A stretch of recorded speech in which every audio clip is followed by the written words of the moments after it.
Hi, welcome back guys. This is your friend, the Broccoli Fanfics, back with amazing fanfiction. This is the series of What If Deku Becomes Reformed Villain. Please give this video a like and subscribe to the channel if you want more videos like this. Now let's get into the fanfic. The Fire Princess appeared in a blaze of glory during Kyoka's last year of middle school, leaving behind a defeated hero who had been thoroughly beaten into the ground. It was like she knew my quirk better than me, the hero ended up saying to the insistent journalists who were hounding him for the following weeks. He retired just a month later. It was in stark contrast to the current scene. A young woman around her age, dressed in a uniform just like hers, wearing a collar that wouldn't be out of style for Kyoka either, eating lunch. She did so alone, on a chair in the corner of the cafeteria with a table she had taken and carried there. None of the teachers told her to cut it out. It was likely to the benefit of all as the amount of distance everyone put between themselves and the girl was so large it would have been impossible to seat everyone if she'd taken a normal table. It was kind of beautiful in a way. The way she smiled whenever she took a bite, as if this was her first meal in a long time, even though Kyoka had watched her eat with the same happiness and vigor for the past week. Kyoka Jiro had never used the word beautiful to describe someone else before. She had used cool, and handsome and cute. She had gone as far as to describe things as enchanting and even pretty, but beauty always seemed like the wrong word for it. Scary, huh? Kyoka blinked, turning her head slightly to her friend to her left. Mina Ishido was never one to think before talking, but the pink-skinned girl was not stupid. Nobody who managed to pass the exams to become a student here was. I don't know, Kyoka admitted. She's harmless, isn't she? The collar around her neck would see to that. Kyoka would be the last to admit just how much she knew about it, but her hearing was enhanced and she could easily hear the crackles of electricity whenever Izuko moved her neck. Sometimes the collar malfunctioned, making the former villain wince in pain, and Kyoka's heart drop into her stomach. Not scared, but some other negative emotions. All might vouches for her, Mina said, shrugging as she popped a fry into her mouth. Still, a villain attending UA just feels kinda weird, Yano? She's Gen Ed, Kyoka found herself saying. She wasn't sure why the distinction was that important, maybe like it was a shield to let the girl learn like any other student her age. It's not like they're making her a hero. Shame, Mina said, smiling. Can you imagine? A former villain, redeemed and reformed, now a hero? What a headline that'd be. What? Kyoka found herself agreeing with a small nod. It wouldn't look so out of place, the shaggy mop of green hair hanging around her shoulders, the intense eyes of the same color glaring down at a villain rather than the heroes she was fighting, the fitting costume that made Jiro want to give more traditional clothes a try. She banished the thought and turned back to her own meal, which had already grown half the size of what it was before she ended up distracted.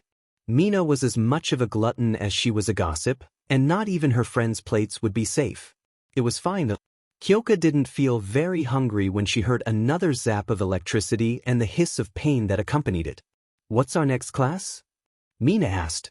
Kyoka pursed her lips. Heroics, right?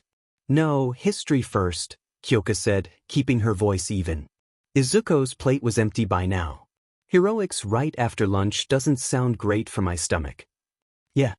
Kyoka wished she didn't notice Mina's eyes following her own gaze again. Hashtag. Yagi Tashinori sat in his small apartment, doing the things he could do while his time limit was recharging from a day of heroics. If it could be called a day, considering those minutes became fewer and fewer with every passing week. He was staring at his screen, logged into the network that was exclusive to top-ranked pro heroes with distinction, replaying the same clip that he'd watched yesterday and the day before that. The girl looked like a child. She was a child, even when the interrogating police officer was not treating her as such. Izuko Midoriya, the Fire Princess, had been captured by him in what people were starting to call a fateful battle. If only they knew the truth. Her mouth moved slightly, blue flames lighting up the space in front of her lips for short moments, and the collar that they had all but muzzled her with lighting up in response, causing a shock that would stop her from using her quirk with any sort of focus. He winced when, for the first time since the video started, she made a noise. A strangled gargle. The intensity of the collar was much stronger back then. While he understood why so many people found it necessary, the circumstances would forever force him to confront the fact that he could not live up to that ideal he had set for himself, and the ideal he had made of himself in the hearts of all those young children who looked up to him. He was a false idol, and this girl was the proof. Please state your name and age for the record. Izuko Midoriya, she said.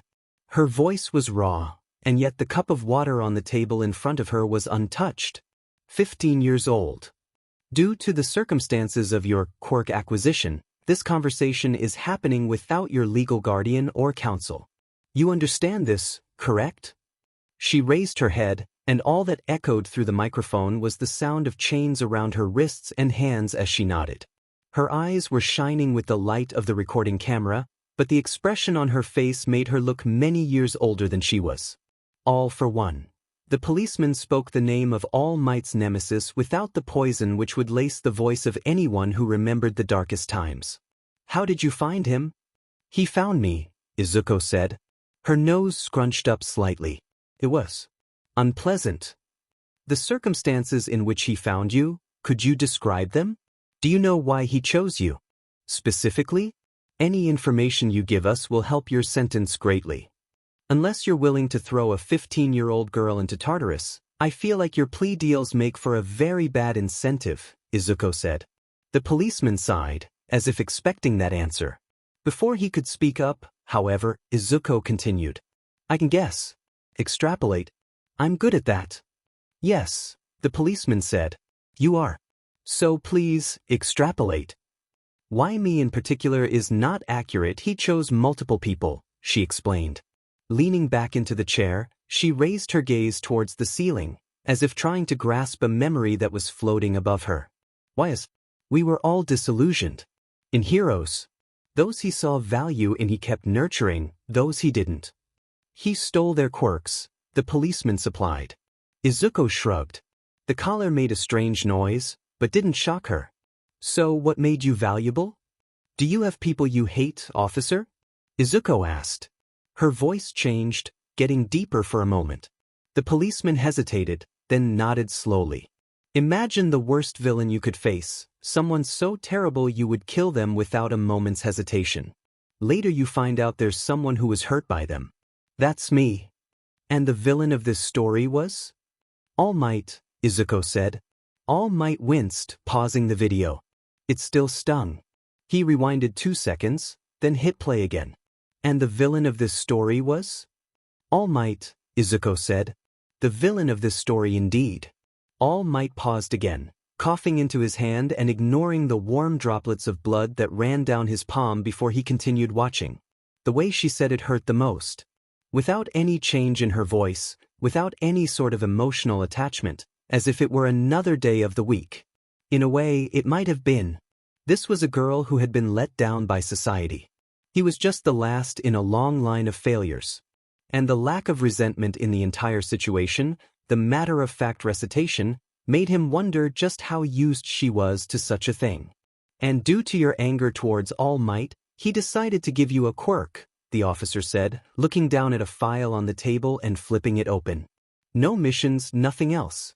You claimed that after giving you the quirk of Tuya Todoroki, he just let you go? He's smart, resourceful, and incredibly patient when he wants to be, Izuko said, shrugging again. If he let me go, I'd say it was to distract from something else he was doing. He didn't contact me again. I didn't really care enough to look for him, and I was high profile a week later. You really don't care, do you? Izuko blinked, and All Might, too, had that reaction the first time he watched the recording. The policeman, not entirely stoic but mostly semi-professional, broke that facade for just a moment to ask a genuine question. No, Izuko said. Her voice took on a different edge. It was like a wind chime, rhythmless and unsteady in its pitch. I do care. That's why I'm sitting here talking to you. All Might stopped there. He thought about rewinding again before closing the file, logging out of the server by pulling his license out of the small slot above the screen, and leaning back into his chair. Much like Izuko's gaze earlier, his own wandered towards the dark ceiling, and the memory he fished out of it was that of a young girl on the rooftop, crying and begging for an answer that would keep her going. He could not grant her that answer. While the death of his teacher was the worst thing he failed to prevent, this mess was more than just a failure. It was his fault. Hashtag. 5 p.m. The day was practically over at this point. Izuko Midoriya stared out of the window from the back seat of the nondescript car that would take her home. If it could be called that, of course. It was not the warm confines of the home she had abandoned, but the rather spacious mansion that was the living space of two pro-heroes. In the end, part of her probation was that she couldn't go home alone and had to be picked up. This meant waiting, as the heroes' work often kept Rumi and Kigo, the heroes, Mirko, and Hawks, from picking her up when school ended. Fortunately, UA was a campus which allowed its students to stay until 7, with some extra leeway for students from the support department and a few extracurricular activities for people who enjoyed the more regular clubs of normal high schools. She wasn't allowed to join a club. Unfortunately, this led to many bored hours on the top of a roof with a phone that couldn't even play any games, waiting for the call to come to the gate. "How was your day?" the ever-friendly and laid-back Hawks asked, his eyes reflected in the rear-view mirror. He had offered to just fly her home instead of using the car just last week, but she couldn't stomach the idea of drawing more attention to the people who were kind enough to take her in. "Fine," she said. The teachers treated her normally, at least, and seeking approval from those far older than her has been a fault that she had never quite managed to suppress. She supposed that was the professionalism of heroes for you. "Lunch Rush is very good at cooking. He offered to teach me a bit once I've settled in better." The teachers, as polite and professional as they were, still seemed divided on whether to try to help her as much as possible to find her footing back in civilized society or if they should just treat her like any other student. Lunch Rush belonged to the former category. People who took the words of All Might on the steps of the court to heart. "Then your society is wrong." "Sounds nice," Hawks said, nodding as he took a turn to the right with the car, closer to Tokyo and further from Mizudafu. "I don't really know how schooling works, to be honest with you. If there's anything bothering you, you know you can talk to me or Rumi or All Might, right?" "We've known each other for a while, Hawk-san," Izuko said, putting her hands into her lap. "I think you'd know by now that if I have a complaint, I'd be very explicit about it." "Fair enough," Hawks said, braking in front of a red light. "I suppose this means you've made some friends, huh?" Izuko tried her best to convey the annoyance at the question through her stare alone. "Yes, because everyone wants to be friends with the girl villain." She felt closer to a circus freak than a student, but she couldn't say it. She couldn't even joke with anyone who was responsible for her, because they had a habit of taking any kind of comment with the seriousness that she wished people had treated her with years ago. Her fingers tucked into the hem of her skirt as she looked down, avoiding the animalistic gaze of the pro-hero. "It's fine to say you're lonely," Hawks said. "It's fine not to say anything in response here, Hawk-san." Her voice carried more frustration than she would have preferred.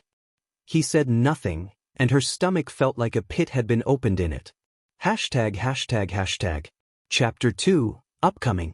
"Good," Ida said, sighing through his nose as he adjusted his glasses. "I don't understand why you'd bring her to eat with us, Jiro-san. She's not Phi Dash. I don't understand why you can't give her the benefit of the doubt that All Might gives her." Kyoka found herself biting back.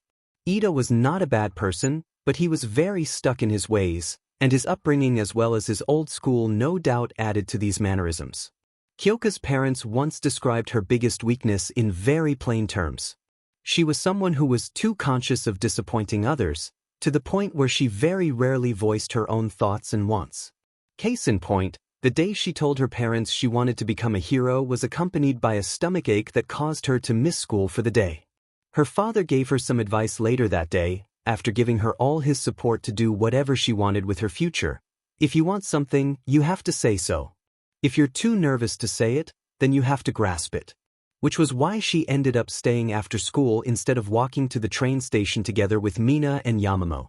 She found herself standing near the stairs up to the roof, where she knew that Izuko Midoriya was spending her time waiting for someone to pick her up.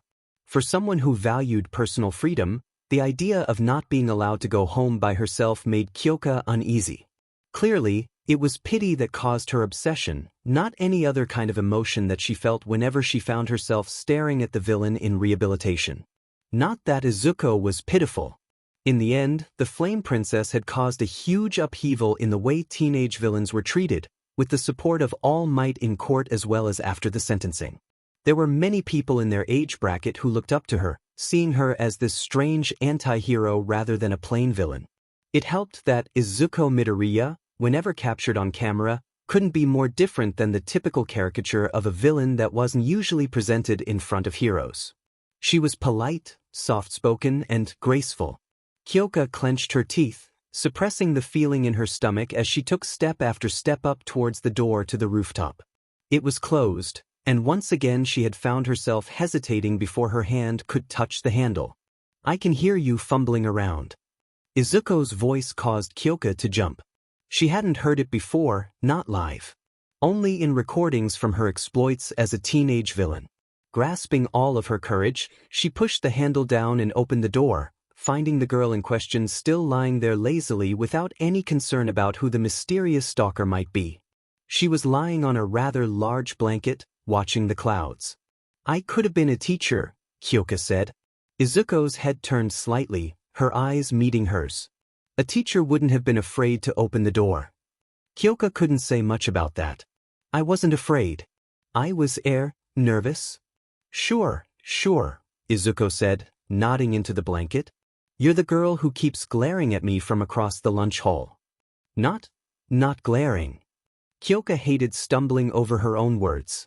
She was already nervous about speaking her mind, and it was only more difficult to keep that up when speaking with someone who was essentially a local celebrity. "You can't fault me for being curious, right?" "Right," came Izuko's unconvinced answer. She sat up, shuffling slightly to the right and leaving a bigger space on the blanket and patting it. "Well, I'm dying of boredom and you're the first person who's talked in a while." Kyoka swallowed. "Grasp what you want." She stepped forward, short steps taking her over to the blanket before sitting down slowly. Izuko radiated heat, almost enough to cause her to sweat. It was certainly enough to make Kyoka uncomfortable with the stuffy uniform. She took the blazer off, sighing in relief at the soft summer breeze. Izuko Midoriya. An introduction from the villain who had no need to introduce herself. "And you are?" "Kyoka Jiro, Heroics Class 1A, Kyoka said. "That I know who you are." "I'd be more surprised if you didn't," Izuko said, rubbing her chin between index finger and thumb. "I'm kind of famous. Or infamous, as it were." Kyoka wasn't sure if it was a joke or a serious statement, so she held herself back from showing any reaction. "So when you saw me on TV and all that, you were curious?" Izuko asked. Kyoka nodded slightly. "Any reason? I know I have a bunch of weirdos as fans, but they're usually younger." "You looked lonely," Kyoka said. Izuko blinked. Her almost aloof attitude vanished for a moment, revealing a more painful truth underneath. Her eyes flashed, and a blue flame lighted up from her open mouth, causing the collar to shock her enough to cause her to wince into herself. Kyoka noted that she resisted the urge to grab her neck, instead forcing her arms towards her knees. "I'm so sorry, I didn't mean to dash," Kyoka started. "Huh?" Izuko sighed out. It sounded almost like a laugh. "You're a good person, Kyoka Jiro." "That collar is just cruel," Kyoka murmured, voicing the thoughts she had since the day she heard it spark for the first time. Izuko shrugged. "It looks stylish at least," she said. "It's not every day you become the youngest villain to hit national TV." "Former villain, right?" Kyoka found herself asking. "All Might redeemed you and all that, or you wouldn't be in you. That old man decided what he wanted to do by himself and I just got pulled along," Izuko said, pursing her lips. In spite of her words, Kyoka found the former villain's lips twitching slightly as if remembering a fond memory. Some kind of guilt trip he talked himself into. "I'm not a good person, see?" She put on a face between a disdainful glare and a snarl. It looked almost intimidating, if it wasn't for the way her nose scrunched up like that of a child throwing a tantrum.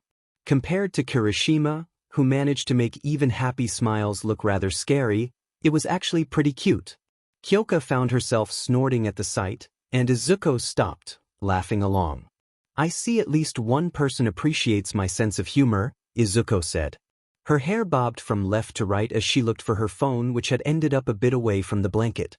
I don't suppose you'd tell me the reason why you're gracing me with your presence? Like I said, Kyoka began slowly, fiddling with her earlobe jack. You seemed lonely. That's why I wanted to ask you if you wanted to do something, but after school doesn't work for you, right? Right? Izuko said, looking towards the fence and over the neighborhood. I'm afraid I'm not the best to ask for this. Then how about during school? Kyoka insisted.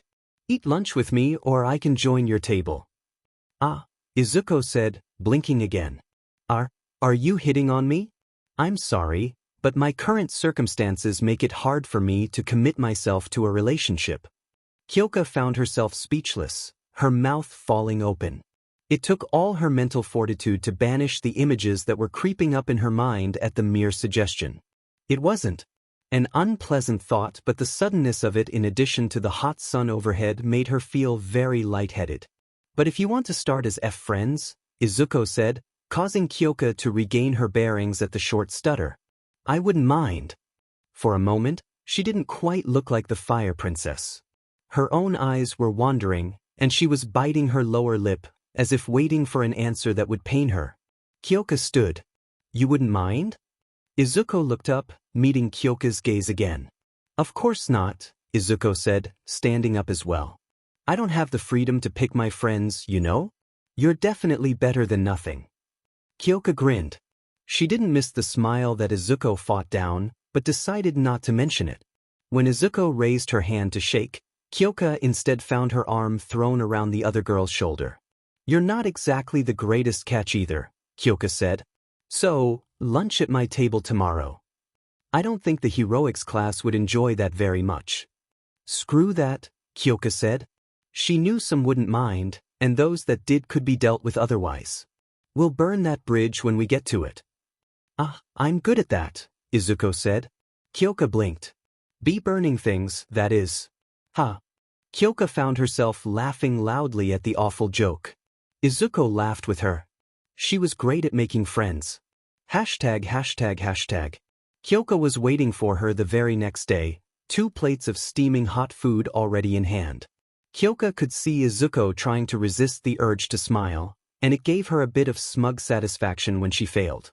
Hey, Kyoka greeted, smiling back. Izuko nodded back, taking one of the plates off her hands and trying not to shove her face into the mashed potatoes from the look of it. Judgment came afterwards. When Kyoka dragged Izuko to the table which Class 1A had practically made their regular place whenever they went to eat together, the reactions varied. Mina and Yamamo, who were her best friends in class, already knew. Neither of them said anything, though their gazes were full of worry. Ida looked confused for a moment, but held his tongue. It wasn't the whole class, fortunately, but it was the group that had found itself eating lunch together as usual. Uraraka was the only person who offered Izuko a smile as they sat down.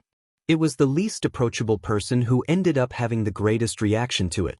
Shoto Todoroki, the inarguably strongest person in class, was glaring at her with an intensity that made Kyoka feel a chill run down her spine. Everyone, this is Izuko, Kyoka introduced, as if it were necessary. We've become friends yesterday. Ah, Izuko said, bowing her head. A pleasure to meet you all. Nice to meet ya, Mina said, her eyes traveling left and right as if gauging the reactions of the others as well. I really like your look. Thanks. Izuko said, blinking and giving herself a once-over. They were wearing the same uniform, the only difference was the collar. Kyoka would agree though. She just really liked chokers and collars. There's a reason she had her costume prepared with one. A villain has no place in this school, Fire Princess. Todoroki's words were harsh. More than that, it was likely the longest sentence he had spoken to them so far. While he was always trying to stay detached from everyone, Uraraka and Ida's insistence for him to participate more with the class had seen him at least try to do so, even begrudgingly.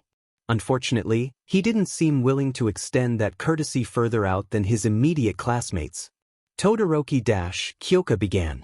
Izuko put a hand on her shoulder, stopping her. She pursed her lips, looking over to her new friend with narrowed eyes.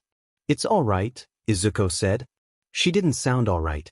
She sounded genuinely upset, even when her features were schooled into this aloof and dismissive expression. She sounded upset enough that everyone else on the table, who seemed happy enough to ignore her, were turning towards the scene. I understand. Do you? Todoroki asked. You took his quirk. That caused people to react. A few seats over, someone stood up so fast their chair fell down, drawing the attention of the rest of the cafeteria. All for one took his quirk, Izuko said. The name rang bells. The villain at large, someone whose name used to be spoken in the same breath as Destro. Though initially a secret, the blow-up of Izuko's arrest had caused the name to resurface. A villain who can steal quirks was, in this society, the scariest thing imaginable. So you say as if it made a difference. Todoroki's voice was accompanied by a small gust of cold air from his mouth, making his breath visible. Izuko pursed her lips. If you find someone to fix this, go ahead and tell me, Izuko said, tapping the collar around her neck. It's not like I'm making much use of it. If anything, her blasé reply made Todoroki more angry. Mina stood up quickly, trying to distract from the tense conversation, if it could be called that. Whatever joke she was about to crack didn't get much further before Todoroki stood up and walked out of the cafeteria. Kyoka watched him leave before turning her gaze to Izuko. At this distance, she didn't have to guess whether or not Izuko's lips were quivering. She could see soft blue sparks as she murmured, a habit she hadn't really noticed before. It was rapid and so quiet she had to rely on her quirk to hear it. Before Kyoka could say anything, Izuko, too, stood up. The plate of food was left uneaten, and the girl left, taking another door than the one Todoroki walked out of. Good, Ida said, sighing through his nose as he adjusted his glasses. I don't understand why you'd bring her to eat with us, Jiro-san. She's not Phi Dash. I don't understand why you can't give her the benefit of the doubt that All Might gives her. Kyoka found herself biting back. Ida was not a bad person, but he was very stuck in his ways, and his upbringing as well as his old school no doubt added to these mannerisms. So when confronted with the possibility that he was doing something wrong, he did not immediately become offended. She could see the gears turn in his head for a moment, but she wouldn't wait for an answer to that kind of conundrum. She stood as well, following behind Izuko. Mina, who tried to join her, was stopped by Yamamo. Kyoka didn't know how to feel about that. ####. Chapter 3, Upcoming.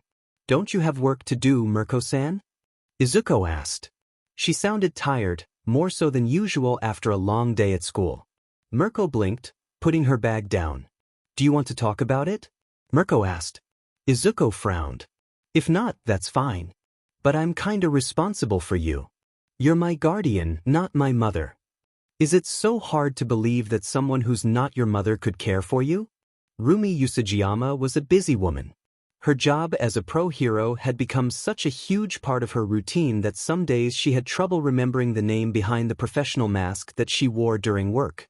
She was Mirko.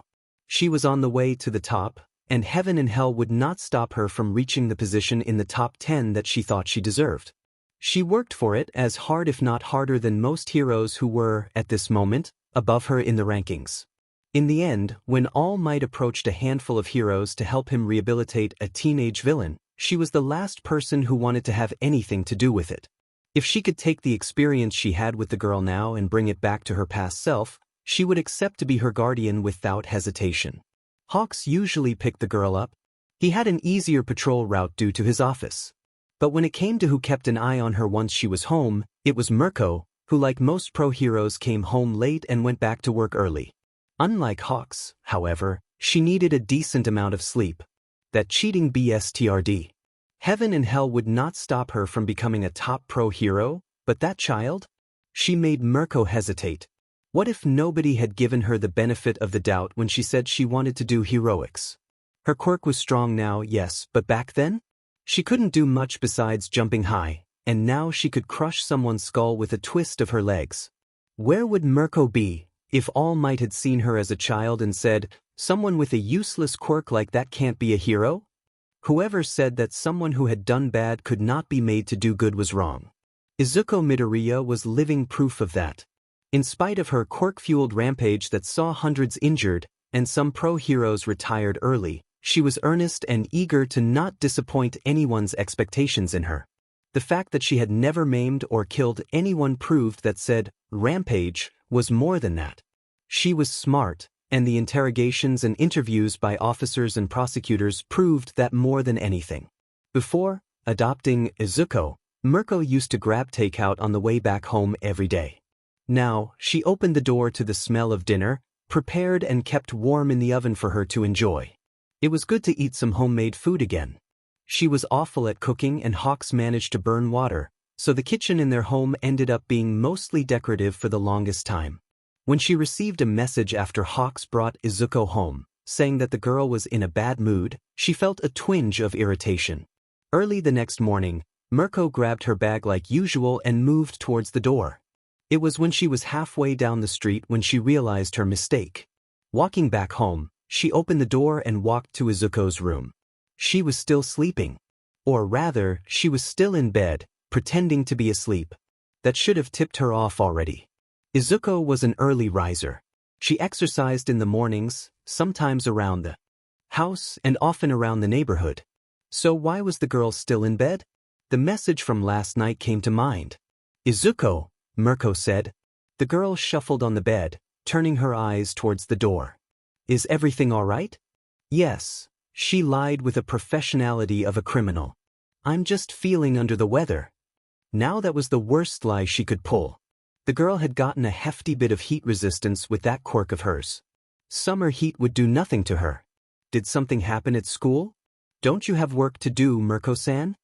Izuko asked. Mirko blinked, lowering her bag towards the ground and letting go before stepping into the room. The girl sounded tired, more so than usual after a long day at school. Do you want to talk about it? Mirko asked back. If not, that's fine, but you know I'm your guardian and I'm here if you ever need someone to listen, all right? You're my guardian, yes, Izuko said, her voice cracking slightly. You're not my mother. Mirko winced. Izuko Midoriya was a sore point to the girl, so for her to bring the woman up showed that something was wrong. Is it so hard to believe that someone besides your mother could care for you? In current circumstances, the answer feels like a yes, Izuko said. Doubt entered her voice. People need saving. There's other heroes, Mirko said. We're doing this now. Izuko didn't look very happy about it, but Mirko was more than willing to ignore it. When Izuko realized Mirko wouldn't just leave, she sighed. I made a friend at school, Izuko admitted. Mirko nodded slowly. It was inevitable that someone would find her tolerable, as much as she tried to pretend she was a caustic and unapproachable person. She made me join her for lunch. Tuya's little brother was there. Ah, Mirko said, biting her lip and looking away. Not the most pleasant of attitudes, I imagine. I can't blame him, Izuko said. If I grew up with that piece of shit Endeavor, I'd probably be just as bad. Mirko didn't make judgments. She had heard the rumors, especially surrounding the circumstances of Tuya Todoroki's interviews surrounding his home life. Hawks had a soft spot for the number 2, as a hero whom he looked up to as a child, but she was never much of a fan of his attitude. It reminded her of her own sometimes, and she didn't like to imagine turning out like Endeavor. But the cursing, that was something Mirko hadn't heard from Izuko before. It's because I can't blame him that I feel bad, Izuko admitted. It was said with her usual voice, the one that stood just a step above it all, a faux dismissiveness that made her sound more mature than she actually was. But I think I feel even worse because I'm not sorry. Why is that? Because Dabi, Izuko said, he was just like me. A shitty person with a shitty outlook on life, and unlike me he had no hesitation when it came to seriously injuring people. Kind of a capital V villain. I know what you mean, Mirko said. The woman sat down at the desk next to the bed, leaning against it. Shudo Todoroki probably has fond memories of who his brother was, rather than who he is now. And that also means people have worse memories of who you were, rather than who you are now. I'm not sure that's right, Izuko said, sitting up and pushing a few strands of her out of her face. Why is that? I don't feel like I'm a much better person now than I was, Izuko said. You know how I was captured, right? Yes, Mirko said. I don't know the exact play-by-play, but I've heard the gist of it. All Might said something to you? Yes, Izuko said, nodding. He said he's sorry. It feels dumb to say it like this, but I never really hated him for what he did, and hearing him apologize made me realize why I can't change who I was, why I'll always be the fire princess. Izuku played with the thin blanket, averting her gaze from Mirko. I've never felt sorry for anyone I've hurt, Izuko said. Mirko nodded. She had guessed the gist of it. I hate looking back at the past, I want to look forward instead. So what do you want to do? Mirko asked. Izuko frowned. I don't know what you mean. Do you want to wallow here in self-pity? Mirko suggested. Izuko's frown deepened. You know you want something else, right? Why don't you tell me? I'll be sure to help you out as long as it's only a little bit illegal. Is that something a hero should say? If Endeavor can make a career out of abusing his family, I can make one out of making my charge happy, Mirko said, grinning in a way that made it unclear just how serious her words were. So, what do you want? I don't know, Izuko said. After a few moments, she shook her head slightly. No, I want to have a normal school life. I want to go to lunch with my friend, and I want to make more friends too. That's not impossible at all, Mirko said. You really need to stop thinking of yourself like some poisoned well. You're a good kid with a good head on her shoulders. You just need to let yourself open up a bit. You'd be surprised, Izuko said. I heard my childhood friend wasn't allowed to attend UA by his mother because I was going to attend. Heard she was worried I'd hurt him. We can't change the way people think about us, Mirko said.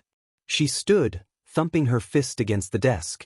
I've had to deal with tabloids accusing me of sleeping my way up the ladder. What matters is what you think about yourself, and we're going to work on improving that image. Okay, Izuko said, blinking. Mirko lifted her up with one arm and dragged her out of the room before she had any time to complain. ####. State your name and age. All Might watched the video of the first interrogation after her capture with a much more critical eye than usual. Izuko Midoriya, 15 years old. The man next to her in the interrogation room was a personal friend of All Might's. Rado, a lawyer who would see that she wasn't mistreated. The man had once helped All Might too, when a rather big lawsuit accused him of damages that would have bankrupted him early in his career before he left for the US. You are sound of mind. Yes, Izuko said. Sound of mind, you've probably checked my blood for drags, and you have made sure I'm not under any compulsion quirks. If you want me to establish I am fully culpable for what I've done, this is it. I, Izuko Midoriya, do a dash. Rado all but slapped his hand over Izuko's mouth, stopping her in her tracks. She glared at him, and Rado ended up pulling his hand back in pain when she used her quirk to heat up her breath.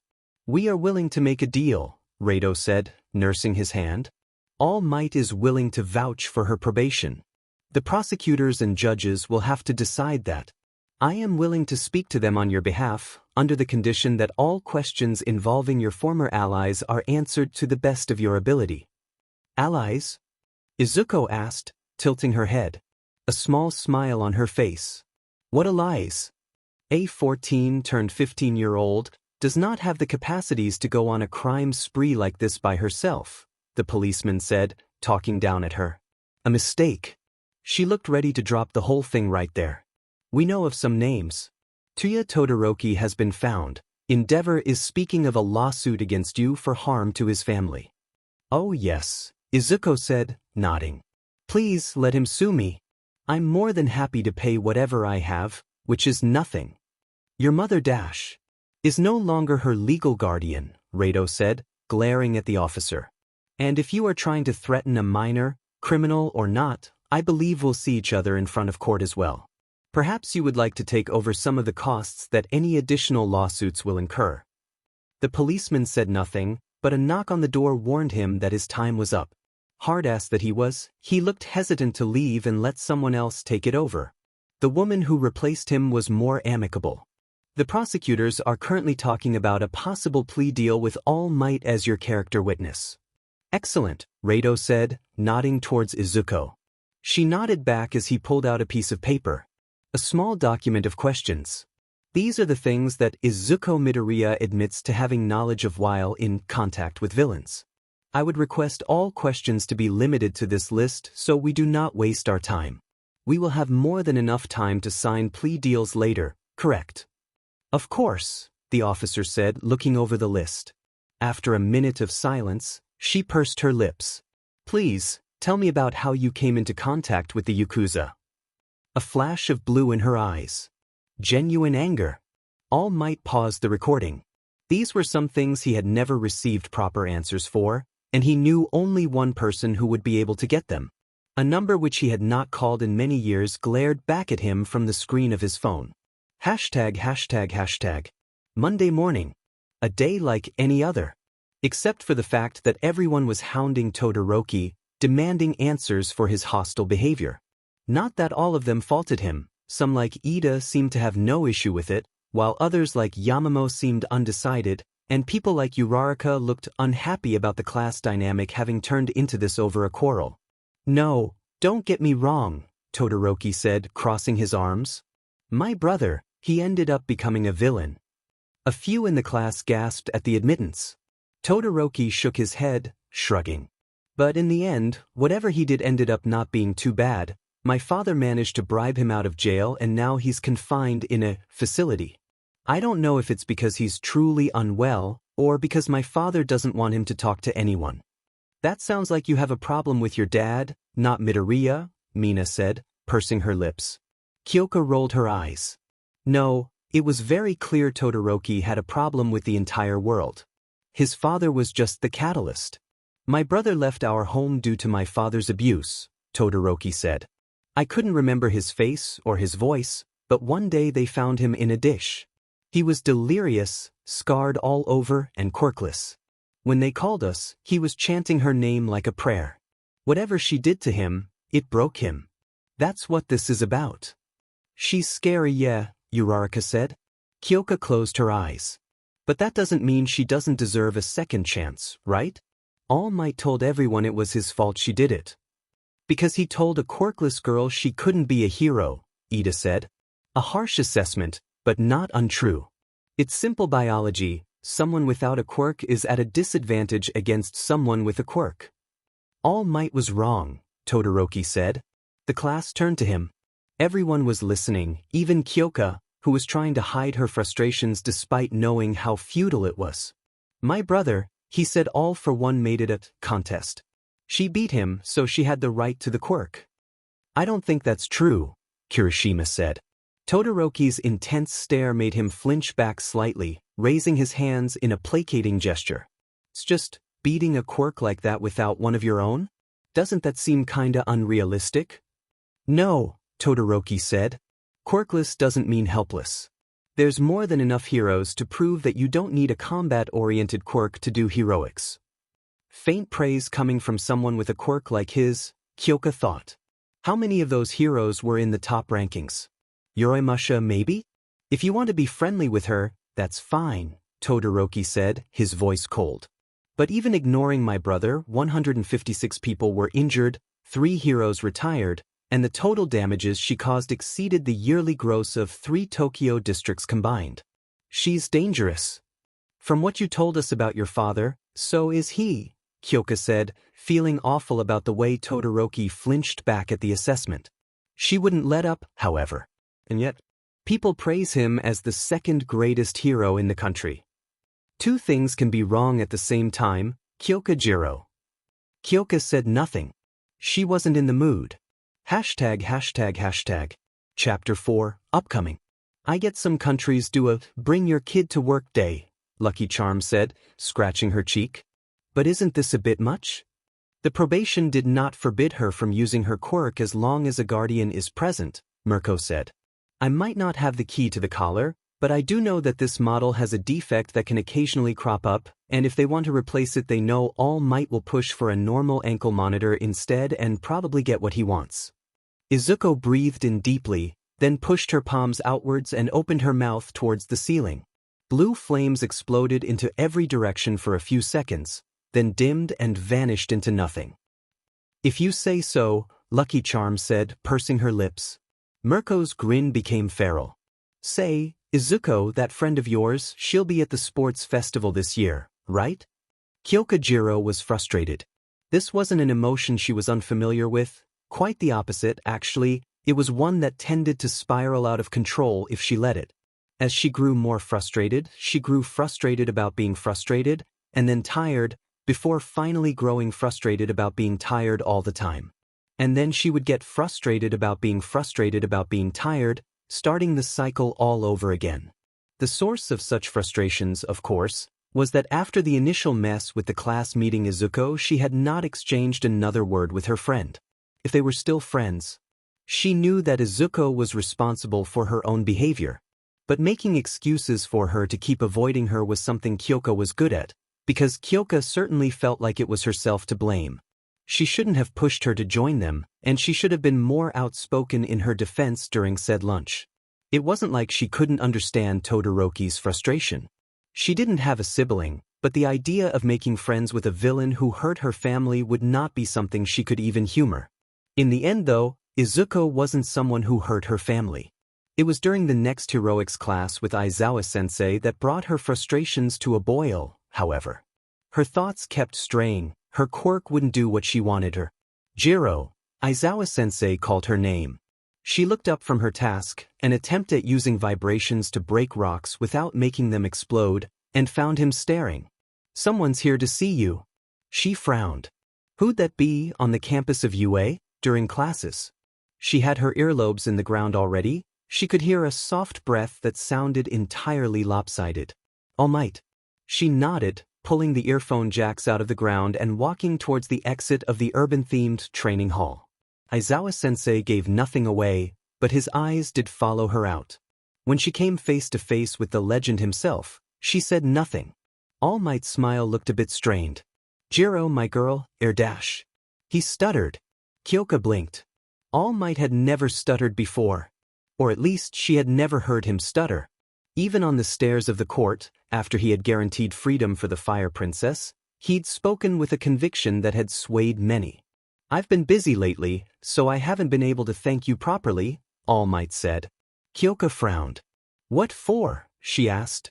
Of course she could guess what for, but he had to say it or it would be meaningless. For reaching out to her, All Might said.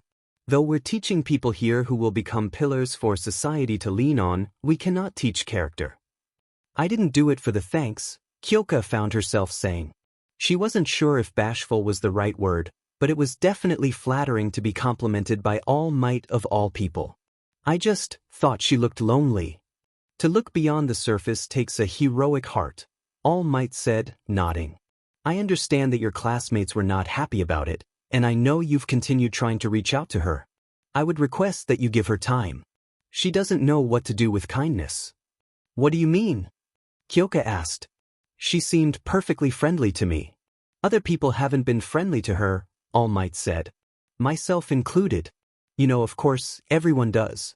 She just needs time, but if you keep reaching out, I'm sure she will reach back.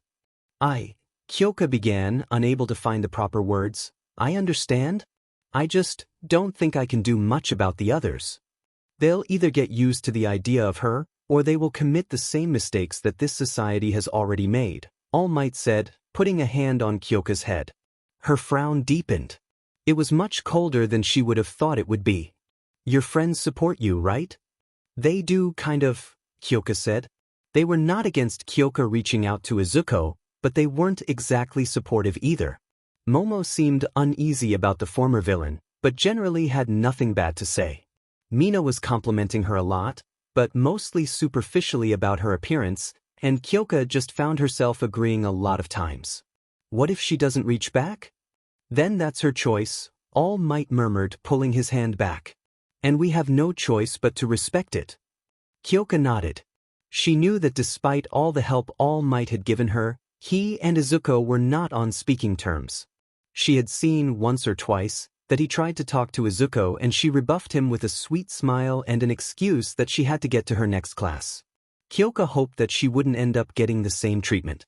The thought alone hurt. ###. I get some countries do a bring your kid to work day, Lucky Charm said, scratching her cheek. But isn't this a bit much? The girl stood in the middle of a large, dojo-like training facility. Something that Mirko had spent an obscene amount of money to build under her Tokyo agency. The costs for the permit alone were astronomical, and she did not regret it for a second.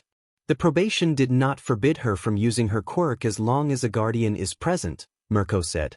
I might not have the key to the collar, but I do know that this model doesn't work in places where it can't get a signal, and if they want to replace it they know All Might will push for an ankle monitor instead and probably get what he wants.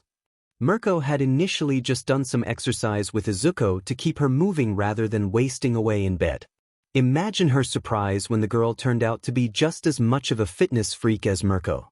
It was like a match made in heaven. Izuko breathed in deeply, then pushed her palms outwards and opened her mouth towards the ceiling.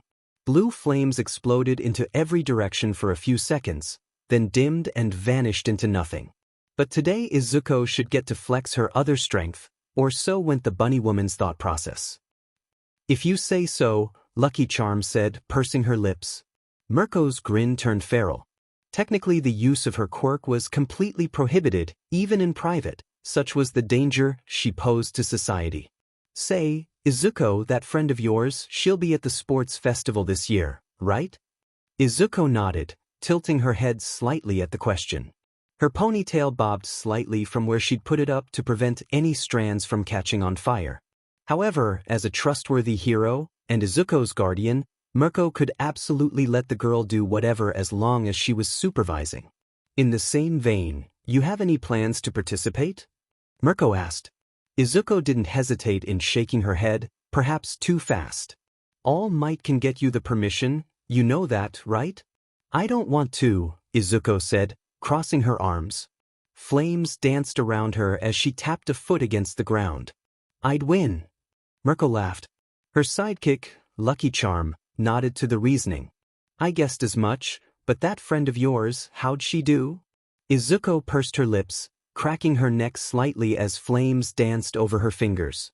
Thinking about Kyoka, and her quirk from what she could gather without any actual digging. Not great, Izuko said. She let her arms drop to her side, hopping in place for a moment. Her body felt much cooler now that she could release all that heat, but she was still restless. She can do some damage with equipment, I think.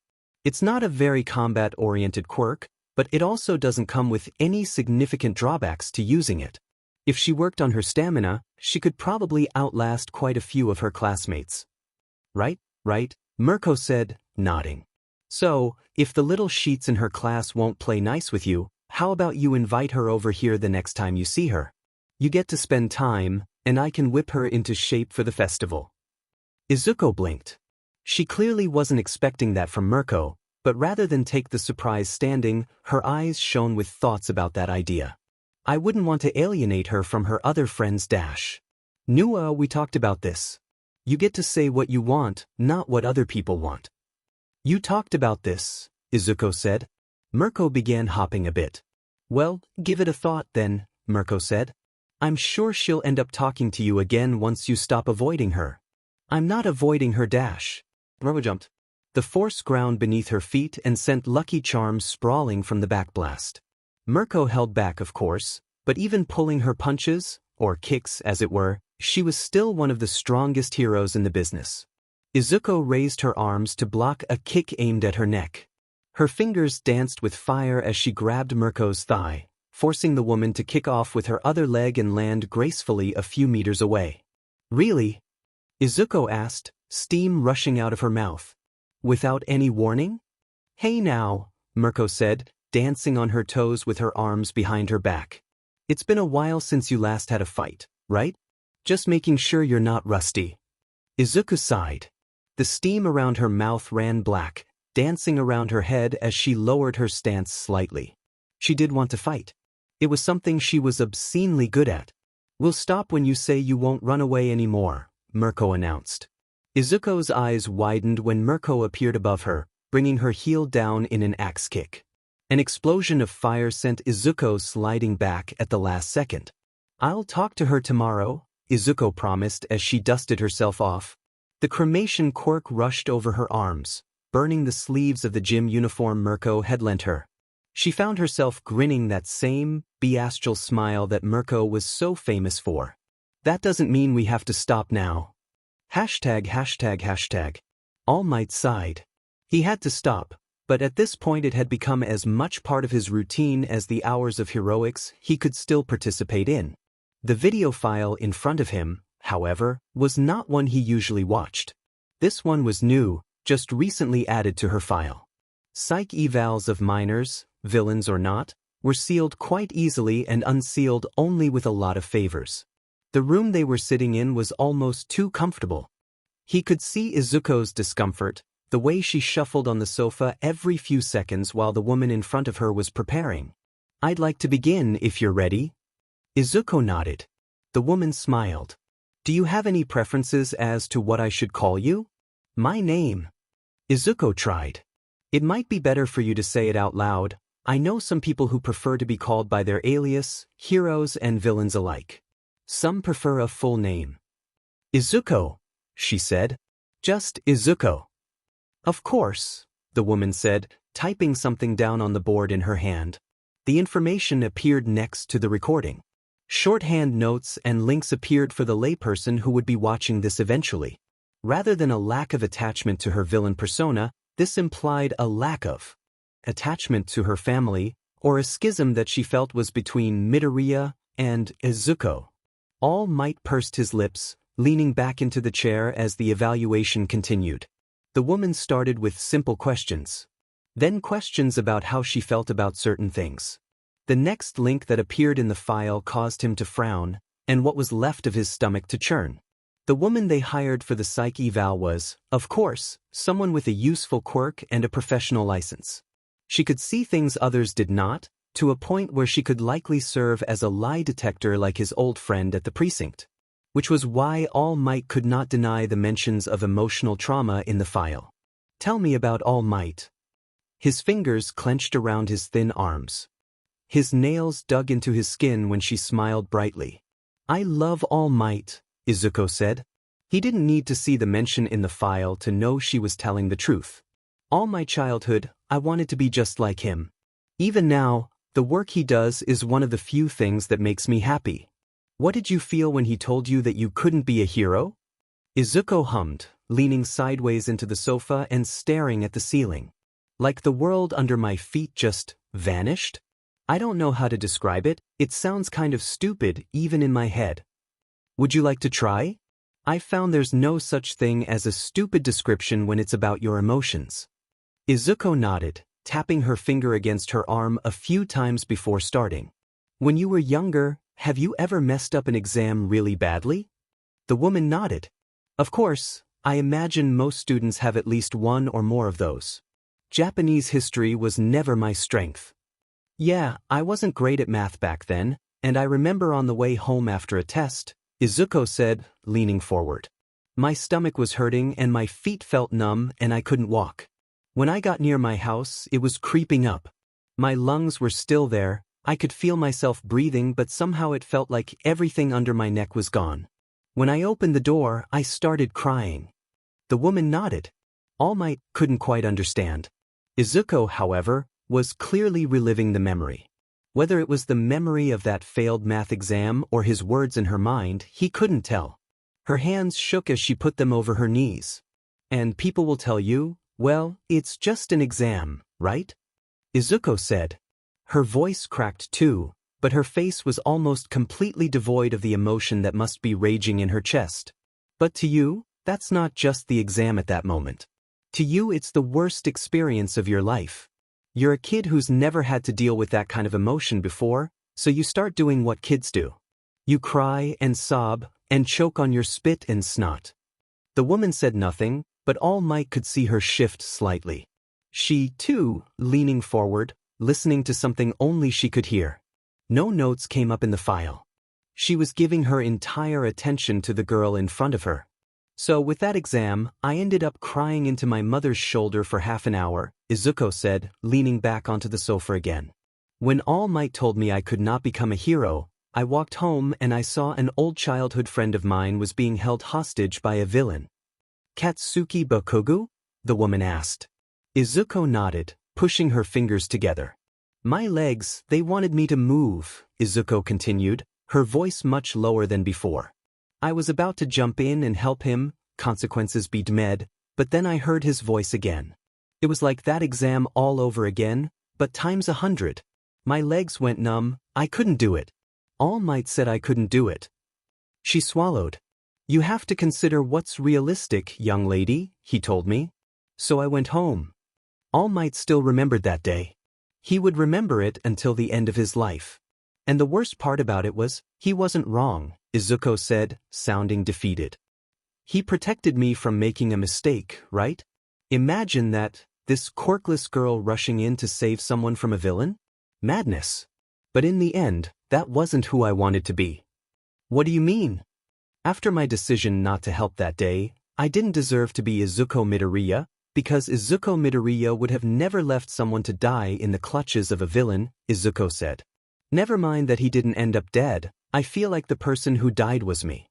I left that feeling in my legs that told me to save him behind, and I went home. I see. Oh, do you? Izuko asked, forcing out a laugh and scratching the back of her neck. I told you, it really sounded stupid in my head. I must have read too many poems for Japanese history. Despite all of that, you still love All Might? Of course. Izuko's smile returned, weaker than before. What's there not to love? All Might paused the recording, walking away from the screen to find himself some tea to calm his stomach.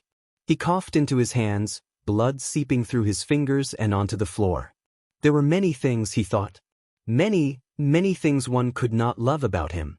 ###. Chapter 5, Upcoming. I don't do people well, Izuko said, grabbing her arm and turning her gaze towards the ground. Fighting? I think I'm pretty good at it. People are just complicated. Tell me about it, Hawks said, sighing. You can't change what idiots think of you. That sounds kinda defeatist, Hawk-san. Nah, it's just a truth of growing up, Hawks said, standing up and offering her a hand. 100,000 morons won't matter as long as you have one good friend. Izuko wasn't nervous. Nervous implied that she had something to lose, rather than simply returning to the miserable mediocrity of nothing that she'd had before. She wasn't the kind of person to mourn the loss of a friendship. Kaken had already shown her how easy they were to destroy. Which is why she totally wasn't pacing up and down her latest lunch spot, which was just her usual hangout after school. No, she was just moving her legs so they wouldn't fall asleep, that was all. She needed to talk to Kyoka. She promised Mirko, after all.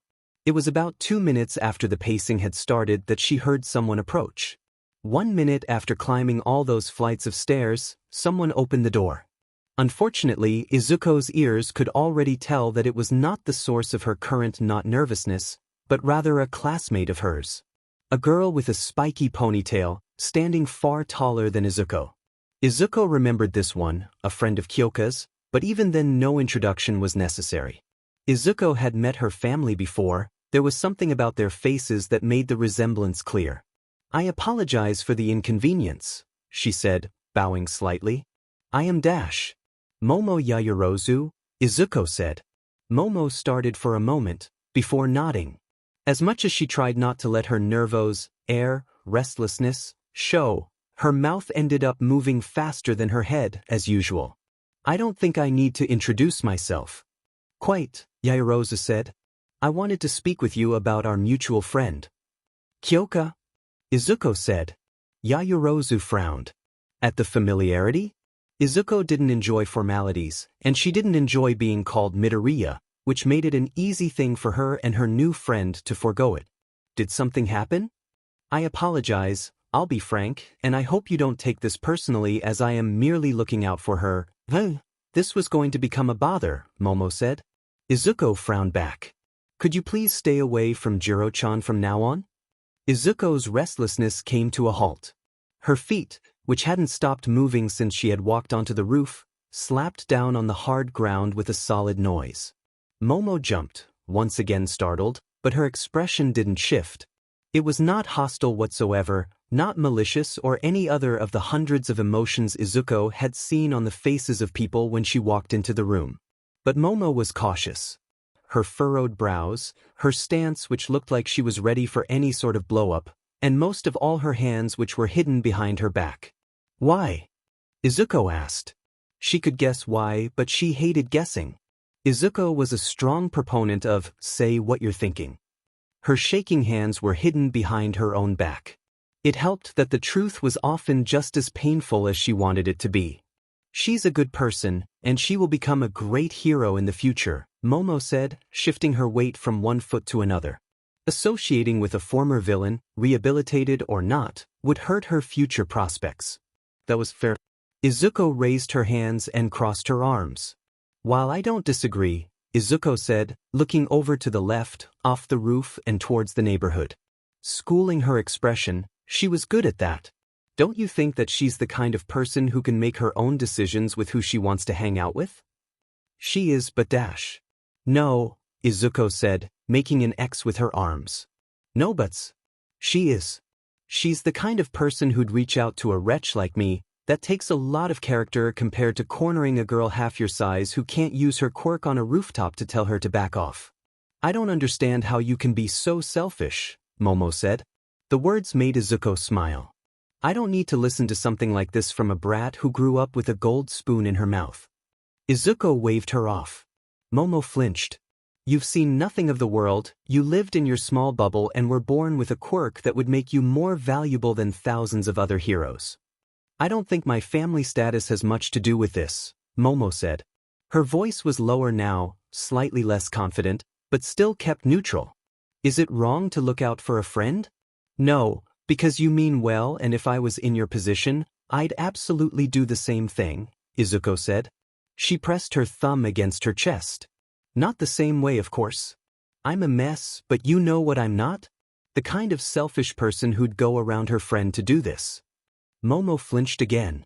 This time, Izuko could see the damage.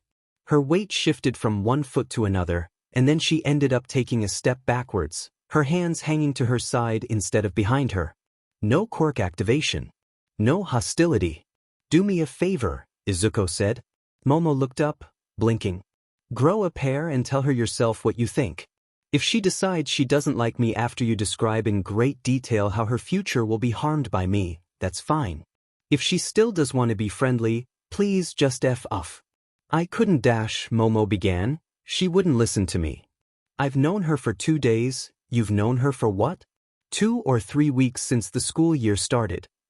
"About that long, yes," Momo admitted, nodding. She was biting her lip, grabbing her arm and avoiding Izuko's gaze. "You don't like me, that's fine," Izuko said, shrugging. "Hell, most of the time? I don't like me either. You want to be her friend, respect her decisions." "Like you did by avoiding her?" Momo asked. Izuko couldn't help but laugh softly. "What's so funny?" "My guardian told me the same thing," Izuko said, walking forward. Lunch was already ending.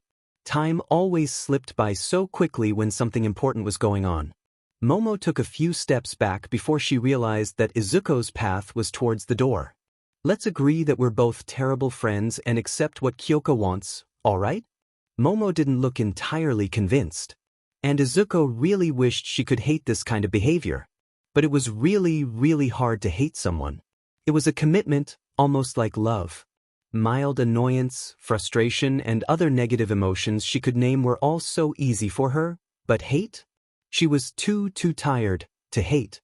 "And if people don't want her because of me, I'll ask Mirko to grab her as a sidekick," Izuko joked. It wasn't that much of a joke, really. Mirko would likely say yes simply because she knew. It'd make Izuko happy, and whenever Mirko tried to make her happy, terrible things followed. She would never eat carrot stew again. Momo stayed on the roof as Izuko left. Well-meaning but misguided people were always a weakness of hers. She just couldn't put them on the same list as Shigaraki or Dabi. But really, she was not in a position to get angry. She could see the headlines already. Former villain threatens Yaoyorozu heiress on UA school grounds. So she turned the other cheek. She was good at that too. Hashtag. Kyoko wasn't nervous. Never mind that, she was absolutely terrified. She had made the resolution to go to the roof after school to finally talk to Izuko and not be rebuffed, but instead of having to do so she ended up staring at said girl in the doorway to her classroom, waiting there with her bag. "Kyoka," Izuko greeted, smiling the kind of smile that made Kyoka's chest tighten up a bit. Todoroki was gone already, fortunately. Ida was not, but when he stood up to say something Momo was the one who stopped him, putting a hand on his shoulder. His stern face turned confused when she shook her head. Kyoka gave Momo a smile and stood up, walking towards the door with short steps. They walked down the hall together, not saying a word for the few minutes it took to reach the roof. When the door closed behind them, Kyoka prepared herself. "I'm sorry," Izuko said. Kyoka choked on her own words. I shouldn't have avoided you," Izuko said. "I was selfish, thinking it'd be better for you to not talk to me, but I didn't consider your feelings, and I'm kind of a piece of shit when it comes to things like this because I haven't really had a friend since elementary school and not even then really if you think about it but a wantetto." Kyoka pushed a hand over Izuko's mouth.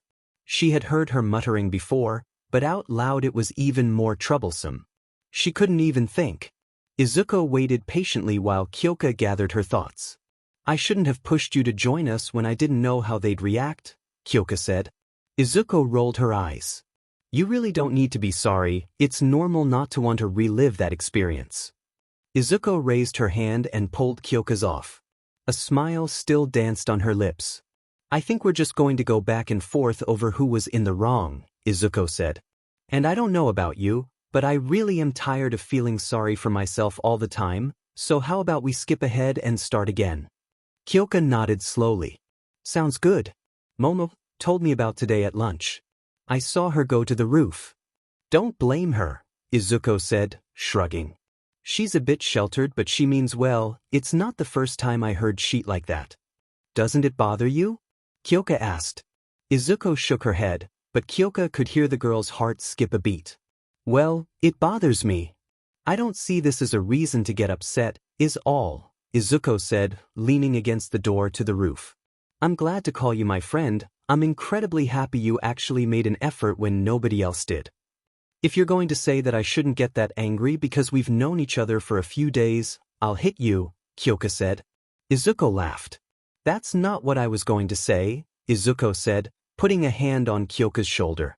"I think our energy is just better spent elsewhere. We can make enemies or we can make friends, and I'd rather not have any more enemies than I already do." Kyoka nodded again, and this time Izuko nodded back. "I guess I can see that. How many enemies do you have?"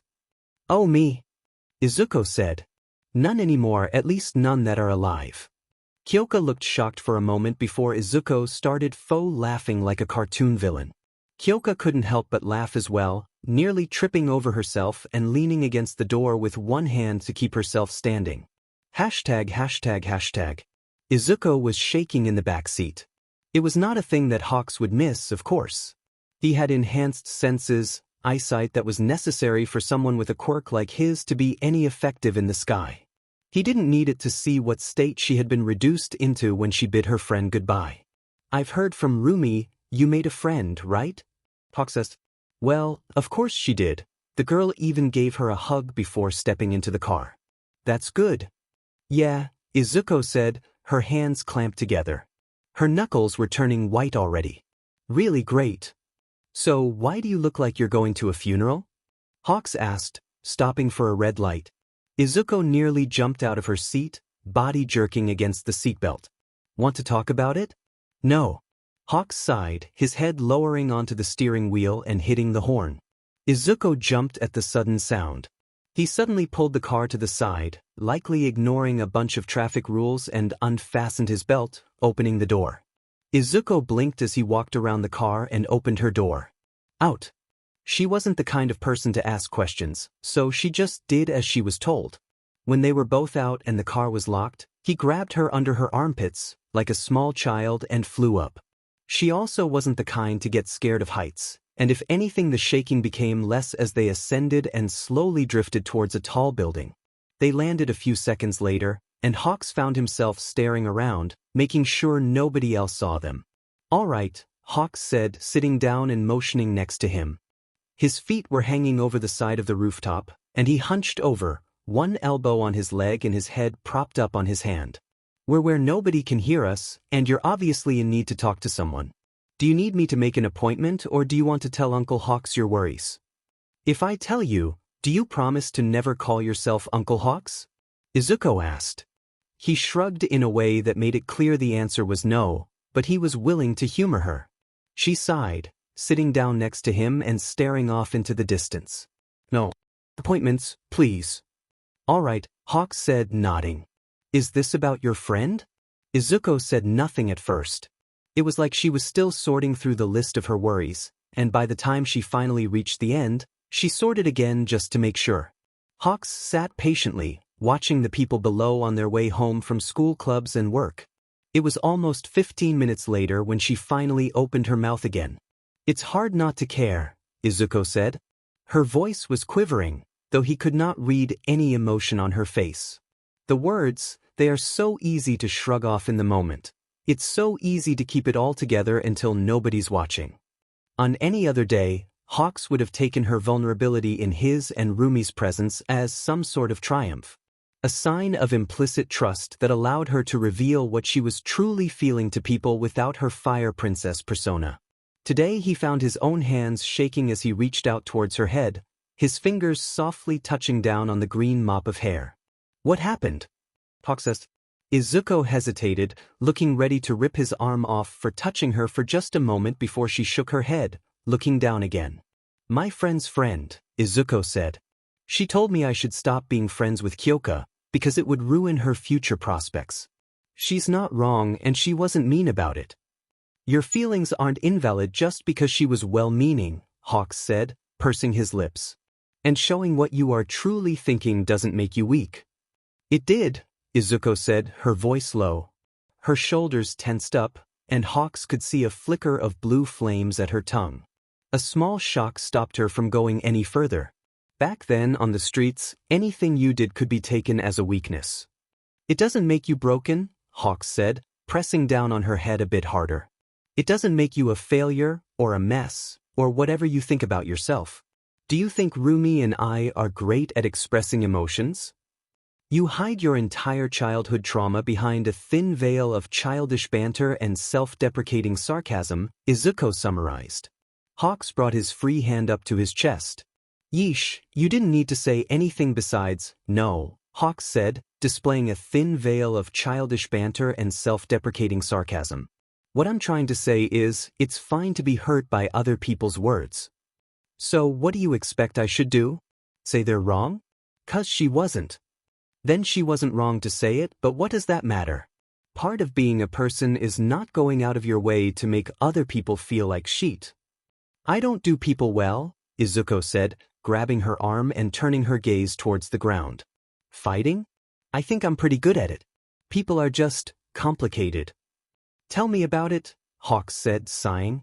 You can't change what idiots think of you. That sounds kinda defeatist, Hawks-san. Nah. It's just a truth of growing up, Hawks said, standing up and offering her a hand. 100,000 morons won't matter as long as you have one good friend. I don't know if she's a good friend yet, Izuko said, taking his hand and standing up. Despite her words, Hawks could see a soft smile creeping up her lips. She's my only friend. And if showing yourself to be a bit more vulnerable around her makes her turn tail, she wasn't a good one anyway. Somehow I have the feeling she's not that kind of person. Yeah. You're a good judge of character, Hawks said. If anything, you'd probably not have accepted any sort of friendship if you were skeptical. I'm a lonely and vulnerable young woman with no friends, Hawks-san, Izuko said, giving him a flat stare. If you want to stretch the definition a bit, Rumi and I could be your friends, you know? No, Izuko said, grinning at him.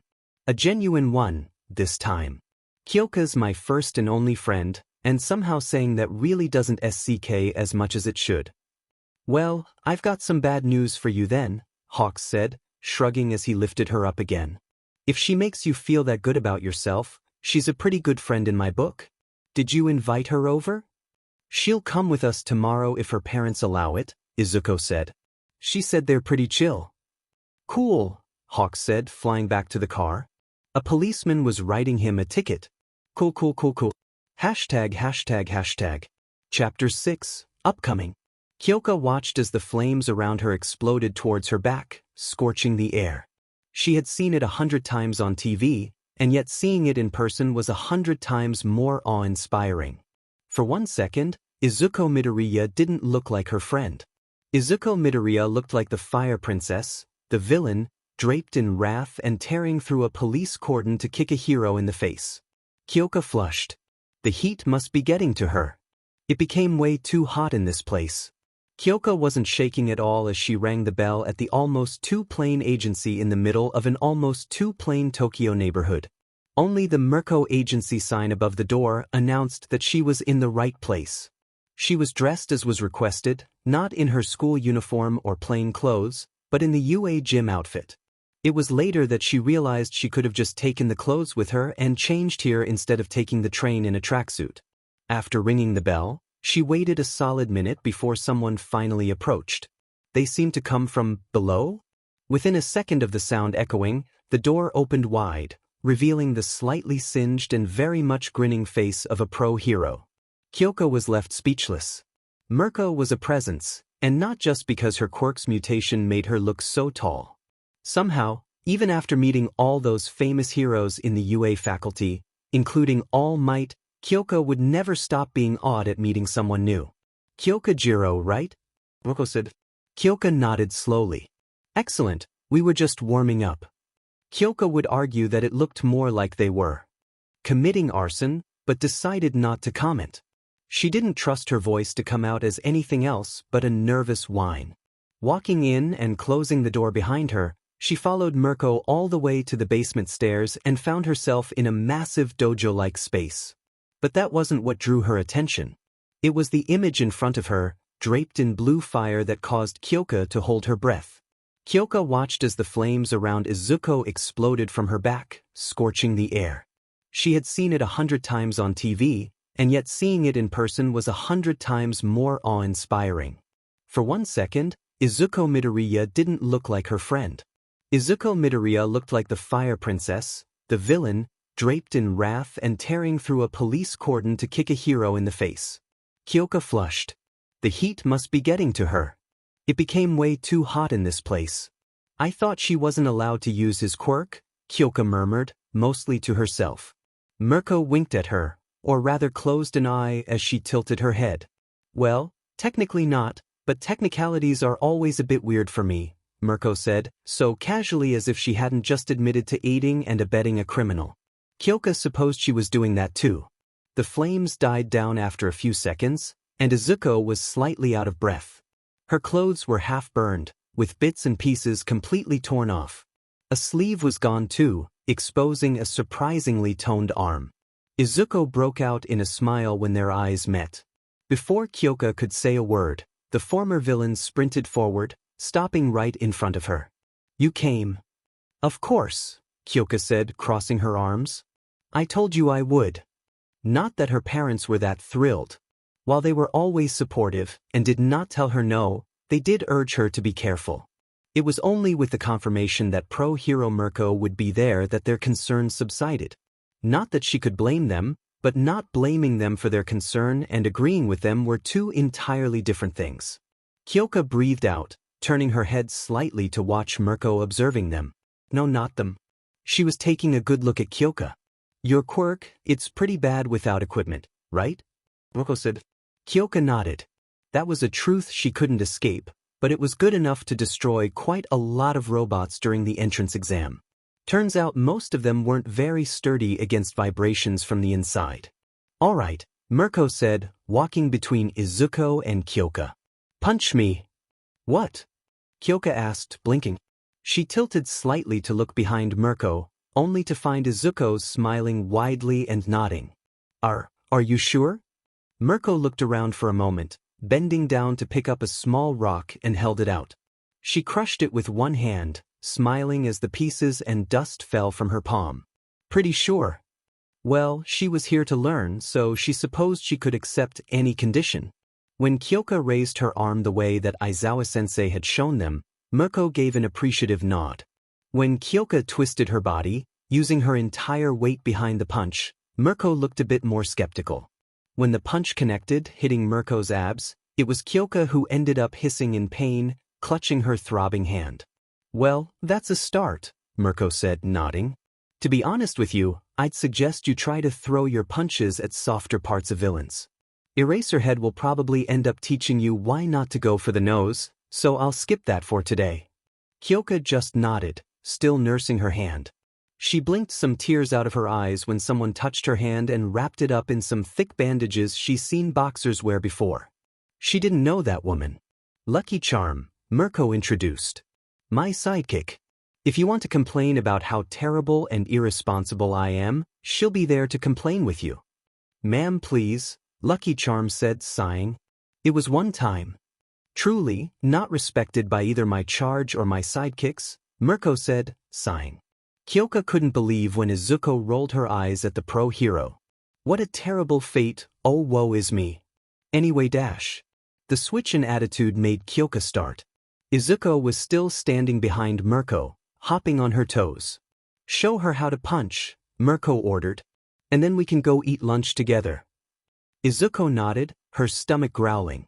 Kyoka could see her flush slightly, embarrassed about it, but she continued unabated. Izuko's punch started much the same. She twisted her body, throwing a haymaker that would likely knock out any grown adult, and slamming it into Mirko's cheek. The woman didn't even flinch at the loud thud. Kyoka could see the metaphorical smoke rise from the point of impact. So, Mirko said, completely ignoring the small trail of blood that was trickling down from the corner of her mouth. Kyoka followed the drops from her chin until they fell off. She turned to Kyoka again. Izuko walked around the heroine and stood next to Kyoka. What's the difference between you and her? You clearly understand the technique. Eraserhead's a good teacher. I don't know, Kyoka said, blinking. I'm not as fit, and I didn't hit the right spot. Close, Mirko said. She drew her hand back, balled a fist, and punched forward. The fist stopped in front of Kyoka, who flinched back so fast that Izuko had to stop her from falling. Hesitation is defeat on the battlefield. The main difference is that Izuko came at me like I was her enemy. If you eat the last pudding in the fridge again, you will be my enemy, Izuko said in a low whisper. Kyoka coughed, not sure how serious the threat was. Mirko simply laughed. I was thinking about provoking you, but Izuko told me not to, Mirko said, crossing her arms. Which is too bad. I've always liked those old movies where the teacher pretends they're going to kill someone's friend. Those are movies, Mirko-san, Lucky Charm said, sounding resigned. We have 10 minutes before the lunch arrives. I'll go up and wait for it. Mirko waved her off and Kyoka bowed slightly to the woman as she left. Lucky Charm's shoulders sagged as she walked up the stairs. All right, 10 minutes to work up a hunger, Mirko said. What's your stamina like, girl? Not great. Kyoka said. I'm not the worst in class, but I'm far from the best. My ears can also begin bleeding if I overuse my quirk, but that's been improving lately. Kyoka wasn't sure if training with a pro hero was how she imagined her first post-school meeting with Izuko to go, but she wasn't someone who would say no to the opportunity. When Mirko suggested playing tag, however, she knew she had made a mistake in agreeing to this. Mirko was way into being, but Izuko looked so bright as she ran that it almost was okay again. ####. Tell me about Shigaraki. All Might twitched at the name. It was one that had come up often in the recordings of various interviews. All for one's chosen successor, if the girl's information was correct. I don't know what to say, really, Izuko said, her foot tapping against the ground with a pace that quickly became annoying. The woman across from her did not seem to mind. I hate him. What exactly do you hate? The woman asked. The file was updated. Hate is a peculiar word in her vocabulary. She uses it sparsely, always with conviction. All Might knew the last time she used it in an interview was when she described All for One's attachment to himself. It's really easy to blame everyone else for your problems, Izuko said, her fingers intertwining. You can point at someone and go, this is the person who made me like this. You can blame abusive parents, you can point at a hero who broke your heart, you can go on a rant about society rejecting you. The number of excuses is long, but deep down a lot of people know that the only difference between them and a hero is that a hero didn't give up. And Shigaraki is the opposite? He's the worst, Izuko said, frowning. Absolutely gross, I have no other word for him.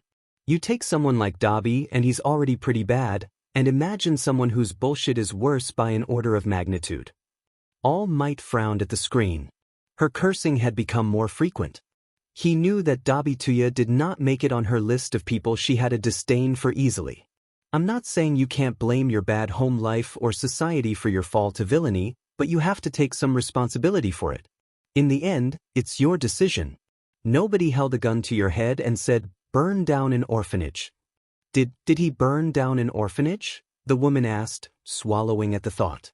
Izuko blinked, as if taken out of her own memory, and leaned back into the sofa with her hands on her knees.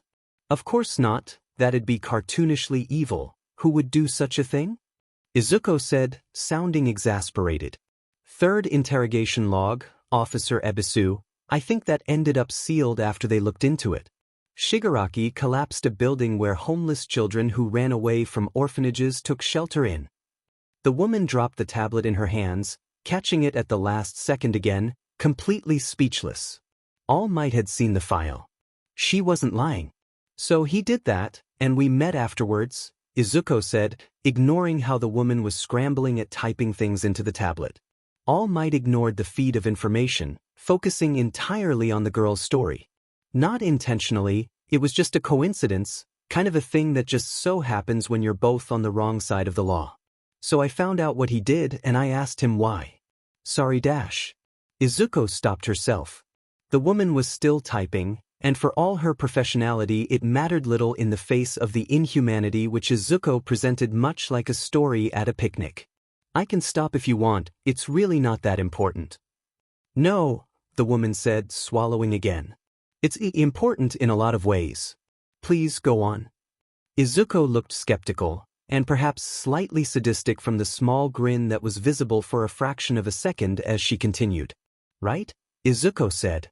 So he said all these kids would grow up knowing that hero society failed them, so it was better that they died there.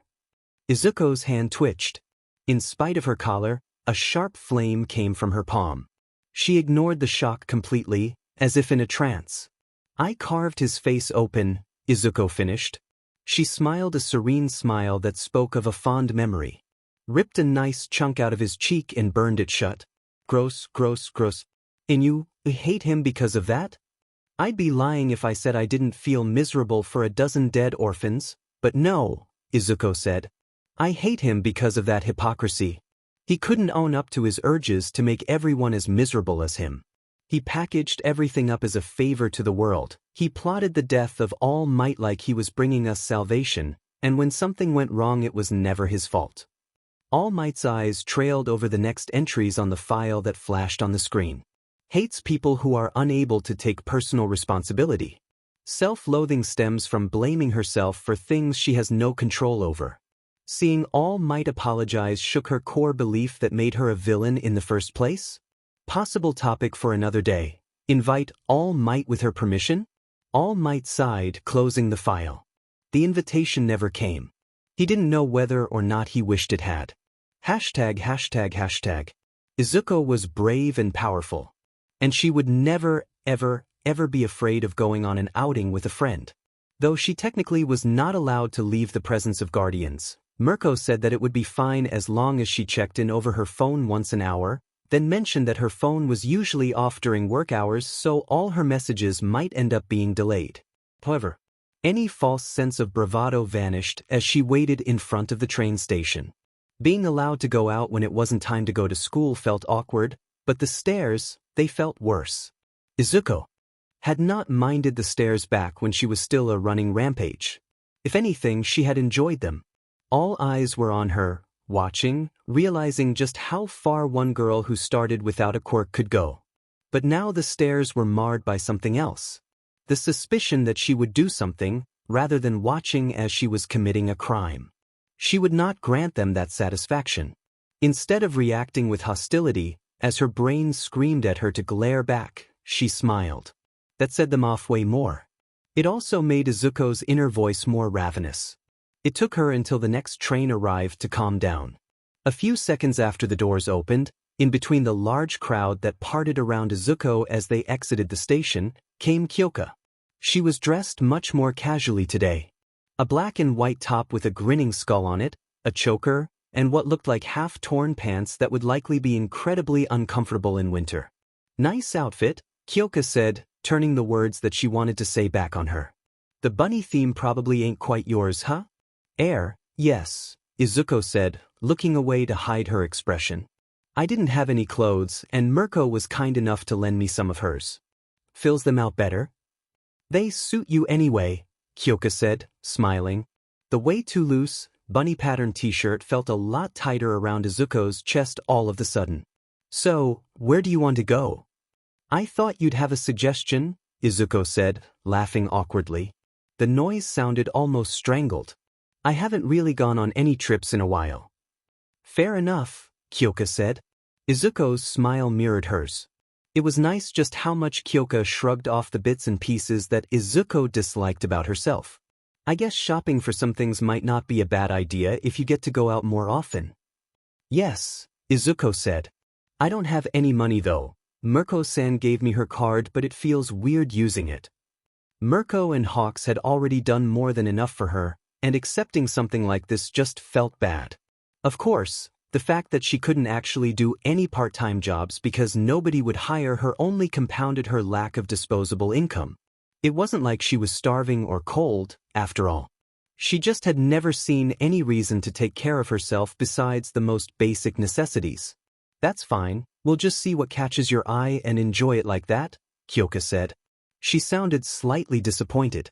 Izuko supposed that 1 or 2 shirts wouldn't hurt if it made Kyoka happy. "Let's go then." Kyoka stepped forward, grabbing Izuko's hand and dragging her along. The eyes still followed. A woman pulled her child closer to her as Kyoka and Izuko passed. Izuko tried and failed to hide a stupid grin on her face.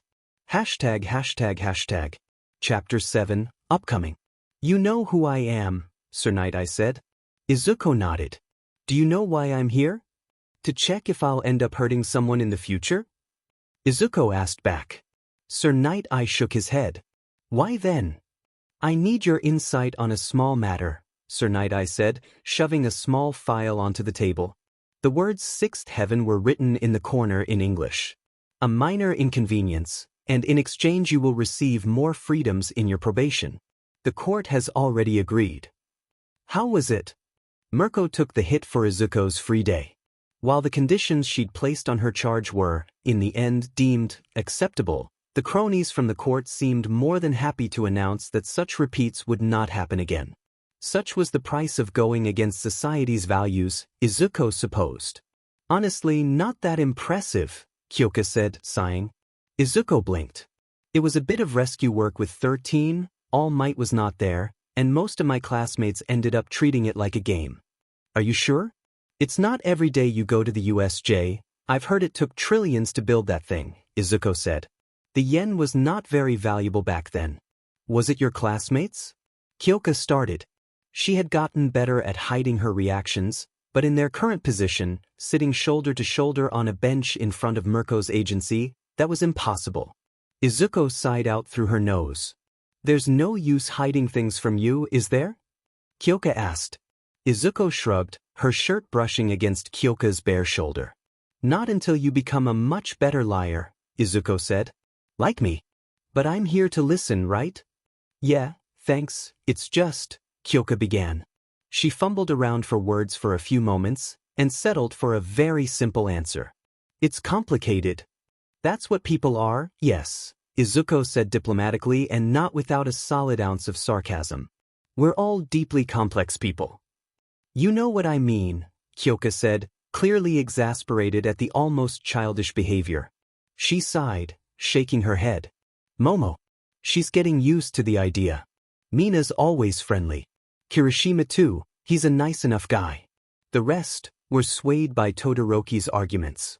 "I imagine that'd do it, yes," Izuko said, nodding. Kyoka turned her head towards her, frowning. "What? It really doesn't bother you?" "Well, if you want me to be honest," Izuko started, scratching her cheek, "it does bother me a lot more than I thought it would. Not because they think I eat babies or something, but because it makes you sad. I'm not sad, Kyoka lied, rubbing her eyes. If I were sad, it would be because you're never sad for yourself. I'm sad for myself all the time, Izuko said, raising her arms. She could see a couple pretending to take selfies, trying to take pictures of her instead. She considered flipping them off, but thought better of it. She settled for a glare, which caused them to scramble away. But I get tired of being sad really quickly. I wish I could do that, Kyoka said, wiping at her eyes. When I get sad, I just get tired and then I get more sad. Well, I guess that means we complement each other, right? Izuko asked, bringing her arms down again. She put one on Kyoka's shoulder. It was warm. Izuko did not feel warm very often. All for One's gift had seen to that. Are you angry at them? No, Kyoka said. Izuko nodded. Angry implies I expected better of them, but after so many weeks around some of them it feels like they only got into UA because others did worse. Not everyone feels that fit to be a hero. I'm sure they all have quite powerful quirks, and that's all that matters to the UA entrance exam, Izuko said, shrugging. Really, that's a lot of what matters once they're heroes as well. I once fought this hero who could spit slime with a very specific temperature. Not much else. Kyoka snorted, but still found herself full of ire. Her voice rose slightly. I have a pretty bad quirk overall, but I definitely have a better attitude than half my class. Izuko tried not to laugh at the boast. She couldn't deny it either. Even in the general education department, confidence was an important factor.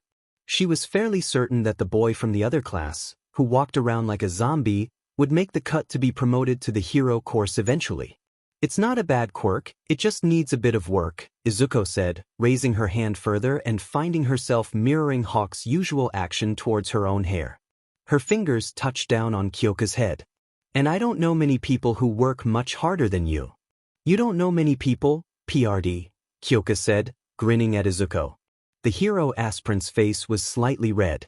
That did it, making Izuko break out in short giggles. Kyoka joined after a few seconds of keeping a straight face. Hashtag. Izuko, we have a guest, Mirko said. She didn't sound thrilled, or perhaps something else was occupying her thoughts. When Izuko walked out of her room and towards the kitchen, she found herself face to face with a lean man with thin-rimmed glasses. Even if it wasn't for his rather distinguished appearance, she would have known who he was from the symbol on his jacket. You know who I am, he said. That IT wasn't a question. Izuko nodded slowly. Can you guess why I'm here? To check if I'll hurt someone in the future and throw me back in jail? Izuko asked. Mirko tensed, as if she hadn't considered the possibility. The way the woman stepped in front of Izuko would usually make her feel valued, but right now she just felt tense. Sir Night-Eye shook his head, making Izuko release a breath she didn't know she was holding. Precognitive abilities are just caused to stop crimes in progress, not to arrest people for crimes not committed yet. Even if you were to kill someone in the future, arresting you would do nothing more than tarnish my reputation. Ah yes, Izuko said, frowning as she stepped forward. She took a seat across the man, nodding at Mirko and watching as the woman nodded back. The Un said, I will be here if you need me. Between them was not missed by Sir Night-Eye, who was grabbing something from his bag. Reputation is so important to pro heroes, isn't it? But just because it's the law doesn't mean that all heroes care much for it. The amount of times that the police or a hero had harassed her in the streets for the few weeks right after her probation started were proof enough of that. Mirko didn't leave the kitchen, simply pretending to be busy with making cereal. In the evening, I need your insight on a small matter, Sir Night-Eye said, pushing a file onto the table. The words Sixth Heaven were boldly stamped onto the front in English letters. A minor inconvenience. In exchange you will receive a few freedoms in regards to your probation. The court has already agreed. I guess I can hear you out, Sir Nightglass, Izuko said, leaning forward over the table. Though I don't think I'll be much help with those guys. As you know, the Sixth Heaven dash. Yeah, assholes with a bit too much money. The leader claims he's a descendant of Nobunaga. We've heard it all, Izuko said, waving him off. What I don't get is what this has to do with me. You're obviously desperate, or else you wouldn't even look in my direction. One of them has been murdered, and we believe that you might know who did it, Sir Night-Eye said. Izuko stopped, all the motion of her limbs coming to a complete halt as if time had frozen for her. I don't see how. Her words did not come with any particular emotion, but the temperature in the room rose. You helped them, Sir Night-Eye said. It was not in a judgmental tone, but Izuko still did not like how it came out. Pragmatism aside, you're young and they were kind to you. With the utmost respect, Izuko said, a strained smile on her lips as her voice tightened up. If I did favors for everyone who showed me a bit of kindness while I was running around committing crimes, I'd be in bed with Himiko Toga right now. Please do us both a favor and move on from this train of thought. Sir Night-Eye did not visibly react. Instead, he turned his attention back to the file, slowly going through it until he reached a page with few pictures, but many lines of text. 116 members have been arrested due to your assistance. Approximately 90 are still free, either due to the lack of evidence against them or their ability to stay hidden. I know you've given the police all the information you had. Great, Izuko said, pursing her lips. She leaned back into her chair, trying and failing to glare down her nose at the taller man across the table. So what would you have me do? We need information you did not have, Sir Night-Eye said. Gee, Izuko said. I suppose you expect me to be a psychic now. Isn't that your shtick, Mr. Precog? Takashi Oda, Sir Night-Eye said. Izuko started. The boss' third son. While you were responsible for their initial rise to power by doing them favors, many of them still blame you for the following crash. For good reason, Izuko said. I sold them out to the police to save my skin, it's the truth. Regardless of whether or not this is true, Sir Night-Eye said, stressing the sentence. We believe that they might attempt to approach you. I believe it might be out of revenge, but one of my sidekicks has proposed the possibility that they might request assistance instead. I don't think they would do either, Izuko said. Her hands were on the table, fingers twitching. They know I can't help them, and if they tried to kill me, I would be quite displeased. Either way, I have offered to check, using my quirk, Sir Night-Eye said. However, I have been urged to ask for your consent on this matter.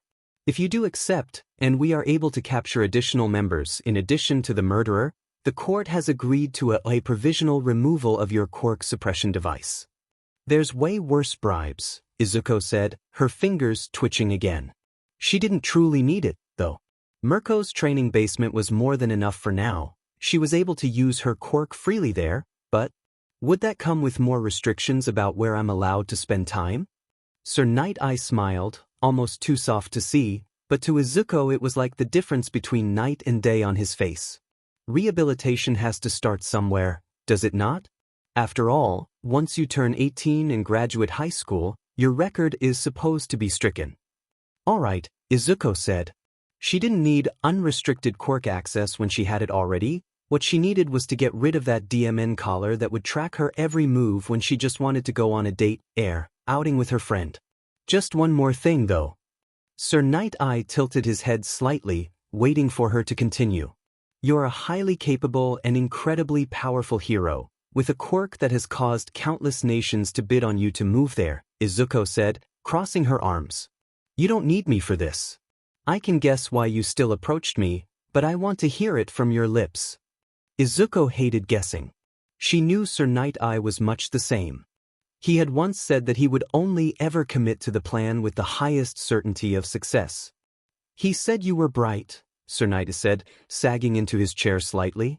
I suppose I knew you would figure it out. I was his sidekick after all, that's not exactly a secret.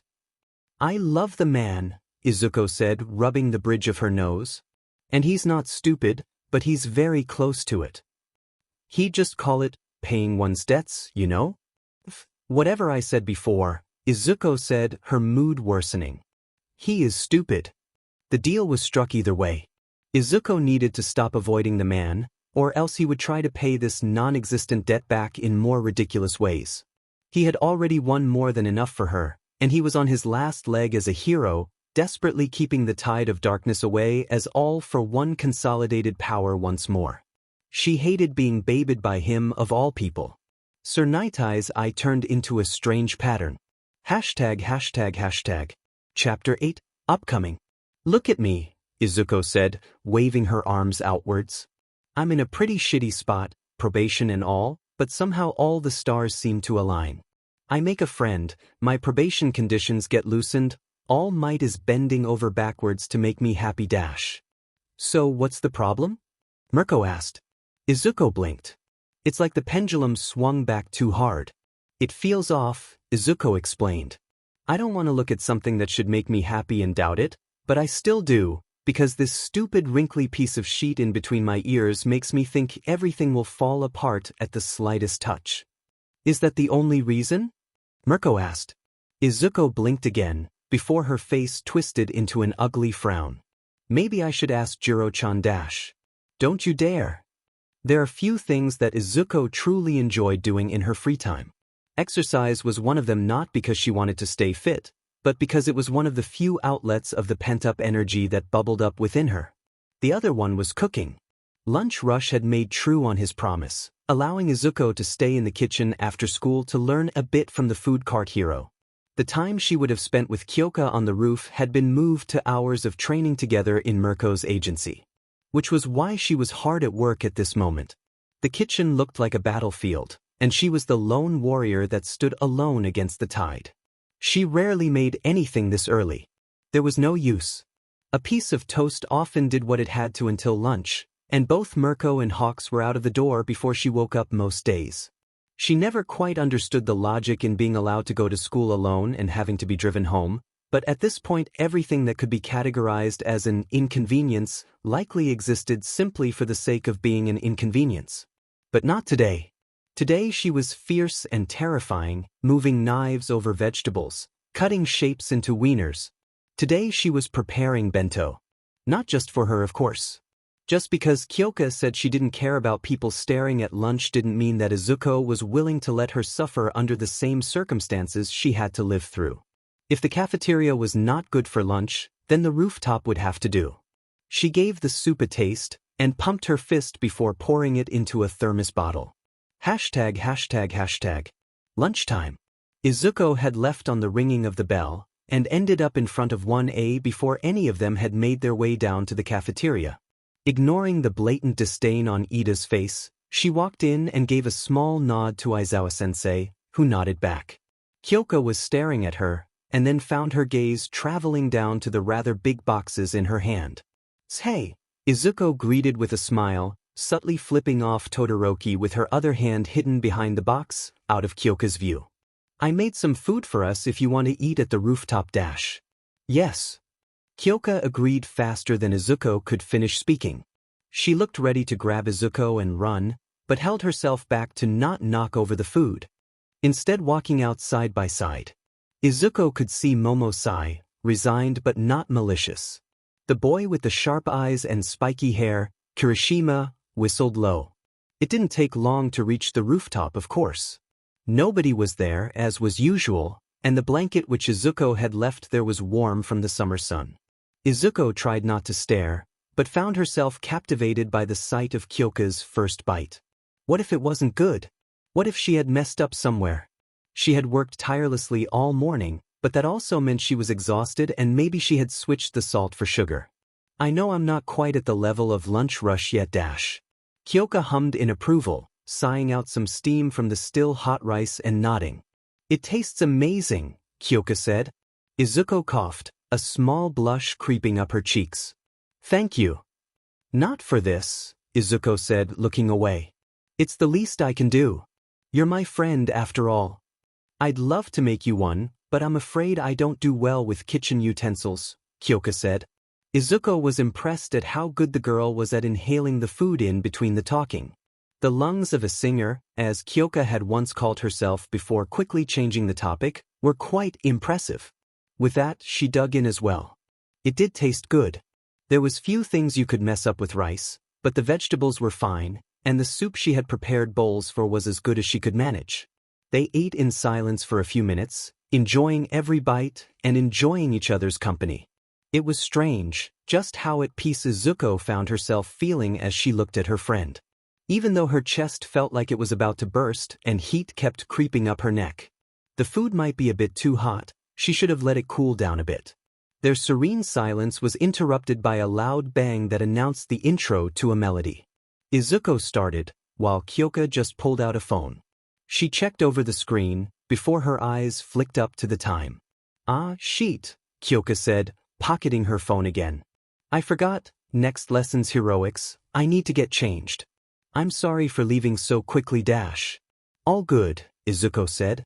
Kyoka did her best to gather the boxes and bowls together before Izuko stopped her. "Go, I have more than enough time to do this." Kyoka stood up, the bento box already completely emptied. Izuko stood as well, slower and more gracefully, but still rather full.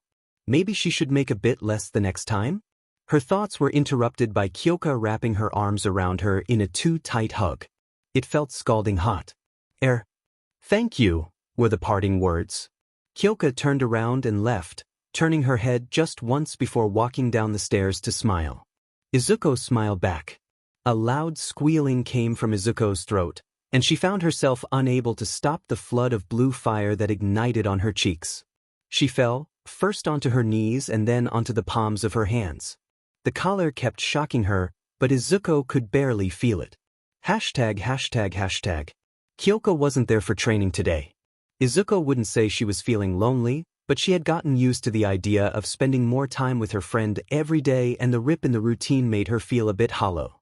Not like this was the only thing on her mind. "Are you pouting?" Mirko asked, looking like she was trying to play it off as something she had absolutely no interest in. But Izuko knew her tricks. In spite of her constant presentation as a pro hero, Mirko cared way too much. They were taking their break from the current evening spar. Fortunately, there hadn't been many emergencies lately, and patrols were never something Mirko enjoyed doing a lot of, instead working on ongoing cases instead. This left them a lot of time for training, and Izuko found herself growing closer and closer to where she was just last year. It felt good landing solid punches, even if Lucky Charm became increasingly concerned at the sparring. It was just so easy to get one's blood to boil in battle. Izuko would not use the word frenzy easily, but when compared to how Hawks approached fighting, Mirko and Izuko were certainly much closer in style. "I'm not," Izuko answered the question with the equivalent of Mirko's own tone. Mirko hummed, clearly in doubt. "If this is going to be advice hour, I'd like a rooftop. Hawks always took me to rooftops."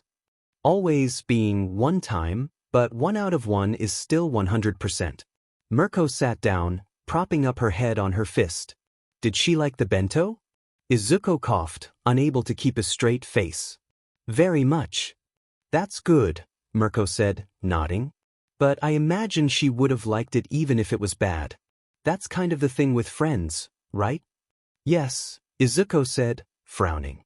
She was fairly certain that Kyoka liked it. It was hard to pretend to enjoy something and finish a whole bento of it.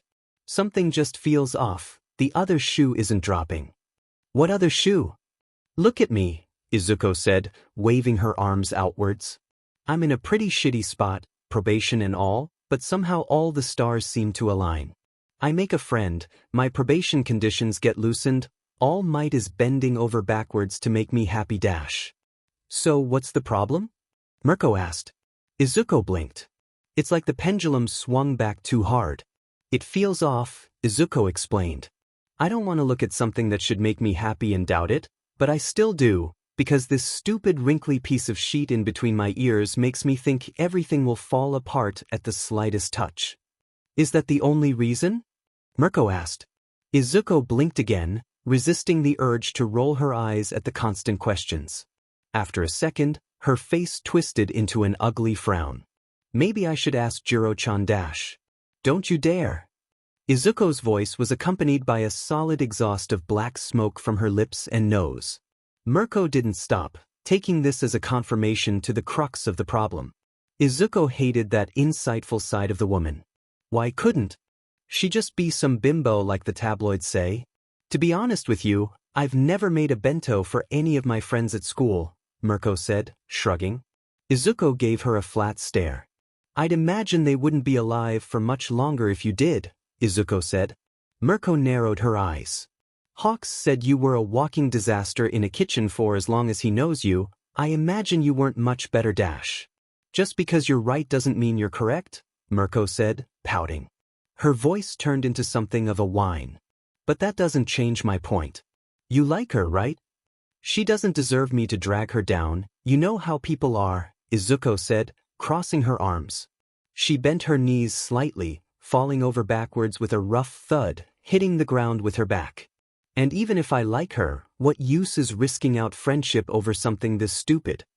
Sometimes I forget you're not even 16 Gs, Mirko said, rubbing the back of her head. Society's gotten much better about those relationships. I'm a villain.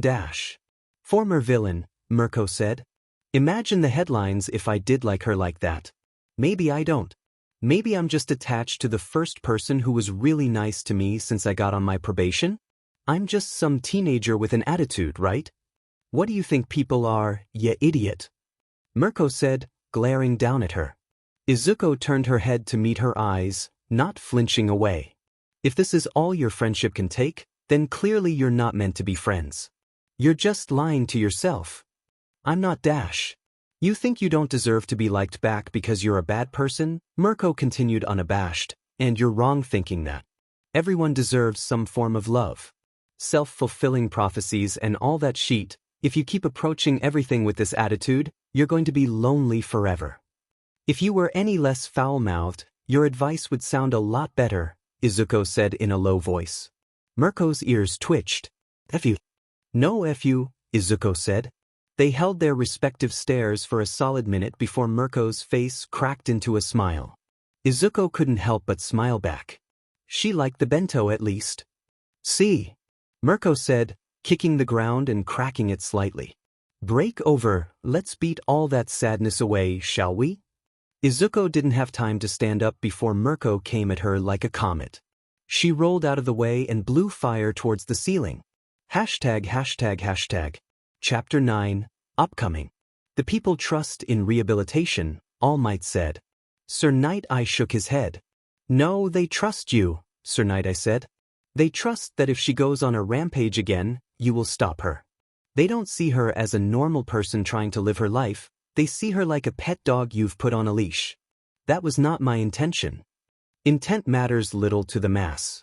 While your words were, at the time, quite a shake-up, she has not been detached from the Fire Princess long enough. Do you have a suggestion? You saw her future, right? All Might asked.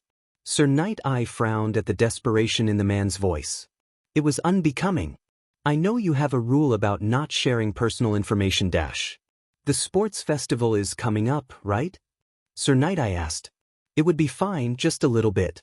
Maybe she should participate in it, to show that she can hold back. If you give her a partner to work with, I'm sure it will be fine. Kyoko wasn't the most assertive person. Heroics, and, Izuko Midoriya, aside, she didn't have much stake in anything. There were few hills she would die on, and even fewer people she would call her friends. One of those people was Mina Ishido, who had been nothing but supportive from the get-go, in spite of her own issues with Izuko. Somehow, this made Kyoko feel much better. After all, wasn't it better to make an effort to overcome your fears than to be born fearless? She was fairly certain that was from some song, but she couldn't quite remember. Before the confession about her actions, Yamamoto would have been someone she counted as a friend as well. The innocently aristocratic and mostly well-meaning, easily excitable and without a doubt dead-drop gorgeous classmate was someone she had nothing but respect for. But now things between them were awkward, and nothing showed that better than being paired up in a joint exercise. You have 10 minutes to free one hostage for a passing grade. 3 hostages for full marks, Aizawa said. Momo raised her hand, and he nodded at her. What happens if we fail? Momo asked. Aizawa glared, as if the assumption of failure was enough of one for him to get annoyed. Then you're getting remedial lessons after school, Aizawa said. Kyoko started slightly, but she knew he had seen it. Your opponents for this exercise are Ida and Todoroki. No. Kyoko's voice died in her throat when Aizawa narrowed his eyes. That was beyond stacked. Todoroki alone was enough to take care of the entire class, and while Momo's quirk was powerful, she had a habit of preemptively predicting her defeat and not giving her all. You do not need to fight, Aizawa said. Free the hostages, get out. Understood? Yes, sir, Kyoka said loudly. Momo nodded along. Aizawa walked away, back to the control room that he had prepared with the rest of the class. The hostages were crash dummies, which meant that they were not very easy to lift either way. The few weeks of training with Mirko had done a lot for her stamina, but Kyoka still wasn't entirely confident about lifting heavy objects. Start now. Aizawa's command vanished into crackles as Momo and Kyoka ran forward, into the prepared stage. The biggest problem was that, in spite of Kyoka's good hearing, the dummies did not make any noise. This left the following assumption. If Ida and Todoroki were split up, they would be protecting one hostage each.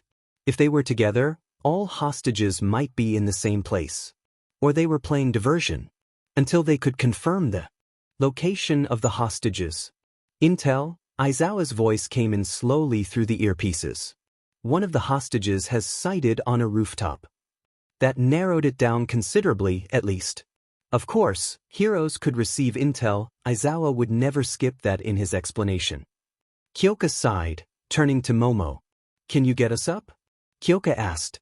She wished she could say it sounded nice and polite, but there was a bit of bite in her voice she could disguise. Momo nodded, creating a contraption on her arm and raising it up to a rooftop before grabbing Kyoka around the waist and shooting up. Kyoka did not eep as they were sent upwards. She would never. The bright yellow crash dummy was the first thing they saw. The second was Todoroki, sitting in a villainous version of his usual costume on a throne of ice. He's really into this, isn't he? Momo asked in a low voice. Kyoka resisted the urge to laugh. This stopped being funny when Aizawa threatened her cozy time with Izuko, free time. When he threatened her free time, Todoroki created a bridge of ice between the two rooftops.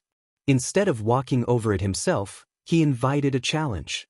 Kyoka knew that he had a fire quirk as well, but he had never used it before, so he wouldn't melt it, especially considering how high it was. Right. She stepped onto the bridge, before Momo grabbed her arm and pulled her back. What are you doing? Stopping you from making a mistake, Momo said. He's obviously going to freeze us up immediately. We need a better plan. We could go for another hostage. We don't know where any other hostages are, Kyoka said. And I refuse to fail. Let me go. She pulled away, but Momo did not let go. If anything, her grip tightened. I get you don't want to waste your evenings with this, but if you get knocked out immediately we're failing anyway, Momo said. Kyoka pulled harder, crossing her arms when she was finally free. How much time do we have left? 5 minutes, came Aizawa's voice. Kyoka frowned. Time seemed to move so fast when desperate. I can't wait, Kyoka said. If I get caught, you might be able to grab the hostage and get away, right? It's just the result that matters. The bridge of ice was melting slightly. Kyoka could see small beads of water run down from it as the summer air was heating it up from the sub-zero temperatures. I already said I'm sorry, Momo said, mumbling, addressing the actual schism between them. Kyoka frowned. I was honest, wasn't I? You apologized to me, Kyoka said. Not to her. She didn't look like she wanted to hear a sorry, Momo said, shaking her head. She wouldn't believe me anyway, because she knows I meant what I said. See, this is why I don't think we can be friends, Kyoka admitted. Momo looked genuinely hurt. Kyoka knew that they were quite similar in the end. Neither of them had any friends. Kyoka had her halfway delinquent appearance and personality to blame back then. Momo was in a school for elites. To make and lose friends was not something they were used to. People around you have feelings, Yamamoto. Even if they smile and pretend everything is fine, things are not fine. I get it, Momo said. You're upset that I'm not sorry I hurt her. I'm upset. Whatever Kyoka wanted to answer was interrupted by loud rumbling. Kyoka blinked, quickly dodging to the side before Ida's leg came crashing through the floor. Momo had not gotten the memo, however, and was sent sprawling forward at the impact. Ida's costume looked appropriately villainous, and hid what was no doubt a regret-filled expression. Surrender, he said in a booming voice. Or you will be destroyed. Momo's quirk created a cannon right under her and blasted the boy into the air with a loud noise. Kyoka ran forward, grabbing Momo by the arm and lifting her out of the debris. They ended up failing the exercise. ####. Night Eye and All Might sat in a small office in the former's agency. It was an almost nostalgic sight to the #1 hero, seeing all the merchandise and knickknacks hung up around the place. It reminded him of just how Sir Night Eye, now middle-aged, had managed to sneak his way into All Might's agency as a partner. With the kind of adoration that used to make All Might's heart flutter. The same shine in his eyes that Izuko Midoriya used to have. The information ended up correct, as expected, Sir Night Eye said, knocking All Might out of his thoughts. But I don't think you're here because of that. You would know that they've been arrested after all. Yes, All Might said, nodding.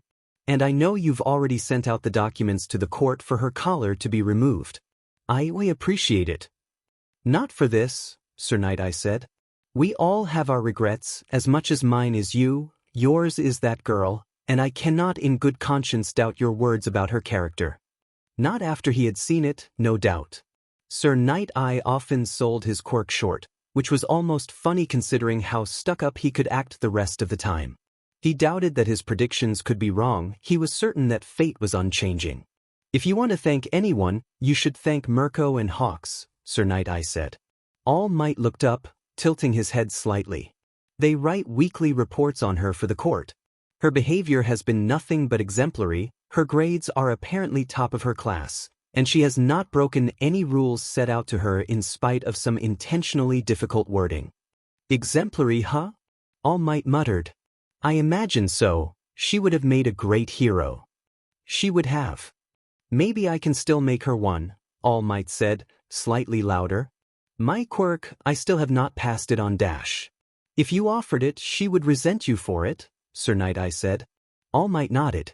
More to the point, it is unlikely that the government would offer her a license even after her record is expunged. The files may forget, but the people do not.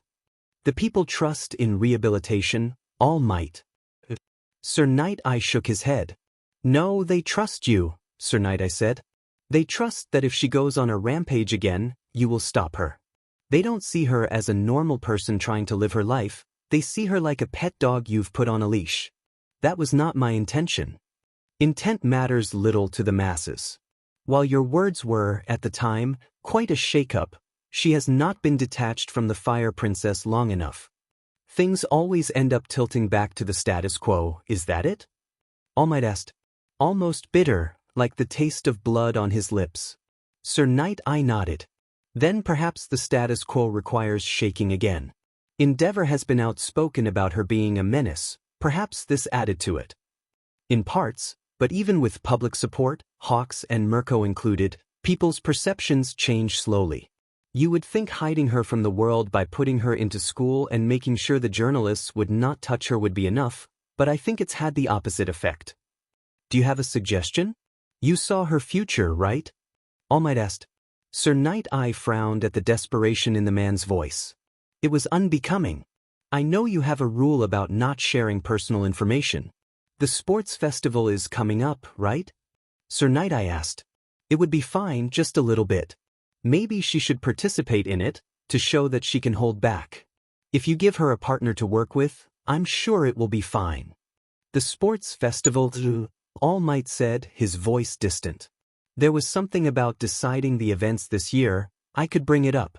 With the restrictions for her quirk use being removed and put under the normal doctrine of UA's curriculum, I could just. Sir Night Eye nodded, standing up and walking around the desk. Everything will be fine. But would it? All Might still worried, of course. He could deal with being avoided, he could deal with hearing all the terrible things he had made not just her, but no doubt many people, feel over the years. One last question, All Might said, his hands shaking as he put them on the desk. You don't need to answer me if you don't want to, I would understand. One question, Sir Night Eye said. All Might nodded slowly, then opened his mouth and closed it again. After a few minutes of thinking, he spoke. Will she be happy? All Might asked. Sir Night Eye blinked, taken aback. After a few seconds of his own silence, his former partner finally answered. I don't think I have ever seen a smile as bright as hers, Sir Night-Eye said. All Might nodded, suddenly feeling cold liking up his spine. Thank you, old friend. ####. Chapter 10, Upcoming. Izuko buried her face in her pillow. The fabric had begun to smolder from the fire around her cheeks. A second later, the fire alarm went off. What did you do? Mirko asked. Hawks blinked. I just asked who confessed first. Hawks said. Mirko snorted. What? Kyoka said, slightly dizzy from the heat. Yes, that must be it. The heat. We're not dating?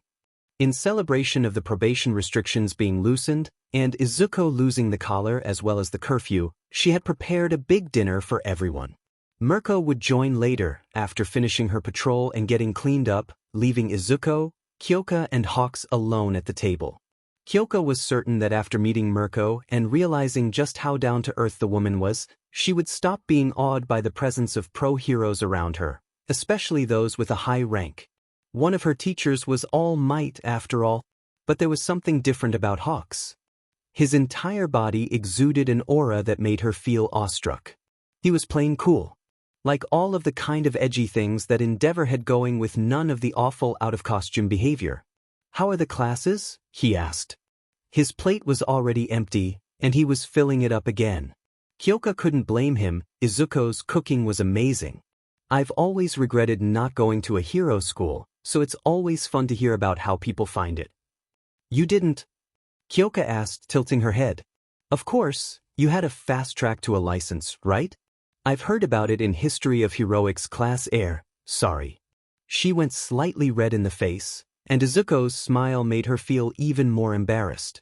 She didn't like to ask rapid-fire questions, but her curiosity got the better of her. Yeah, they've not really made much of a habit of it, Hawks said, shrugging. Exceptions don't prove the rule, after all. I can tell you now there's probably a dozen people in hero schools around town that would do a better job than most heroes in the field, but there still is a use in teaching the ins and outs. Aizawa-sensei said the same thing before, Kyoka said. There's 3 students in the 3rd year who are essentially pro-heroes already. They're just waiting for their last internships and finals at the end of the school year. There's no good way to say it, Hawks said, pursing his lips. But society's expectations SCK, when they said I should become a hero, I felt pressured to do it. You kind of bend over backwards to make everyone happy, even if it costs you something important. Do you regret it, then? Kyoka asked.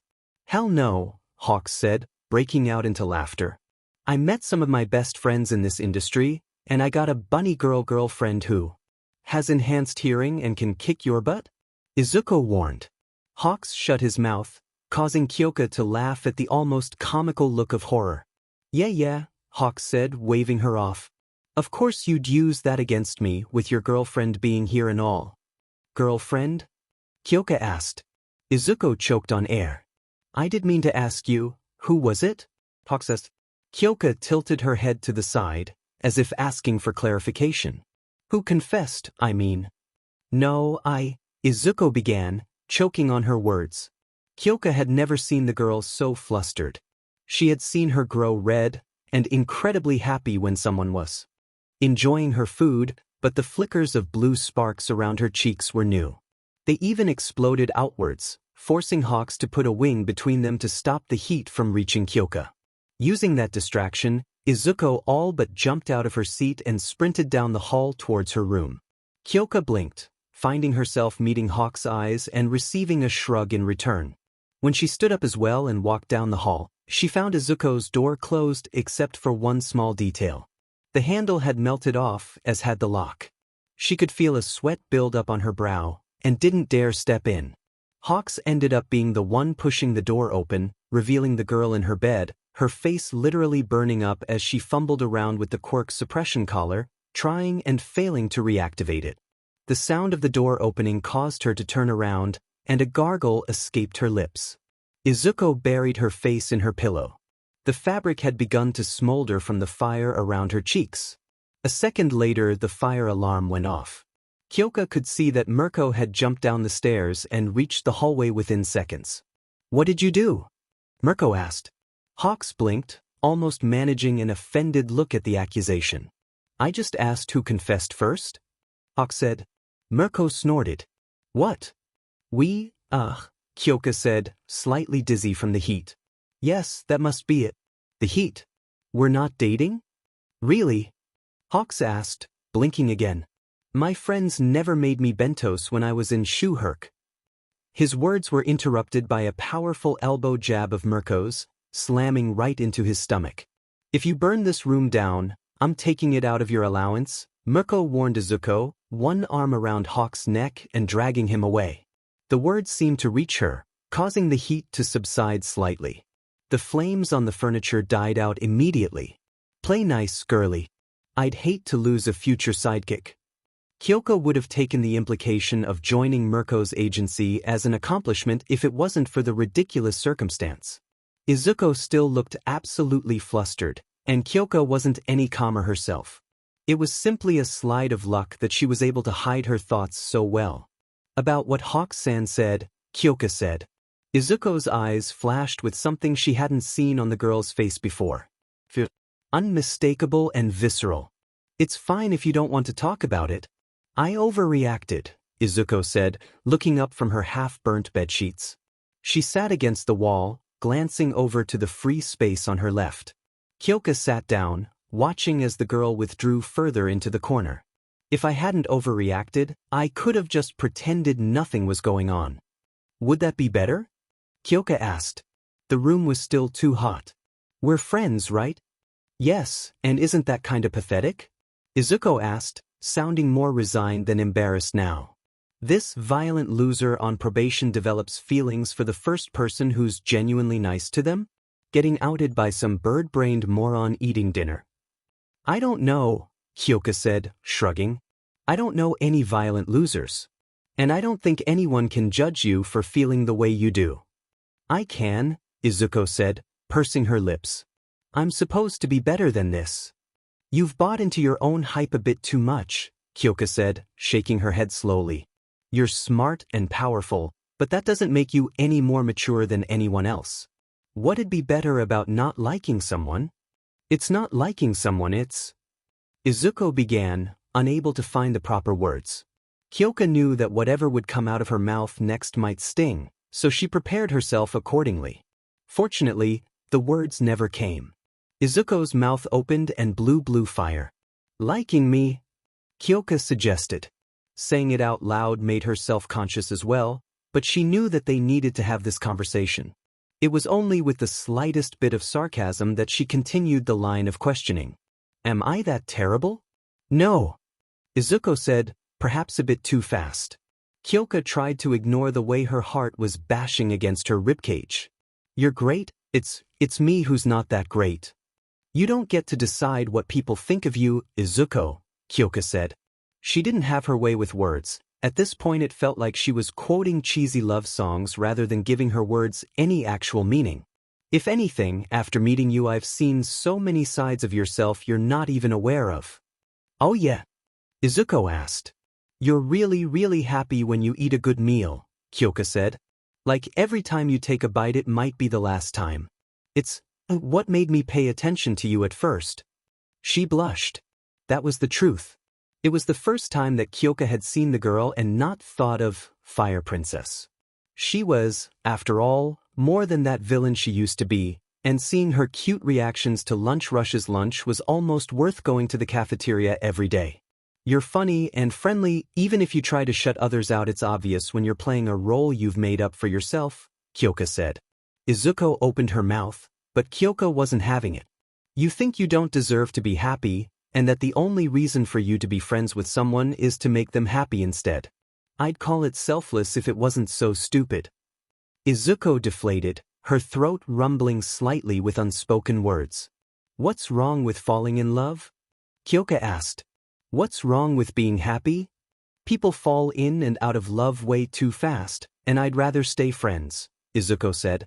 Kyoka didn't even need to call out the lie. Izuko managed to do it quite well herself. Not that hiding it is possible now. I guess the only thing left is to give it a try, Kyoka said, playing with her quirk.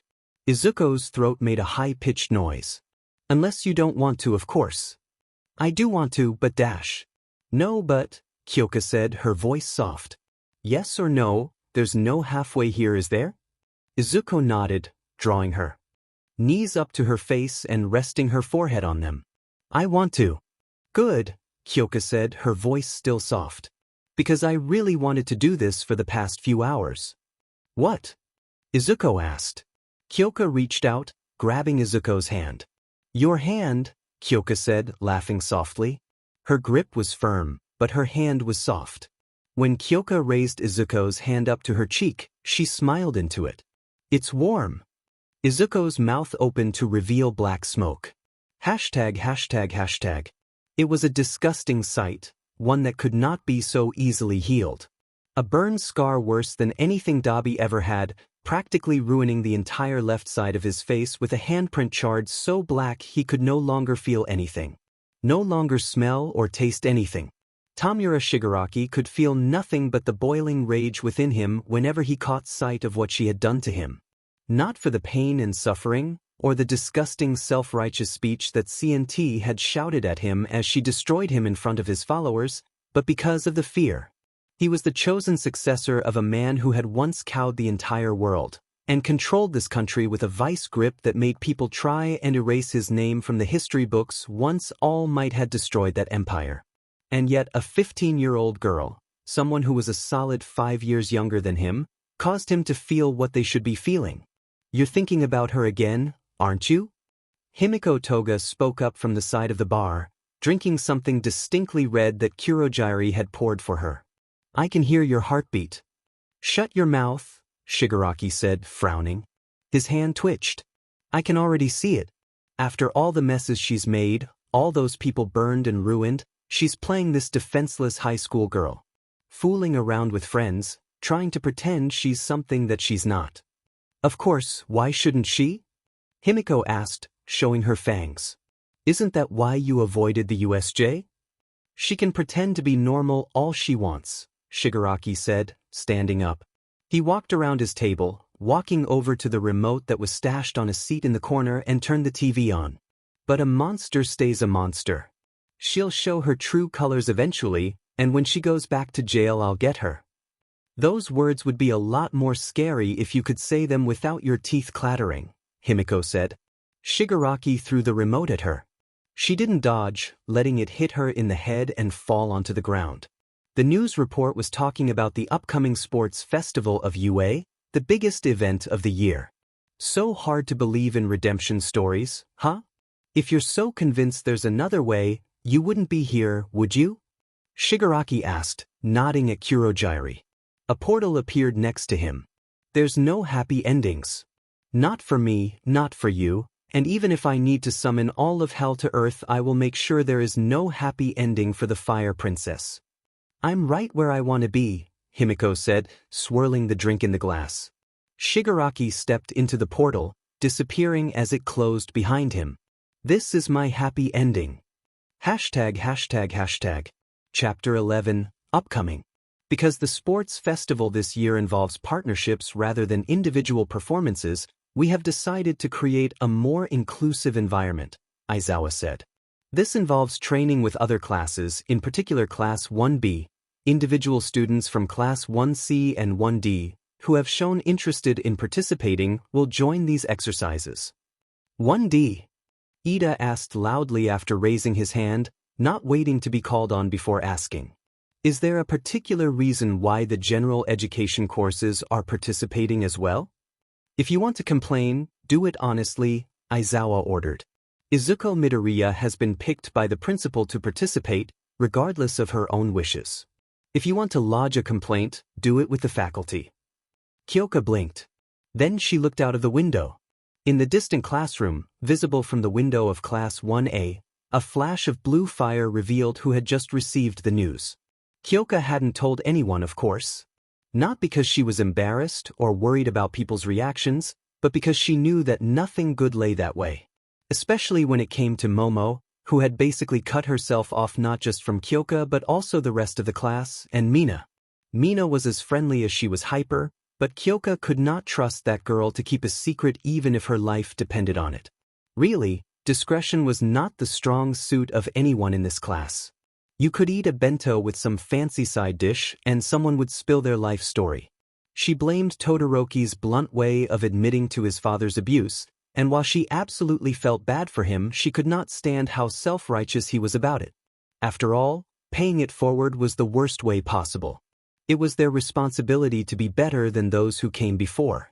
If she could trust anyone, it would be Kirishima. Loud and brash as well, but a large part of that was his high school debut attempt according to Mina. Which was exactly why she couldn't tell Mina anything about Izuko. Kyoka sighed. She looked out of the window. The weather was getting even hotter, though weeks next to Izuko had given her something of a resistance to the sweltering sunlight. He's not usually this late, Mina said, coming up behind Kyoka and wrapping an arm around her shoulder. You think something happened? Probably, Kyoka said, her voice grave. Maybe he was caught in a torrid love affair with Present Mike in a bathroom stall. Mina snorted. I don't see it. If those two are a couple, they'd absolutely go to the roof instead. It's way more romantic. Kyoka could not disagree. It didn't help that the bathrooms were disgusting half the time. It was like people had no respect whatsoever for others using them. I wanted to talk to you about Momo, Mina whispered after a moment. Kyoka frowned. We don't have to if you don't. There's not much to say, Kyoka said, looking back to where Momo sat alone, leaning against her fist and staring out of the window as well. The class chatter was loud enough that she shouldn't hear them, but Kyoka wasn't a fan of talking about people behind their back anyway. As much as I want to stay friends, she doesn't have any respect for my choices. And if you say she worries, I'll ask you what she's worried about, Kyoka said, shrugging off Mina's arm. If people are going to be assholes about who I choose to hang out with, I don't need those people. She's sheltered and bad with social cues, Mina said, finishing her sentence. The pink girl put a hand on Kyoka's shoulder. Always very handsy, but not obnoxiously so. She'll get around to realizing why her behavior is hurting you. Not everyone needs to get along with everyone, Mina, Kyoka said, deflating slightly. She made her choice, I made mine. I don't think it's wrong to be friends with Izuko Midoriya. She was friendly, a great cook, and every time she smiled it was like an arrow struck Kyoka's heart. Mirko's teasing aside, the rest of the day at the home was spent just enjoying each other's company, and Kyoka could see herself doing that for a long time. She's not making me cut others out, Kyoka continued. Mina nodded slowly. It's everyone else who decided she's poison, and it's not right just because everyone thinks so. The masses were stupid. Kyoka would not say it out loud, but she still followed many of the old forums about the Fire Princess. Active as always, since last year, and with the same curricular discussions over and over and over again. Always coming to the same conclusions.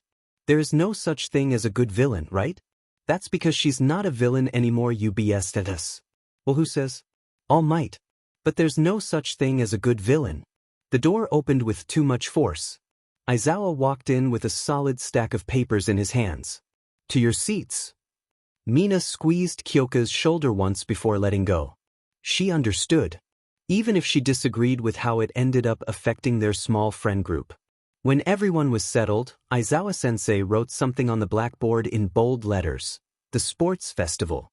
There's been a few delays in getting the right permits, but the sports festival is back on track, Aizawa-sensei said. A few comments by the staff about how insular the classes are have caused the principal to decide that the sports festival should be changed up slightly this year, as a trial run for future events. The letters on the blackboard continued. Partner. Because the sports festival this year involves partnerships rather than individual performances, we have decided to create a more inclusive environment, Aizawa said. This involves training with other classes, in particular Class 1B, individual students from Class 1C and 1D, who have shown interested in participating, will join these exercises. 1D?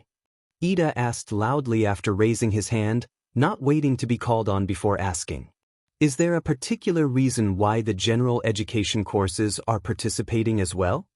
If you want to complain, do it honestly, Aizawa ordered. Izuko Midoriya has been picked by the principal to participate, regardless of her own wishes. If that pisses you off, take it up with the faculty. Kyoka blinked. Then she looked out of the window. In the distant classroom, visible from the window of Class 1A, a flash of blue fire revealed who had just received the news. As you don't know each other well yet, you cannot turn in any partnership applications until at least 2 joint training exercises, Aizawa continued, ignoring Ida's obvious frustration. As we don't know how many people from the non-heroics classes will participate, scheduling these exercises will take until next week. We don't know how many people in the heroics course will participate either, do we? Aizawa grinned. I don't know what you mean. Vlad King and I have already turned in the applications of all members of Class 1A and 1B. Some in the class looked less than thrilled about it. But Todoroki looked absolutely stoked. She could have sworn that bits of smoke rose up from his cheek. ####. While you were still active, there had been questions about your accommodations.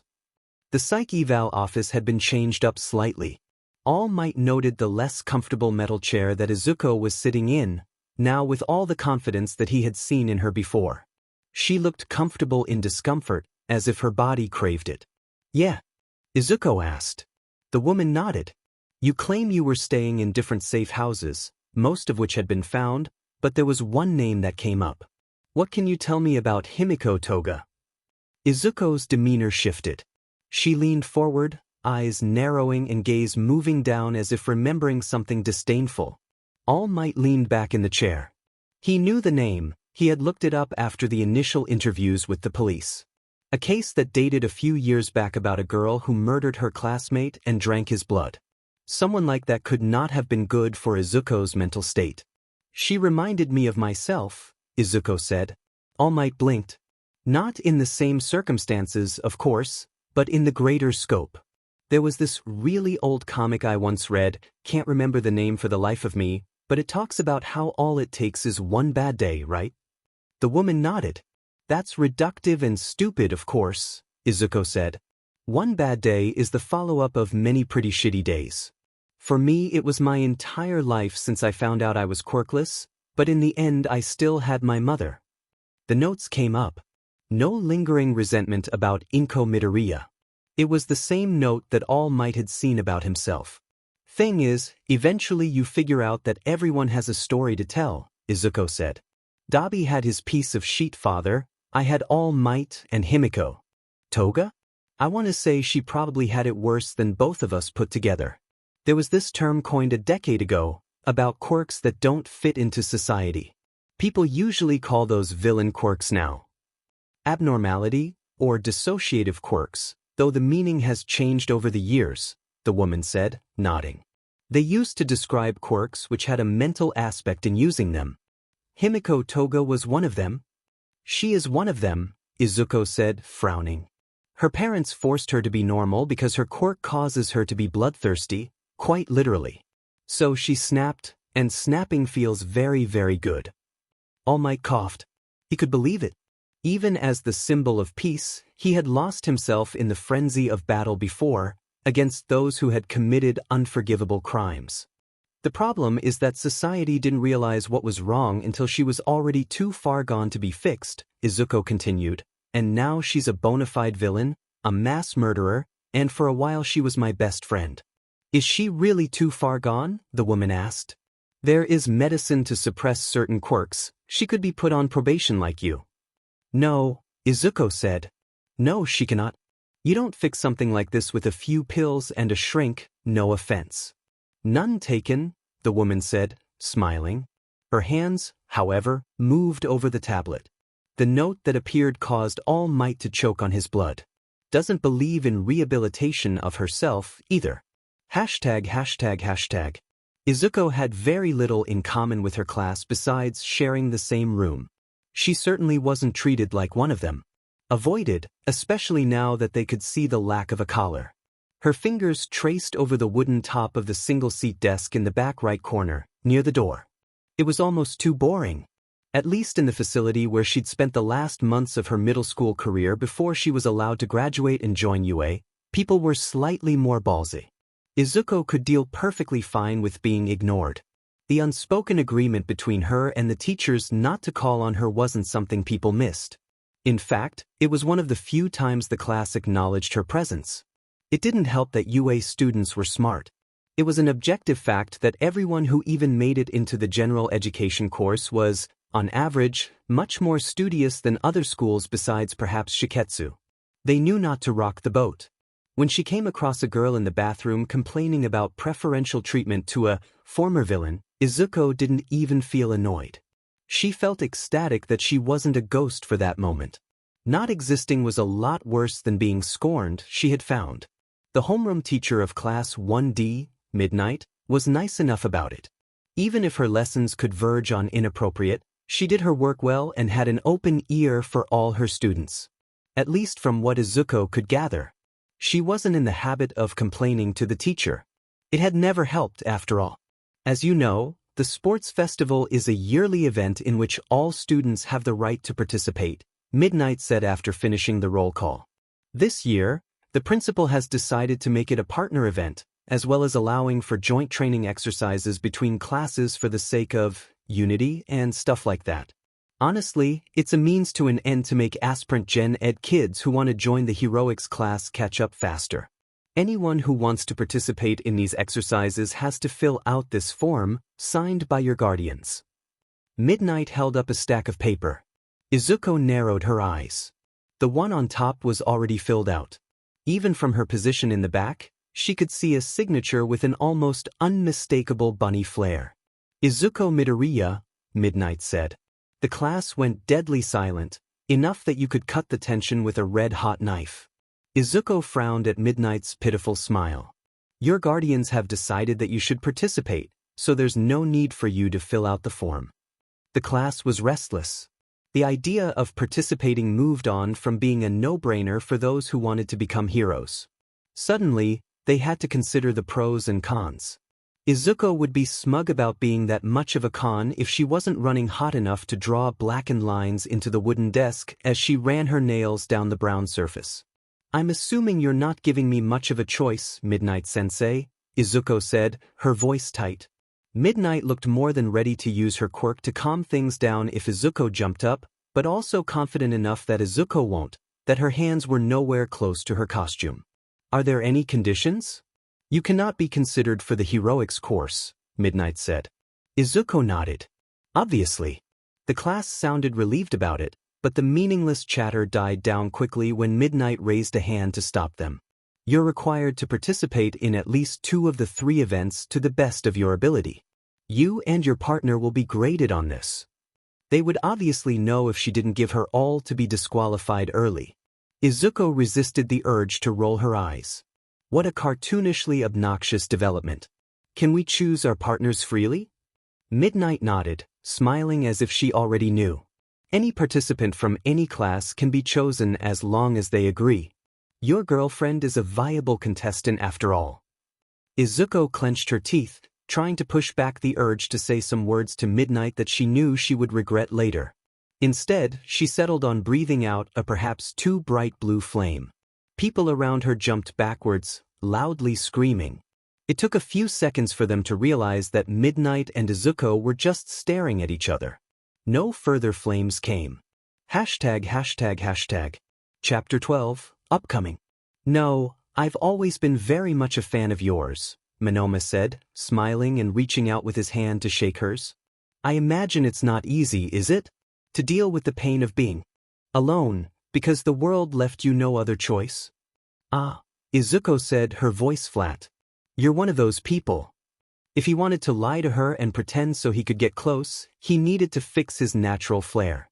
Even if he said the most honest of words, his smile and stance just made it impossible to believe him.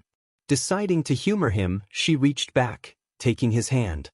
He pulled back at the merest touch, the brash confidence and faux affability gone, cradling his hand as if he had touched a vat of toxic waste.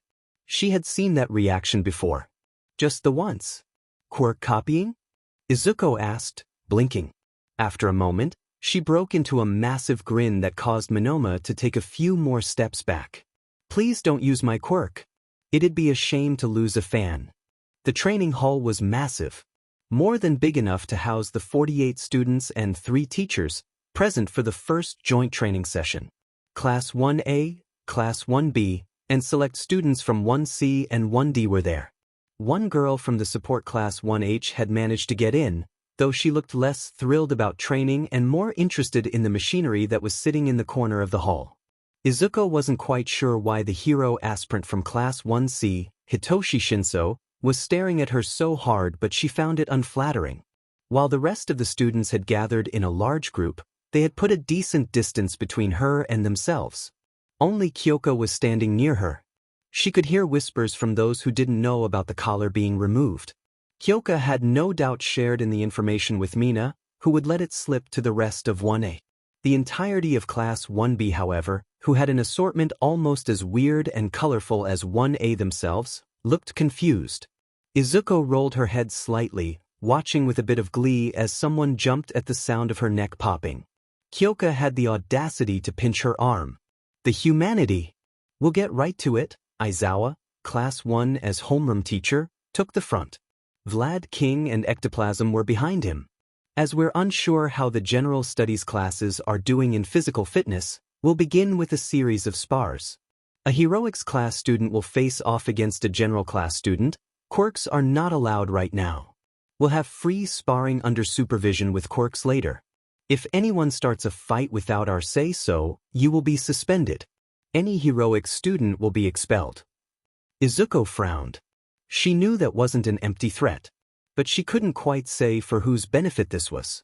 She knew that Todoroki would love the chance to have a go at her. From the way he was glaring holes into her skull she was almost willing to oblige him. The way Kyoko was stealing glances at Momo, however, felt much more concerning. She had told her, of course, about the botched hostage rescue class, and the schism that seemed to grow rather than heal. Izuko had promised not to lie about her feelings anymore, though she almost regretted it.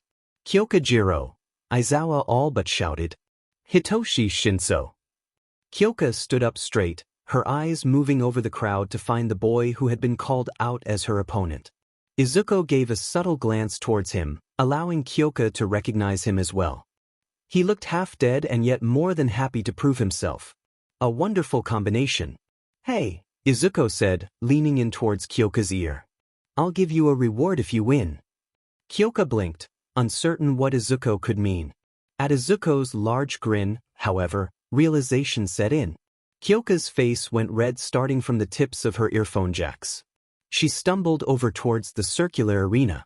The ground had a soft composition, falling on it shouldn't be too bad. This meant that she should be able to use some of the tricks that Mirko had taught them. Before the fight started, however, someone else came over to Izuko. She looked up, finding herself staring into the blue eyes of an unfamiliar face.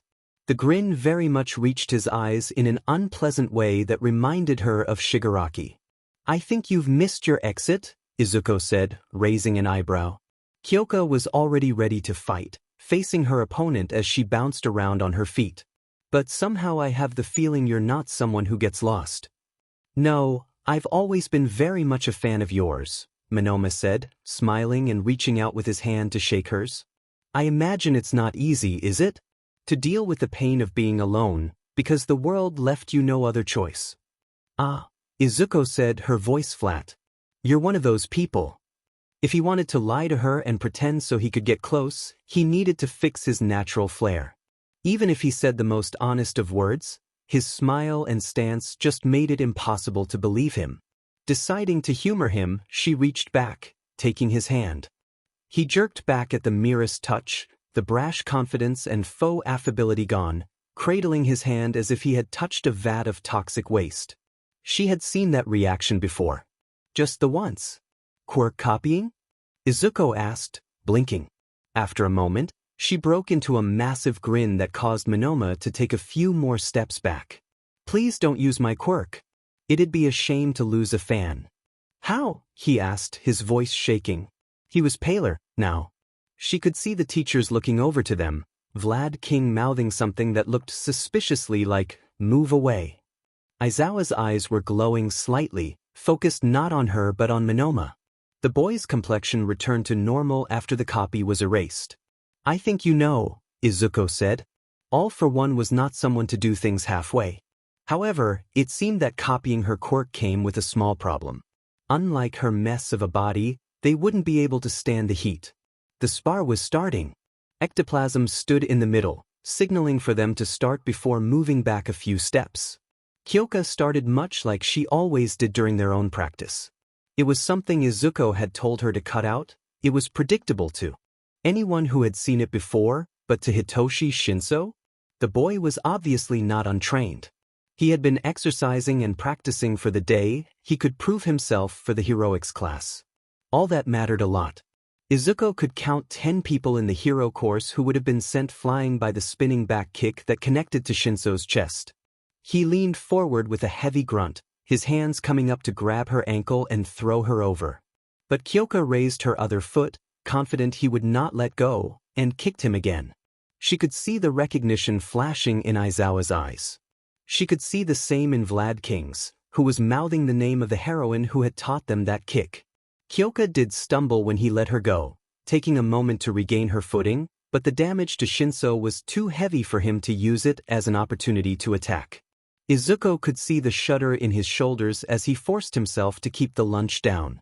In an environment with quirks, the kicks may not always be as effective. Tenya Ida could likely kick harder without much effort, and people like Kirishima could tank them easily with his quirk, but Izuko would be the last person to say that you could not win with them. You just needed to know where to aim.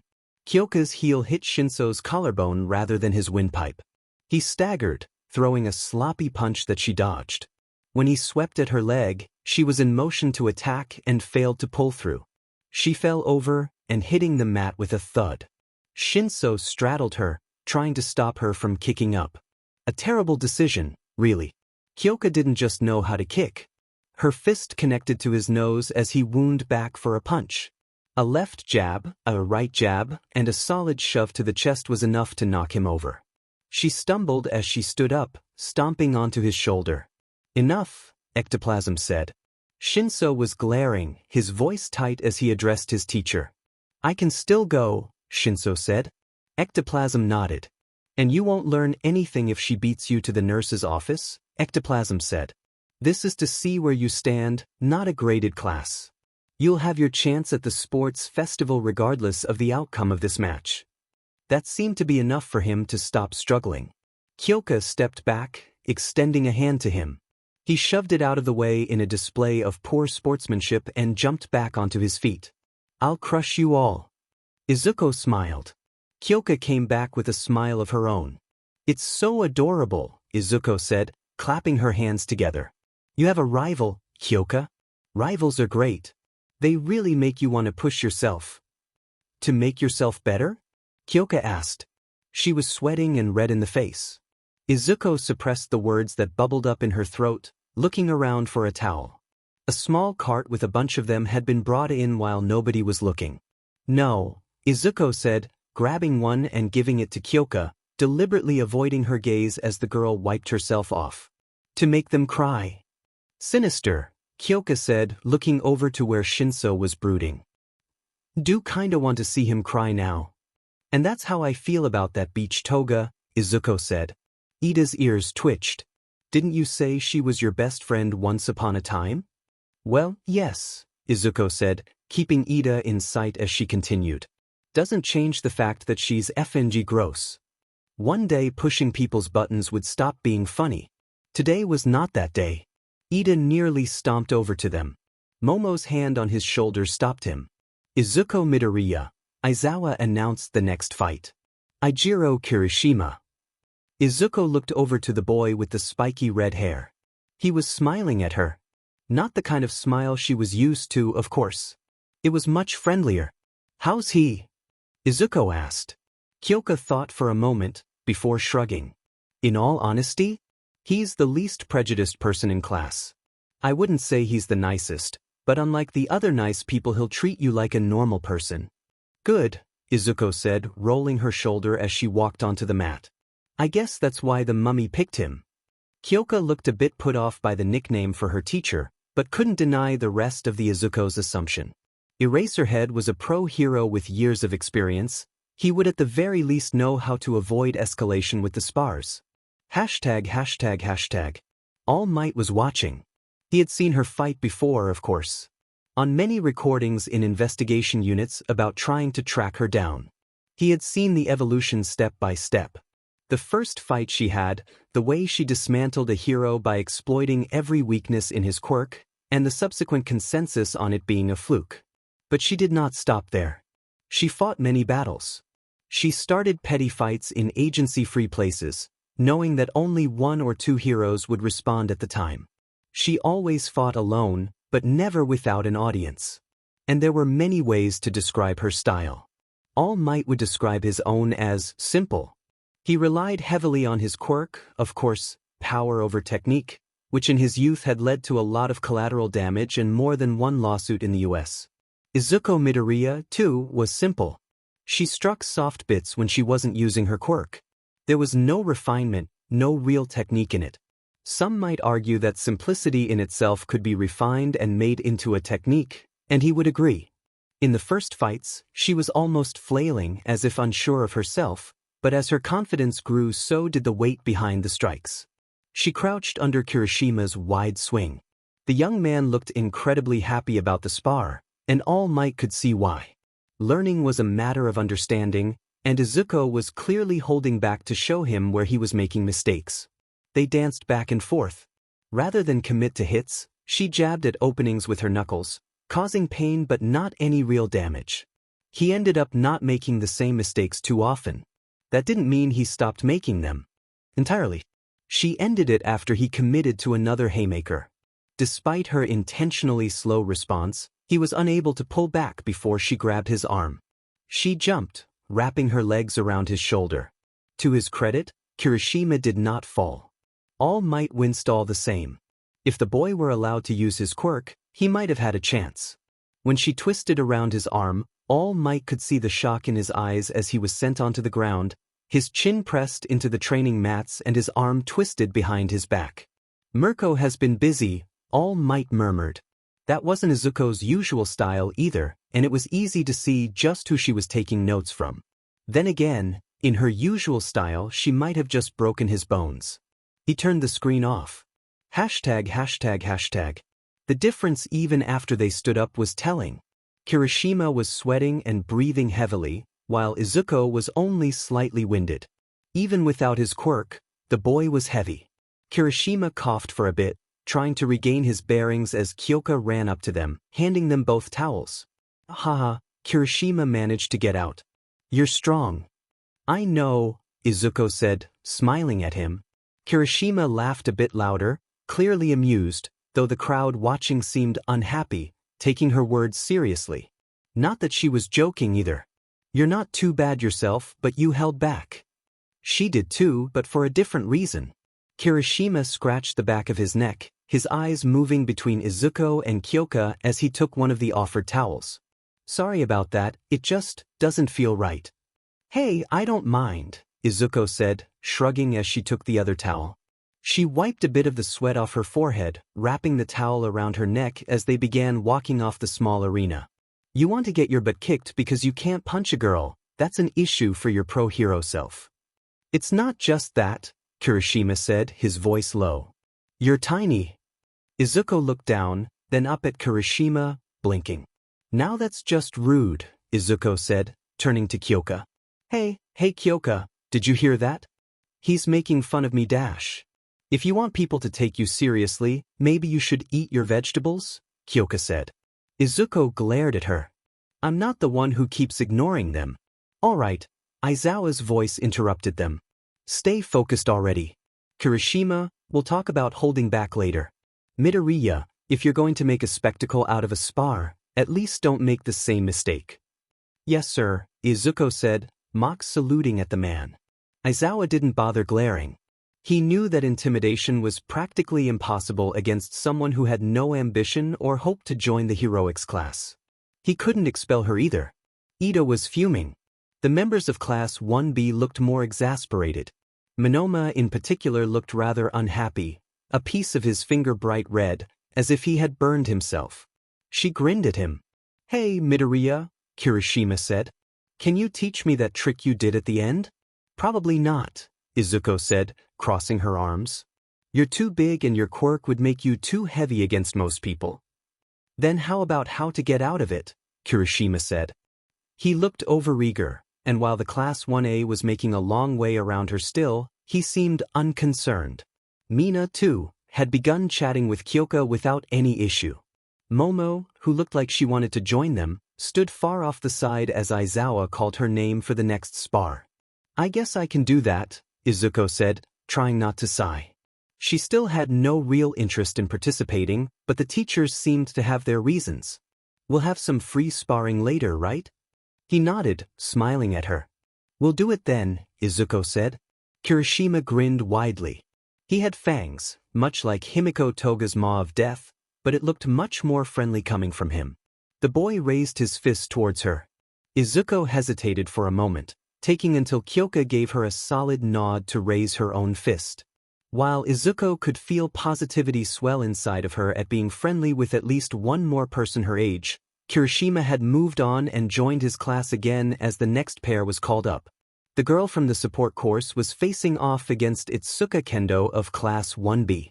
In spite of Mei's disdain for a physical fight, she clearly had muscles, no doubt from swinging around wrenches and power tools for years. Hey, Kyoka said, lowering herself slightly to whisper into Izuko's ear. Can I pick my reward? Izuko shivered for a moment. Of course. Kyoka's smile could have rivaled All Might's. ####. Chapter 13, Upcoming. It was after about 10 minutes of conversation that Kyoka had enough. She stood up, perhaps a bit too fast, and nearly stumbled over her chair. Izuko stood and caught her. Kyoka held onto her. Let's dance. Izuko blinked, realizing the position they had found themselves in, not too far from the half-empty dance floor. Is it a reward for you if I also get something? Izuko asked. Kyoka shrugged, wrapping her arms over Izuko's shoulders, swaying back and forth to the music. Izuko was wrong. Slow songs were perfectly fine for occasions like these. Kyoka picked her up at the train station the next day. You really put it on, Kyoka said, looking down at Izuko who was doing her best to hide her face behind her hands. A wig sat on her head. You really didn't need to. It was blonde, stuffy and hot, and it made her look quite different. Mirko helped her put it on. I just don't feel comfortable going out again so people look at you weirdly, Izuko said, muttering into her hands. She wasn't someone who said no to attention, but Kyoka was innocent. I feel like a circus clown. It's all right, Kyoka said, shrugging. It suits you. Maybe you can bleach your hair. No, Izuko said, perhaps a bit too fast. Her hair was the only thing she had left, the color that was the same as her mother's.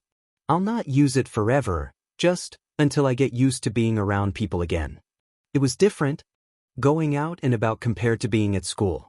The streets just had a different feel to them. All right, Kyoka said, not fighting her about it. Taking Izuko's hand, she pulled the other girl away from the train station. Come on then. We still have a whole day ahead of us. Kyoka picked a date as a reward. Well, it was more the circumstances of the date. She'd chosen a small bar with an open mic that allowed students in until 9 p.m. Izuko wasn't sure she wanted to have another public outing after the dirty stares they had received when they were shopping, but she couldn't say no considering it was her that offered the reward in the first place. And now on their first official date, she wanted to focus solely on it, and not on the stares and whispers of those around them. So the wig was a must. It still reminded her a bit too much of All Might's own golden hair. The bar wasn't far from the train station, a small building at the corner of Shibuya. In the daylight, it looked much more like a small cafe, which was aided by the setup of tables inside. Only the hardwood bar counter revealed its origins. It was also much more full than Izuko would have thought. Someone was at the microphone, singing a slow song that wasn't Izuko's flavor at all. They managed to find a free seat, though, near the almost packed dance floor. I'm surprised, Izuko murmured, lowering her gaze onto the table. I didn't think the mood would be quite this good while it's still bright outside. It's the weekend, Kyoka said. People are usually pretty happy when there's no work or school. I guess, Izuko said. She never felt that way. Not before Mirko had begun letting her join for training at the agency. School days at least meant that she could spend time with Lunch Rush and steal some of his recipes. It's good that we have a class together now. It is, Kyoka said, smiling widely as she nodded. Some people are getting around to not being assholes when your name is said since then. I get to be smug and tell them I was right all along. Kirishima's nice enough, Izuko said, nodding. I don't know why he talks down about his quirk. It's really good for combat, almost as good as yours is for reconnaissance. Mina says he used to be kind of shy back in the day, Kyoka said. Izuko blinked. They went to the same middle school. He dyed his hair and now he's the Kirishima we know. I guess that's one way to do a high school debut, Izuko said, laughing softly. Kyoka nodded. If it's a bar we need to order our drinks, right? Right? Yes, Kyoka said, standing up. What do you want? Whatever you get, Izuko said. The ambience was not quite the same as Kurogiri's bar. The drinks behind the counter looked a lot less refined, but a lot more varied. She was fairly certain that they didn't serve blood here. At least that meant Togo wouldn't be at a place like this. Probably. Kyoka left and came back with 2 cold glasses of lemonade within a minute. Their talk continued, concluding with a fit of giggles about Ida's reaction to cursing. It was after about 10 minutes of conversation that Kyoka had enough. She stood up, perhaps a bit too fast, and nearly stumbled over her chair. Izuko stood and caught her. Kyoka held onto her. Let's dance. Izuko blinked, realizing the position they had found themselves in, not too far from the half-empty dance floor. I don't like slow music. We can dance to fast music faster, Kyoka said, pulling Izuko slightly closer and further to the dance floor. Izuko's face went red. Is it a reward for you if I also get something? Izuko asked. Kyoka shrugged, wrapping her arms over Izuko's shoulders, swaying back and forth to the music. Izuko was wrong. Slow songs were perfectly fine for occasions like these. Kyoka continued taking the lead. Izuko wasn't great at dancing, but she could follow directions very well. People around them were more concerned with their own partners than them, and this let them focus entirely on each other as well. My dad told me this bar has been around since he was a student, Kyoka explained. He took my mother here when he proposed, too. I suppose I should be glad he did, or you wouldn't be dancing with me today, Izuko said, her voice barely above a whisper. You're great. I thought I could never keep up with the rest of the class, Kyoka said. But now I feel much more confident. You're the best thing that has happened to me. That's really cheesy, Izuko said, blushing and giggling. She was left smirking up at her partner. I bet you say that to every girl, don't you? If you want cheesy, I can give you cheesy, Kyoka said, smiling. Izuko wasn't sure where she was going with it until Kyoka had already wrapped her arms around her shoulders so tightly she could not escape, leaning down to whisper into her ear. Even if the whole world is against you, I'll be your ally. Something in her snapped. At first, it was like a small spark of electricity that ran down her spine. After a few seconds of going still, Kyoka had loosened her grip to watch Izuko's face run through various shades of red, and smoke rushing out of her nostrils. Izuko said, her voice cracking slightly. Kyoka blinked. In the end, Izuko's legs gave out, forcing Kyoka to help her back towards the table, though she did not let go. Izuko's fingers were digging into Kyoka's shirt, her eyes glistening as her shoulders shook. Izuko, Kyoka said, shaking the girl by her shoulder. Sorry, is everything all right? Izuko pushed her face into Kyoka's shoulder, nodding as she sniffed. Kyoka became more conscious of their position, and she could feel the gazes on them as Izuko was all but sitting on her lap. Growing red herself, she put an arm around Izuko's head, hiding her face from the onlookers, making sure she wouldn't be recognized while vulnerable. I'm sorry. Izuko's voice was muffled by Kyoka's shoulders. Her breath was not warm but uncomfortably hot. I'm a mess. It's fine, Kyoka said, rubbing the girl's back. She could guess why Izuko reacted so strongly, she just didn't expect it to have such an effect. It's all fine. ####. All Might was watching another recorded interview. One of the more classified ones. One of those which only the top 10 heroes had access to, along with a few exceptions further down the rankings. Did a popularity poll make you more reliable than other heroes? Of course not. But the numbers of cases solved you needed to reach that level justified it somewhat. Anything involving All for One was kept under lock and key, after all. He was too big, too much of a blight on the history of this country since the Great Pre-Quirk War of the 20th century. After you defeated Tuya Todoroki, you received his quirk. The interviewer began the second week of interviews without any introduction. He was a suit with a higher paycheck than the usual policeman. What were your orders? No orders, Izuko said, shrugging. Just do what I wanted. And at that point, I just wanted to prove All Might wrong. I guess using a quirk I got from someone else to do it wasn't really the smartest way, huh? I would say no, the man said, unconcerned about the small talk. He was friendlier than the previous interrogators, almost amicable. How did you pick your first target then? The words he said to me that day are still stuck in my head, Izuko said, one hand patting down her unkempt hair. Like a refrain of a song that plays on the radio all day. What words? Abandon all delusions of control. Her voice was grave as she said them. Her fingers scratched at a bit of her head, as if she remembered the touch. Quite dramatic, but it did the trick. I wasn't very good at fighting yet, so I had to fight someone who wasn't great either. I've had notes on various heroes whenever they made their debut. I updated them, details that I noticed, more and more possible uses and weaknesses. We saw the notebooks. The man interrupted her rambling with a wave of his hand. Impressive, if superficial at certain points. I suppose your ideas don't translate that well on the page. No, they don't, Izuko said, shrugging again. I could write myself a cramp, but in the end it was do or die, so when I fought, air. Signal, the man supplied. All Might remembered the man. A Shiketsu graduate who had finished his schooling and received his license just 6 months before Izuko made him her first victim.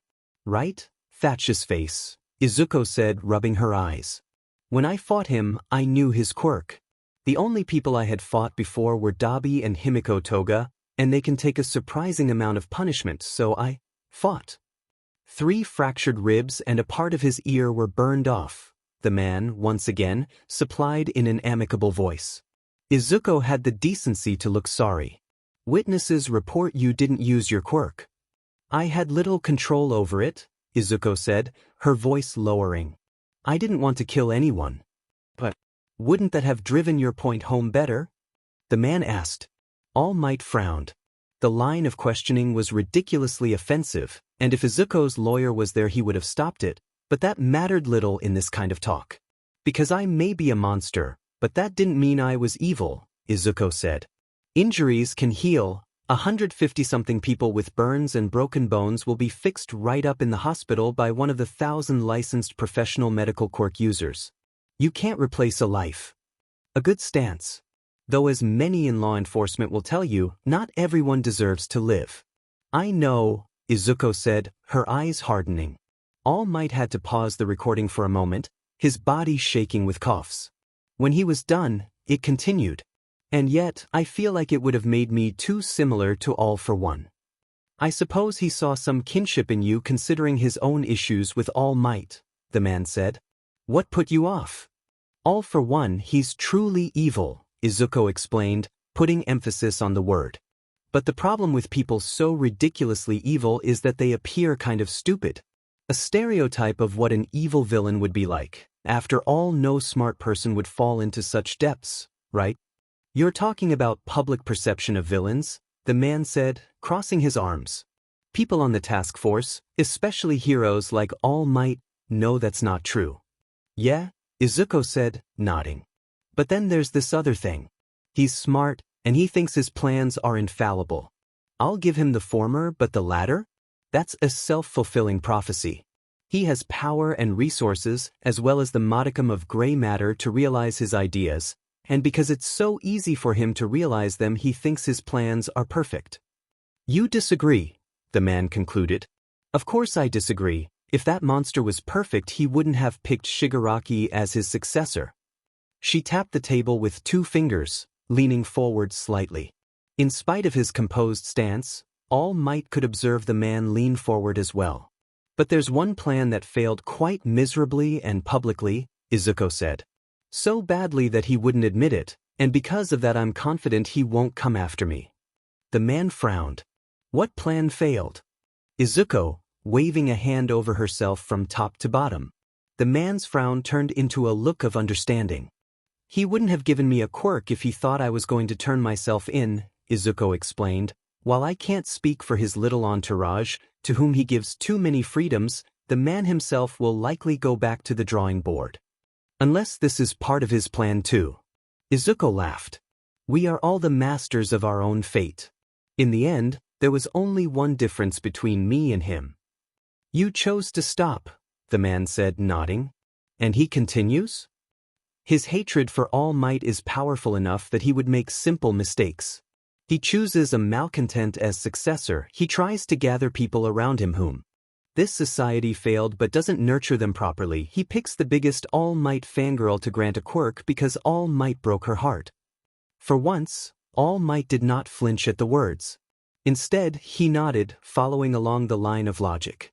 Do you think he will continue making these mistakes, then? There's only one delusion of control, Izuko said, concluding with one final grin.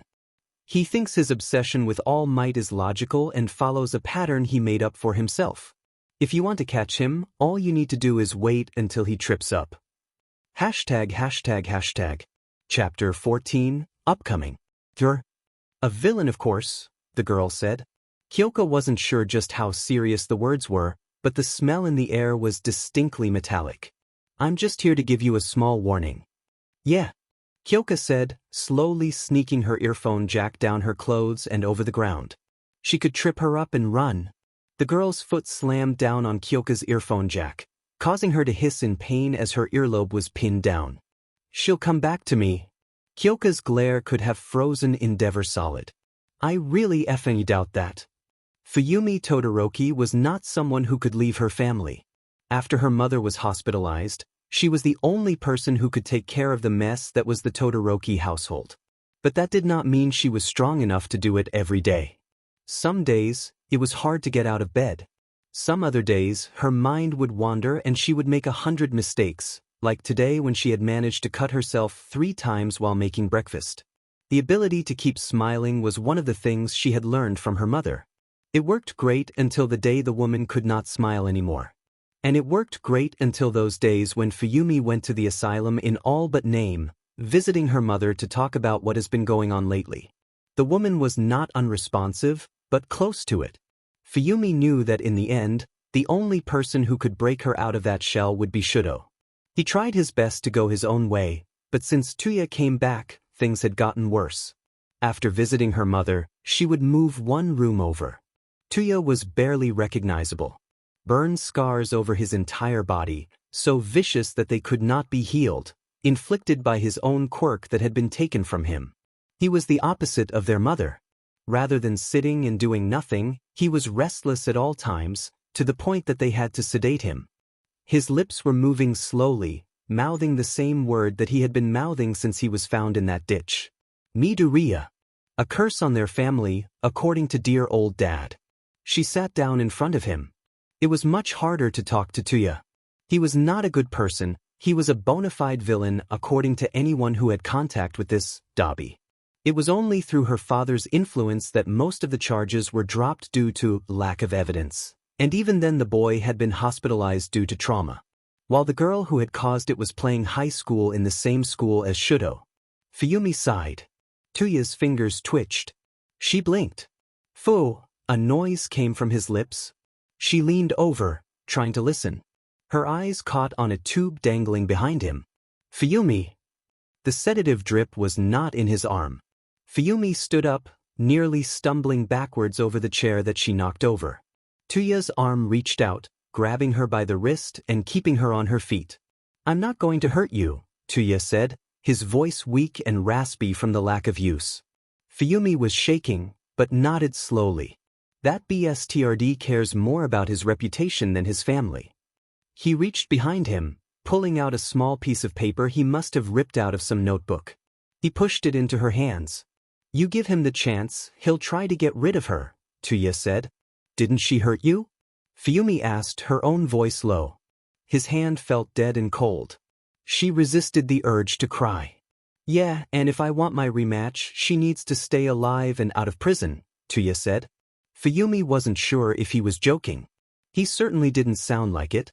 There's a stash of files at this address. Get it to anyone who'd listen. Free this FNG family. Fuyumi's hands were trembling around the note. She pocketed it, in spite of the voice in the back of her head urging her not to. In spite of the heavy-set glare of her father that she could feel on the back of her neck wherever she was. What are you going to do? Pretend to be a vegetable, Tuya said, grabbing the drip tube and putting it under his arm. Get the files. Please. Fuyumi nodded, scrambling out of the room with short but fast steps. ####. It was on the way home from Mirko's agency. Like usual, the sun was already setting by the time she had reached the train station. It was late enough for the streets to empty out, but not quite late enough for the flood of late-staying blue-collar workers to make their way back home as well. Kyoka had good hearing, so when she walked down the train station she could hear the soft pitter-patter of steps that were trying and failing to fall in the same rhythm as her own walking. The childish skipping ended whenever she stood still. Halfway across the train station, with 3 others waiting near the platform for the train that would arrive in 2 minutes, Kyoka turned around.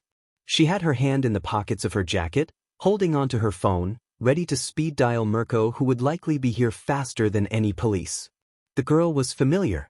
Kind of like that girl next door that was in every piece of nerd media appealing to people who fetishize the word childhood friend. Eyes shining with a sense of unabashed wonder, disheveled hair that was still put up in 2 buns, wearing a uniform that both made her seem petite while also emphasizing the girl's figure.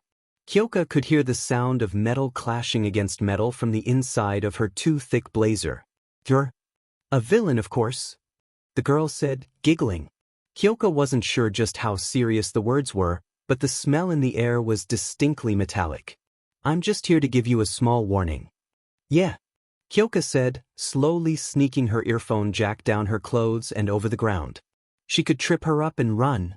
The girl's foot slammed down on Kyoka's earphone jack, causing her to hiss in pain as her earlobe was pinned down. She'll come back to me. Kyoka's glare could have frozen Endeavor solid. She knew, of course, who the girl was talking about. She knew, without having ever seen a picture, just who this was based on Izuko's descriptions. I really effing doubt that. Himiko Toga, Izuko's best friend. This wasn't an attack though. It was a warning. Himiko did not reach for her weapons that were hidden under her clothes. She did not make a step forward, or any other motion that could be perceived as hostility. Instead she did much worse. She smiled. An almost genuine and happy smile. She'll grow bored of you, Himiko said, stepping off the earphone jack. Can you give her a message for me? No. Tell her that Sensei is willing to forgive her, Himiko said, giggling softly. She can come back whenever she's done playing around. If she doesn't, Shigaraki might come by. The train arrived. Whatever other lies and provocations came from Himiko's carnivorous grin were drowned out by the sound. The doors opened. 24 people stepped out, between them. She kept her eyes on Himiko as she walked onto the train. The girl remained on the platform. When the doors closed, Kyoka's legs gave out. Her hands were still shaking as she pulled out her phone. Who should she call? If she called Izuko, she would worry. Mirko would tell her immediately. Kyoka sighed. ####. She crashed into Hawk's agency with still trembling knees. Her earphone jack was bruised and pulsated in pain from the heavy boot that slammed onto it. The agency was just 1 stop away, and he had offered to bring her home once before, so it wouldn't be too strange. But that wasn't why she was here. The receptionist looked at her with critical eyes, sitting behind a desk that could as well have been a zoo. Various cages of small birds were gathered on and around the desk, all of them watching her much like the receptionist. Welcome to Hawk's agency, name pending, the receptionist said, sounding annoyed at having to add the last part. What can I do for you? Is he in or on patrol? Kyoka asked. The receptionist raised an eyebrow. If he's in, can you tell him Kyoka is here? I'm a friend of his charge. The receptionist blinked, and her eyes lit up in recognition. Ah, you're the girlfriend. No, I mean yes, but, Kyoka spluttered. Maybe coming here was a bad idea if Hawks was going to tattle to anyone who would listen. She regained her bearings, her face a lot more red than it was before, and lowered her gaze to avoid the almost satisfied look on the receptionist's face. Can you just tell him I need to talk to him? It didn't take long after the woman had hit a button on the phone for the man himself to stride down the stairs that were set to the right of the reception. Having more than a little bit of fun with his quirk, he glided down with his feet slightly above the ground, landing without making any noise. I see how it is, Hawks said, smiling. My future daughter-in-law is coming to visit. He stopped before Kyoka could truly react to his joke. She noticed too late just what he was staring at, and by then it was too late to hide the injured earphone jack behind her hand. That wasn't Mirko, Hawks concluded. He didn't even need to ask if it was Izuko, because she would never. Mirko could be a bit rough, but never to the point of injury that she wouldn't treat before sending someone home. Kyoka shook her head slightly. Come. His voice was almost intimidating, and enough for her to just listen. She followed him up the stairs, past a few posters for merchandise and beauty products that Hawks had given his face for, until they ended up on what he had once called the perch. A second office on the balcony of the agency, only usable in the warmer seasons. What happened? Hawks asked, turning around and leaning against the railing. Kyoka frowned, not certain where to start. Who did it?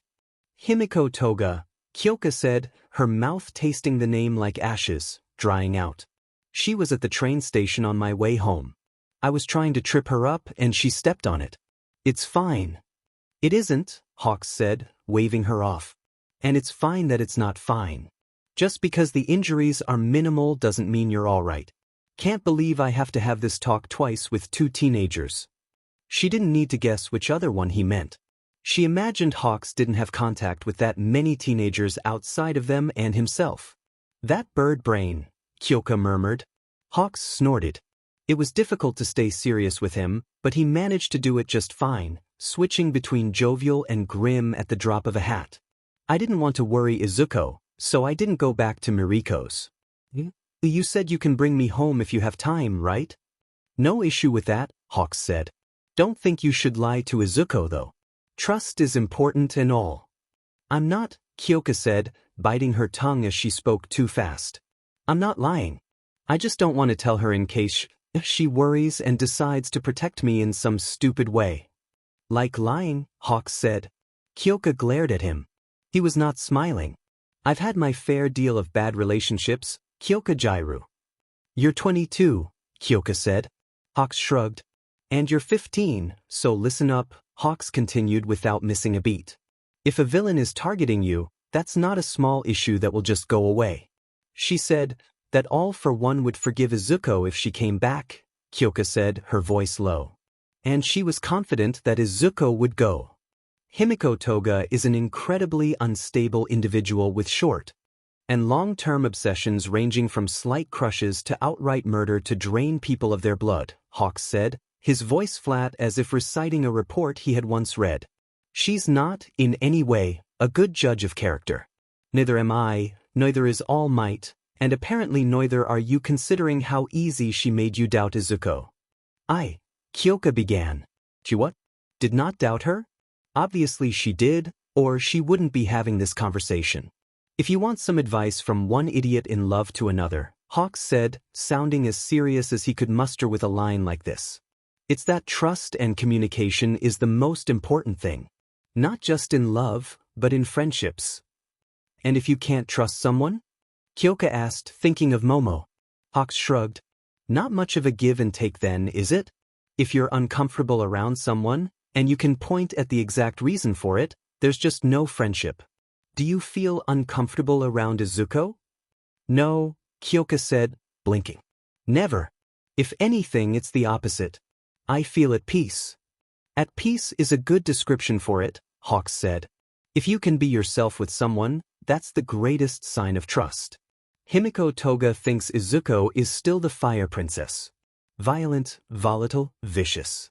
I'm not saying she doesn't have those traits, because I sparred with her once and she will kick my butt one of these days, But there's more to people than reducing them to their worst traits. Once again, Kyoka thought of Momo. You're much better at verbalizing this than I thought you would be, Kyoka admitted. Hawks laughed. Years of therapy, girl, Hawks said. Anyway, what do you want to do now? Kyoka fumbled around for her phone inside her pocket, slowly pulling it out.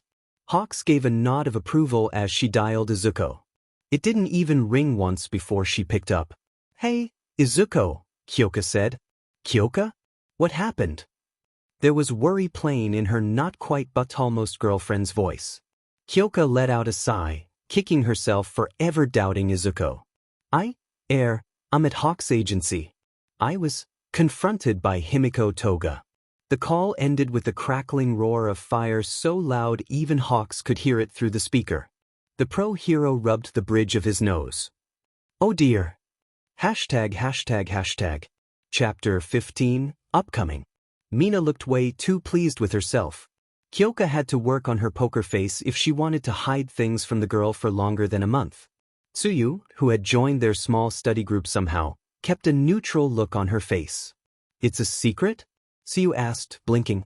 Kyoka frowned. It's very obvious. Who else knows? Kyoka asked. Tsuyu put a finger to her chin, looking up in thought. I can only think of Ida who hasn't connected the dots. Yamamo looked doubtful when people talked about it. Ugh, Kyoka said, her forehead smashing against the top of the table. That what you do all evening? Mina asked. Kyoka jabbed her in the sides with her earphone jack. Izuko's therapist sat in front of him. She looked unhappy and he could not fault her. All Might was not in front of her as the paragon of this society, a pillar and symbol of peace, but as Yagi Tashinori, half dead and uncomfortable to look at. And he was here with the authority to make the woman break doctor-patient confidentiality. Dr. Mikima, Yagi said, bowing as much as his stomach allowed. She helped him up when he found his back refusing to move. Thank you. I understand you've been briefed about my reason for being here. All Might's intrusion into the private files that only the court had access to. Yes, Dr. Mikima said. Yagi did not react. I wasn't briefed on why exactly you needed to violate that girl's privacy even more, but I've been ordered to answer your questions and I will do so to the best of my ability. Thank you again, Yagi said, nodding. I'm sorry for taking up your time, which is why I shall be brief. She still has meetings with you, correct? Once a month if that, she said, shrugging. It's mostly routine checkups, her emotional state and how volatile she might be. I'm not going to share anything from those. You don't have to, I just need your impressions. On what? If you're going to ask me whether she should be locked up, I'll tell you no. I doubt your boss would want that either, considering his obsession. He's not obsessed, Yagi said, lying to himself. Maybe it was something of one. Izuko Midoriya was his greatest failure. The one girl whose soul he failed to save, at least until now, and even then there was a long way to go. It's more about her fighting prowess. I'm not an expert on martial ability, Tashinori-san. She will participate in the sports festival, Yagi said. Dr. Mikima's eyes widened in surprise, then narrowed. It's not Dash. You're showboating, Dr. Mikima said. Or if not that, the faculty wants her to slip up. It's not that, Yagi said quickly, raising his hands in a placating gesture. It was on the recommendation of Sir Nightai. He said it could help her show that she can hold back. Dr. Mikima opened her mouth, then closed it again when she heard Sir Nightai's name. He could see the gears turning in her head. The implication. Precogs were not well liked in courts, but for something as minor as looking into whether someone will receive a positive or a negative response to their appearance in a publicly televised event. I'm not sure crowds will be good for her, but if you are confident that the teachers can stop her, that's fine. You think she's a danger? I think everyone is a danger, the woman said, her voice tense. Even that man who sent you here isn't the most stable individual. I worry for the whole country when he inevitably retires. I understand, Yagi said, nodding. What is your professional opinion, then? On Izuko Midoriya, that is. The sports festival usually involves 1 or 2 competitions that test combat prowess. She has something many heroes struggle with, Dr. Mikima said, leaning into her. It's like a drag addiction even. She enjoys fighting a bit too much. Rather than get tired, she gets more high-strung as she fights. You've read the reports? All of them, Yagi said, nodding. She nodded back. Incident 53-64, she said. She infiltrated a Yakuza underground fighting ring, though infiltrated might be a generous term. According to witness testimonies, she fought for 12 hours and 16 minutes and would have kept going if law enforcement hadn't arrived. Let me rephrase my earlier statement, Yagi said. You think letting her fight is dangerous? No, she said. She needs an outlet. It's the circumstances I disagree with. Izuko Midoriya's entire career as a villain was to prove herself. To society, to All Might, to herself. Fighting in front of other people might cause her to slip. The question is when she will pull herself back. Not if. Yagi asked. He was confident she would as well, but hearing it from the lips of someone else, it helped. He resisted the content smile that was threatening to slip onto his face. She hates losing, Dr. Mikima explained. She won't do anything to jeopardize her standing intentionally, but she might miscalculate. Punch a bit too hard, aim at a too soft spot, her quirk starts at cremation and ends somewhere at returns all creation to ashes. So, a typical UA student learning how to use their powers responsibly? A teenager, Dr. Mikima said flatly. Yes. But she is the only one on probation. If you want to use this as a way to make her look good in front of people, make sure she doesn't fight someone who pushes her buttons. Yagi nodded. ####. Lunch with Izuko was a strain on their relationship in its own right after the revelation that the League of Villains had an eye on them. The name was already extra, and certainly appropriate for the organization, though Izuko refused to call them that. She had a lot more colorful names, though. Some of them included expletives that would likely see her suspended from school if she ever said them out loud. Kyoka and Izuko had settled on calling them gross. The more she heard about Shigaraki, the more Kyoka was inclined to agree about how gross he was. The food was still fine, maybe slightly rough around the edges due to flames that no doubt did not come from the stove. It was the silence. Izuko did not speak as much as she did before. She did not crack jokes. Her thoughts were written on her face. It was when they finished up and made their way down to their respective classrooms that Kyoka found it in her to speak up. You look like you're going to do something stupid, Kyoka said. It might have been blunt, but in the end that was the kind of language Izuko spoke. I'm not, Izuko lied. Kyoka rolled her eyes, grabbing Izuko's shoulder. I said I'm not. When I went to Hawks, Kyoka said. I told you, I wasn't sure if I should tell you. Now I'm still not sure I should have. I would have been angry if you hadn't, Izuko said. Kyoka nodded. And I'd be worried if you were risking your probation because of something like this. I think I wouldn't have minded you being angry if it stopped you from going to burn down the world. I'm not going to stand aside while someone I like is attacked again, Izuko said, her fists clenching at her side. My mother had to leave the country already. I'm not going to let that BSE take you too. There's nothing to take, Kyoka said, trying to calm her down. My parents are on tour right now. Hawks-san said I could stay at your place, right? That won't work forever, unless they're scared off they will keep coming like cockroaches. It was halfway back through the hallways, near the small space under the stairs, when Kyoka had had enough. Izuko's anger was understandable, but there was a point where it was just unsustainable. She was quite literally fuming on her way back to her classroom. Kyoka grabbed her by the wrist, pulling her along behind the staircase where no prying eyes could see them. Before Izuko could say anything, Kyoka pushed her against the wall. If you do anything, Kyoka said, her voice pleading, you'll go back to jail. No second chances. I'm trying to protect you, Izuko said, her voice cracking. And I'm protecting you. Kyoka slammed her hands against the wall on either side of Izuko's terminally hard head. You've gotten too far to throw it away because of some beach with a blood fizich. Izuko said. It was less a word and more an approximation of one, coming out much like the noise of a boiling tea kettle.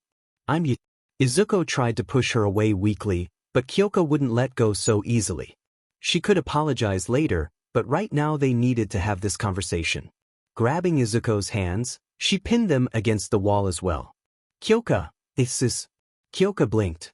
Their position wasn't something she had considered before. It was almost like Kyoka was trapping the fire princess between herself and the wall as the girl's face turned more and more red, to the point where it was her cheeks that were releasing smoke and sparks. Izuko was breathing heavily, not unlike that time on their date while they were dancing. It was so. Instinct took over. She leaned forward. Izuko's lips were soft, chapped. That wasn't how she had imagined their first kiss to go. It was scalding. The heat grew less and less intense as Izuko returned her affection. She tasted of smoke and not much else. Kyoka wasn't sure just how long they were leaning against each other.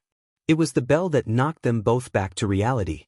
Kyoka let go of Izuko's wrists. Her grip had been loose before, but Izuko didn't seem to mind it. It was when the bell rang again that they realized they would be late for class, and it was when Izuko pushed past her with flames lighting up and down her cheeks that Kyoka realized just what had happened. She went back to class with a red face and slightly burned lips. President Mike said nothing as she came in and sat down. Mina, however, looked absolutely ecstatic. ####. They had a free study PRD afterwards. This usually meant relaxing for a bit, but because of the exams that would follow the sports festival, people were a lot more serious about their studies. The path to becoming a hero was paved in many, many exams. Unfortunately, studying was not quite what was on Mina's mind when they sat down and went through their history notes. So, Mina said, smiling with her fists under her chin as she leaned against the table. You finally kissed, huh? Kyoka choked on the air, coughing as she slipped over the book with her text marker and drew halfway across the table. How did you? Mina looked way too pleased with herself. Kyoka had to work on her poker face if she wanted to hide things from the girl for longer than a month. Tsuyu, who had joined their small study group somehow, kept a neutral look on her face. It's a secret? Tsuyu asked, blinking. Kyoka frowned. It's very obvious. Who else knows? Kyoka asked, her voice tense. This was her fault. She shouldn't have, not that it was bad or anything, she enjoyed it greatly. Tsuyu put a finger to her chin, looking up in thought. I can only think of Ida who hasn't connected the dots. Yamamo looked doubtful when people talked about it. Ugh, Kyoka said, her forehead smashing against the top of the table. That what you do all evening? Mina asked. Kyoka jabbed her in the sides with her earphone jack. Mina howled, though the short burst of pain turned into heaps of laughter that caused her to hiccup. Kyoka's face, redder than Mina's own pink skin, was hidden underneath her hands. She didn't want people to know, Kyoka murmured into her hands, her muffled voice reaching the ears of her friends. Because of your reputation? Tsuyu asked, blunt as always. The frog-faced girl looked at her with a neutral face, but Kyoka could swear she saw a small grin twitching up the corner of her lips. She really likes you then? I'm a terrible person, Kyoka said, her forehead hitting the table again. I kissed her and now everyone knows because I came in looking like you had a really good time, Mina said, nodding. Another stab into her side, and it became more and more obvious that the class was looking over to them. Present Mike is probably telling everyone about it in the teacher's OW. The next stab was a bit more forceful. Mina jumped up, dancing around the earphone jacks as they followed after her, laughing loudly. I think the cat is out of the bag anyway, Tsuyu said. You might as well be honest about it. It's complicated, Kyoka said. She wasn't sure how much she could share about the circumstances, especially with Hawks and Mirko warning her. Shigaraki and the gross people would likely not just leave her be, especially not Himiko Toga. I don't think it is, Tsuyu said, shrugging. But everyone has their own circumstances. I didn't take you to be someone to be embarrassed about liking girls. It's not that, Kyoka said, a bit too loud. She looked up and found herself the target of every single stare of her classmates. What? Some looked away, embarrassed about being called out. Ida looked irritated at the volume, but held himself back. Momo looked very red in the face. I suppose that explains some things, Todoroki said. Kyoka glared at him. How embarrassing, seduced by a villain. At least I wasn't fathered by one, Hyoka said. Todoroki's eyes widened before narrowing into a glare as he stood fast enough to knock his chair over. Kirishima, his study partner, quickly got between them. I don't get why this class needs to share every secret like we're a messed-up family, but here's mine. I like Izuko, and if anyone here has a problem with it, take it up with me. I'm here and I'm more than willing to kick your butts. Her shout was followed by silence, which made it too obvious just how heavy she was breathing. Her flushed face was sweating slightly, and her shoulders were rising and sagging as she clenched and unclenched her fists. Mina had stopped laughing. What seemed like a crush had turned into a much more serious relationship in her eyes, no doubt. Hyoka took her bag and left the room. She had to cool down. ####. Chapter 16, Upcoming. Traditionally, the person with the highest test scores is holding the introduction speech and gives the sportsman's oath, All Might said. I know you wouldn't want that, but I thought I'd ask. Yeah, well, depends, Izuko said, crossing her arms. Who would hold the speech if I didn't? Shuto Todoroki, All Might said. Izuko thought. She smiled. Mirko hated these meetings. They were stuffy, dry, and practically a formality in the first place. That was not to say she could not be formal, of course. The nice suit she was wearing was one of her best. The shirt, however, scratched at her neck, and the room temperature was slightly higher than she was comfortable with. Every 2 weeks, she had to deliver a report to the court, represented by some meaningless idiot, on the behavior of Izuko Midoriya. She was, after all, still on probation. They would not let her forget that for a solid 3 more years. It was the same room as the last few times, good lighting, an old wooden table, a nice little spot in the middle of the city, but one of the faces was different. The older man, Norio or something, was someone she knew. It was the younger man, Takashi, who looked like someone who would cause trouble. The beginning was the usual formality. Greeting each other like they were friends, and then talking about any significant events. On the table were various documents, including one copy of her own reports of the past meetings, as well as the reports of UA's faculty and staff. Mirko crossed her arms under her chest, staring at the untouched papers. Rather than talk about what was in this report, Takashi had pulled out a small stack of papers from his bag and pushed it over the table to her. She looked it over for a moment, then dropped it on the table again. The tension in the room grew. So what's this? Mirko asked. She could see what it was, but making him say it might make him realize how stupid it was. A recommendation for your charge to be taken into custody, Takashi said, smiling. One of her ears twitched, followed by her eyebrow being raised. This recommendation would require my signature, correct? Mirko asked. Takashi nodded. We've been informed that she has used her quirk in public. Due to this, there's a severe breach of her probation conditions. Informed, Mirko said. I understand you keep an eye on her since the collar was removed, so please don't play coy.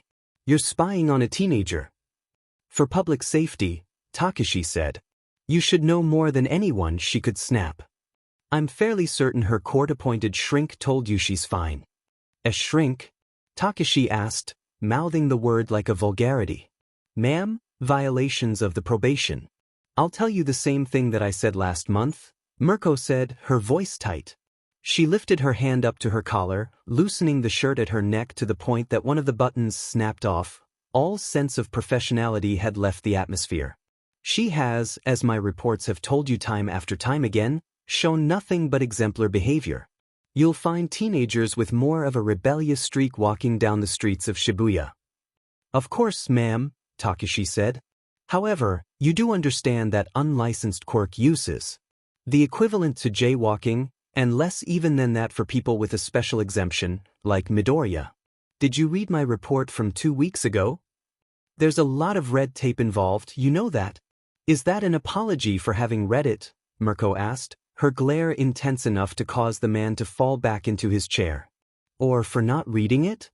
Bureaucrats were very similar to villains in that way. They did not like when people stood up to them. Page 3, paragraph 5, Mirko continued. Her glare did not let up, and the man swallowed as he scrambled to open the file in front of him, opening it up to the latest report. I'll do you a favor and just read it for you. Her quirk exhibits clear reflexive and autonomous reactions to external stimuli, much like a mutation quirk. Mirko didn't like browbeating people with big words and technical explanations. She much preferred hitting people until they did what they were supposed to, but unfortunately that wasn't an option here. The collar amounted to torture of a minor, villain on probation or not. There is a very clear distinction between offensive emitter use and normal, natural reactions. She huffed. Next you're gonna tell me that I should have been written every time my ears twitched when I was a kid. To match that statement, the tip of her ear flicked derisively. Takeshi, the older man, spoke up, his voice low. We, too, are bound to the letter of the law. If the judge ordered you to take these reports and read them, you have to do so. Takeshi opened his mouth, ready to retort. Mirko already knew he was just the scapegoat in this situation. Neither of the men had cared about any of the report. As the junior, Takeshi was going to be the one who had to bite the bullet. Of course, Takeshi said after a moment of silence. He bowed deep over the table. I apologize, ma'am. The older man stood up, putting his hand on Takeshi's head and pushing it further down until it hit the table with a thud. We will bring your recommendation to the judge and prosecution. Thank you for your time, Mirko. Mirko's face scrunched up in disdain before she stood up and left. She hated these meetings. ####. Somehow, Izuko knew that it was going to be one of those days. It began with a heavy summer shower on the way to school, which wasn't the worst thing considering her body heat dried her off before she made it to her classroom. She would curse the weather report for not warning her of rain. Next was the whispers of her classmates, mentioning her name in the same breath as Kyoka's. She knew, of course, that they wouldn't be able to keep it a secret forever, especially not considering the kiss. Izuko tried her hardest to stay calm. She failed when someone used the word disgusting to describe someone who would dare to date a villain. Izuko stood up with a force that sent her table forward and the class scrambling outwards from her seat. Glaring at the girl who was talking to her friend, she held the stare long enough for the girl to flinch at the mere flaring of her nostrils, and then turned, walking out of the class. Midnight stopped for a moment as she came down the hallway, blinking. Class begins in a minute, Midnight said. Izuko clenched her fists and turned around, her face softening. That if you need a moment, please go to the nurse's office. Izuko nodded, homing in on the stairs down to Recovery Girl's office. That was when the hat trick finally reared its head. She had walked down the stairs and towards the end of it where the nurse's office was before opening the door. Only, she found herself face to face not with the small old woman running the place but instead with the hulking form of the man whom she had been avoiding for months. To be completely fair, he looked just as surprised as she was. Izuko's lips flapped noiselessly. Hello, young Midoriya. His voice was soft, much like it had been back then, like he was speaking to a young child that was hurt, soothing a skittish animal so that he did not upset it more. She hated how much that helped her to find her voice again. Rather than wait for her response, however, he moved aside, letting her step in. Then, when he moved to leave, it was her that stopped him.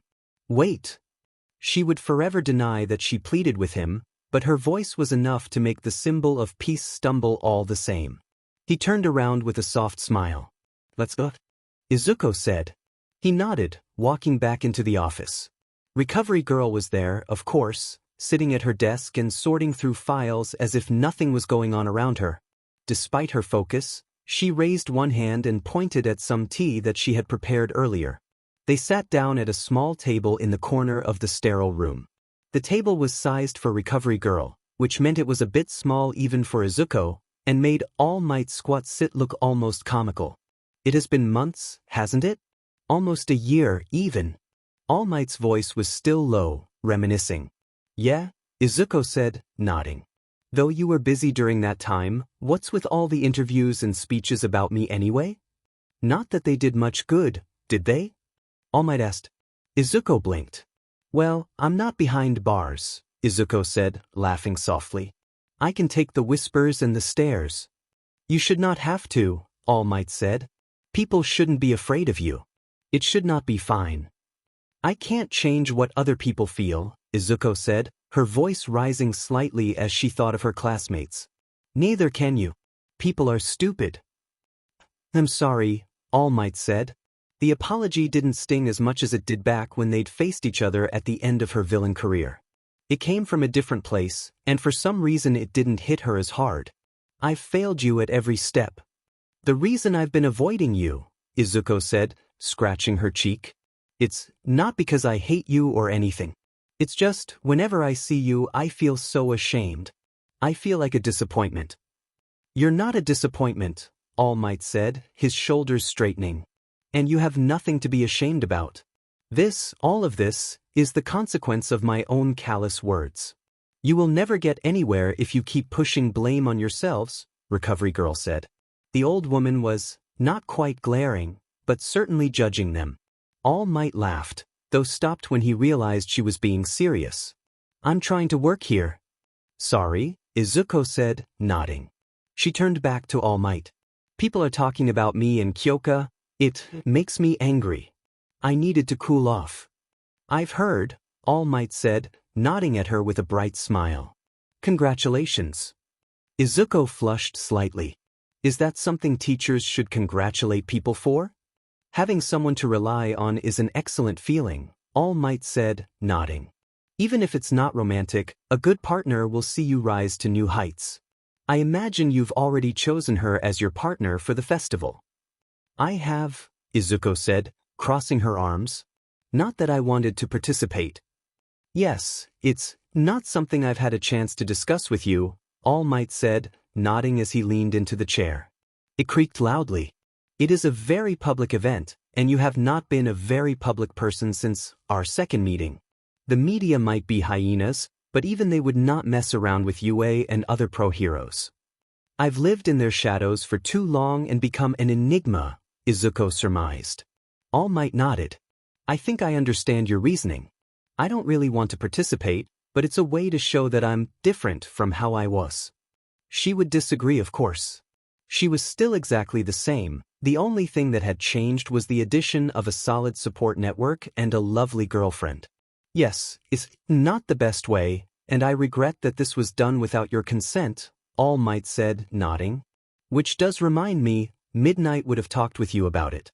You have aced the mock exams, which means you're top of the first years. Congratulations. His smile grew. And that, young Midoriya, is something that I am supposed to congratulate you for. Thank you, Air. Izuko blinked. What does that have to do with the sports festival? Traditionally, the person with the highest test scores gives the introduction speech and the sportsman's oath, All Might said. Izuko frowned. I know you wouldn't want that, but I thought I'd mention it. Yeah, well, depends, Izuko said, crossing her arms. Who would hold the speech if I didn't? Shuto Todoroki, All Might said. Izuko thought. She smiled. Hashtag. Kyokajiro was not nervous. Who would be nervous to move in with two pro-heroes and their girlfriend? Certainly not her. That was why she absolutely wasn't twirling her earphone jacks around her finger and looking into every direction that wasn't Izuko's. It just felt different. It wasn't home, but until her parents came back or Himiko Toga was apprehended, it was the place she would go to after school. It was the place she would sleep in and eat breakfast with Izuko. The thought alone was enough to paint her face red. She was glad that her quirk wasn't quite as expressive as Izuko's, or Kyoko would likely burn down the breakfast table by herself. The men who had helped her pack up all her stuff and bring it here left them with a bunch of boxes in the hallway, and her room was in the free guest room next to Izuko's. Welcome, Izuko said, spreading her arms. You're all too familiar with this place now, but there's special rules for residents. I have noise-canceling earphones to stop the noises at night. Just come to me if you need them. Noises? Kyoka asked, blinking. Don't ask, Izuko said, shuddering at some repressed memory. Besides that, don't touch the alcohol in the fridge even if they ask if you want a drink. They will let you, and they're terrible drunks. Sounds reasonable, Kyoka said, her voice flat. This feels more like a sleepover than a protection detail. Well, there's that, but we have an emergency phone in a cupboard in the bathroom in case something happens and nobody else is home. It will automatically contact whomever is closer, Hawks of Mirko. Right? Kyoka said. And the panic room in case of a nuclear fallout? She joked. Basement, Izuko said, her voice entirely serious. With enough food to keep you going for about 2 years. I recommend. You don't lock yourself in, it would be a pain to get you out. Kyoka frowned, tilting her head at Izuko and looking her in the eye. They held the stairs for a solid minute before Izuko broke into giggles. Kyoka joined her, nearly stumbling over one of the boxes. Izuko caught her quickly, leaning against the wall to break the fall. Kyoka's arms wrapped around her. Izuko was warm. Warmer than usual. After another minute of embracing, Izuko spoke up. Can you do me a favor? Izuko asked. Kyoka nodded silently. It's kind of embarrassing. You do know that I'd never make fun of you, right? Kyoka asked. Izuko nodded back, but still took a moment to speak up again. That thing, Izuko said, her voice small. She was biting her lip and looked away before continuing. That thing from last time, can you do it again? Kyoka thought for a moment, trying to figure out what she meant. It took her way longer than it should have, especially with how they were standing, but rather than end up embarrassed and rigid, she decided to go for it. Taking Izuko's wrists and pushing them up against the wall, she leaned down to kiss her. It was a lot more comfortable this time. A lot less scalding. A lot more warm. Their peace couldn't be kept, however, as the door swung wide open all of the sudden. Mirko came around the corner wearing a suit with a half-open shirt showing off way too much cleavage. She took one look at the two, raised an eyebrow and then walked up the stairs to her own room after giving them a thumbs up. Izuko and Kyoka collapsed against the wall, wallowing in the feeling of embarrassment. ###. Chapter 17, Upcoming.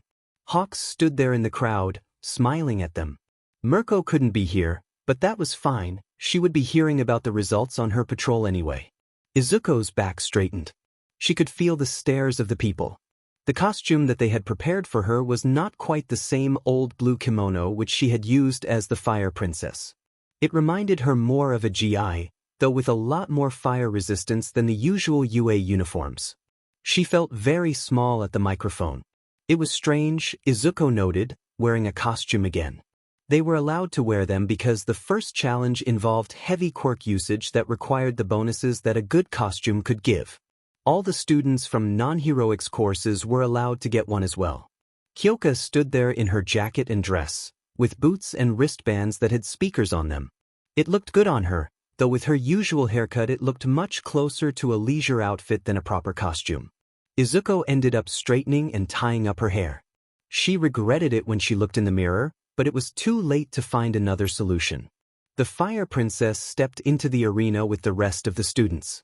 She did so in the middle of the crowd, next to her partner, and she did not look up. And yet, as the classes were being introduced, she could see that people were disquieted by her appearance. They had not been told that she would be here, of course. The crowd was as surprised as the crew of news reporters and cameramen. Izuko looked around for a familiar face draped in crimson-red wings. Hawks stood there in the crowd, smiling at them. Mirko couldn't be here, but that was fine, she would be hearing about the results on her patrol anyway. Izuko's back straightened. She could feel the stares of the people. The costume that they had prepared for her was not quite the same old blue kimono which she had used as the Fire Princess.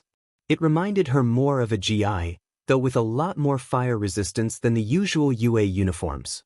It came in a purple that was suspiciously similar to Kyoka's hair color, and that would have given her a reason to feel embarrassed, but right now she was much more worried about what she wanted to say. She felt very small at the microphone. Fortunately, nobody said a word. They told me, Izuko said, hating herself as she stumbled over her words, that I should hold a short speech and give an oath of sportsmanship. I'm not good with speeches, so we can skip that, I think. That actually got a few chuckles from the younger people in the crowd. Someone shouted, "I'll allow it," from the crowd and sent more laughs through it. She took a deep breath. I pledge, Izuko said, finding her pillar in Kyoka's smile. To uphold the values of UA High for a fair competition, respecting and abiding the rules that govern it, in the spirit of sportsmanship and equality among the competitors. The sound echoed for a moment longer, and she swallowed, stepping down the stairs towards Kyoka again. Hawks began clapping, and the crowd joined in, if not for her then for the competition itself. Izuko buried her face in her hands and told herself she would wait it out. Kyoka put an arm around her shoulders. A wonderful pledge, Present Mike said from his spot in the announcer box. Welcome, dearest people. We have gathered here together for the union of competition and heroics. The annual sports festival. Present Mike here speaking with my second chair, Eraserhead. First year festival, Aizawa corrected. I'd appreciate it if you had fewer theatrics and more facts. Fair enough. Present Mike continued without any shame. There will be 3 competitions today, 2 of them to decide placement in the third, which will be a single elimination tournament. Izuku frowned. That certainly wasn't what they did last year. I will hand it over to Midnight on the ground to tell us what the first task will be. Thank you, Present Mike, Midnight said, appearing on a stage in the middle of the arena with a large screen growing out of the ground. The first competition will be out of the arena, but don't worry, we have plenty of cameras. Midnight announced, pointing at a bunch of buses. We have prepared an appropriate environment for the first challenge. She pointed at the large screen behind her. The letters appeared one by one. HOSTAG. RESCUE. Izuku blinked. Kyoka raised an eyebrow.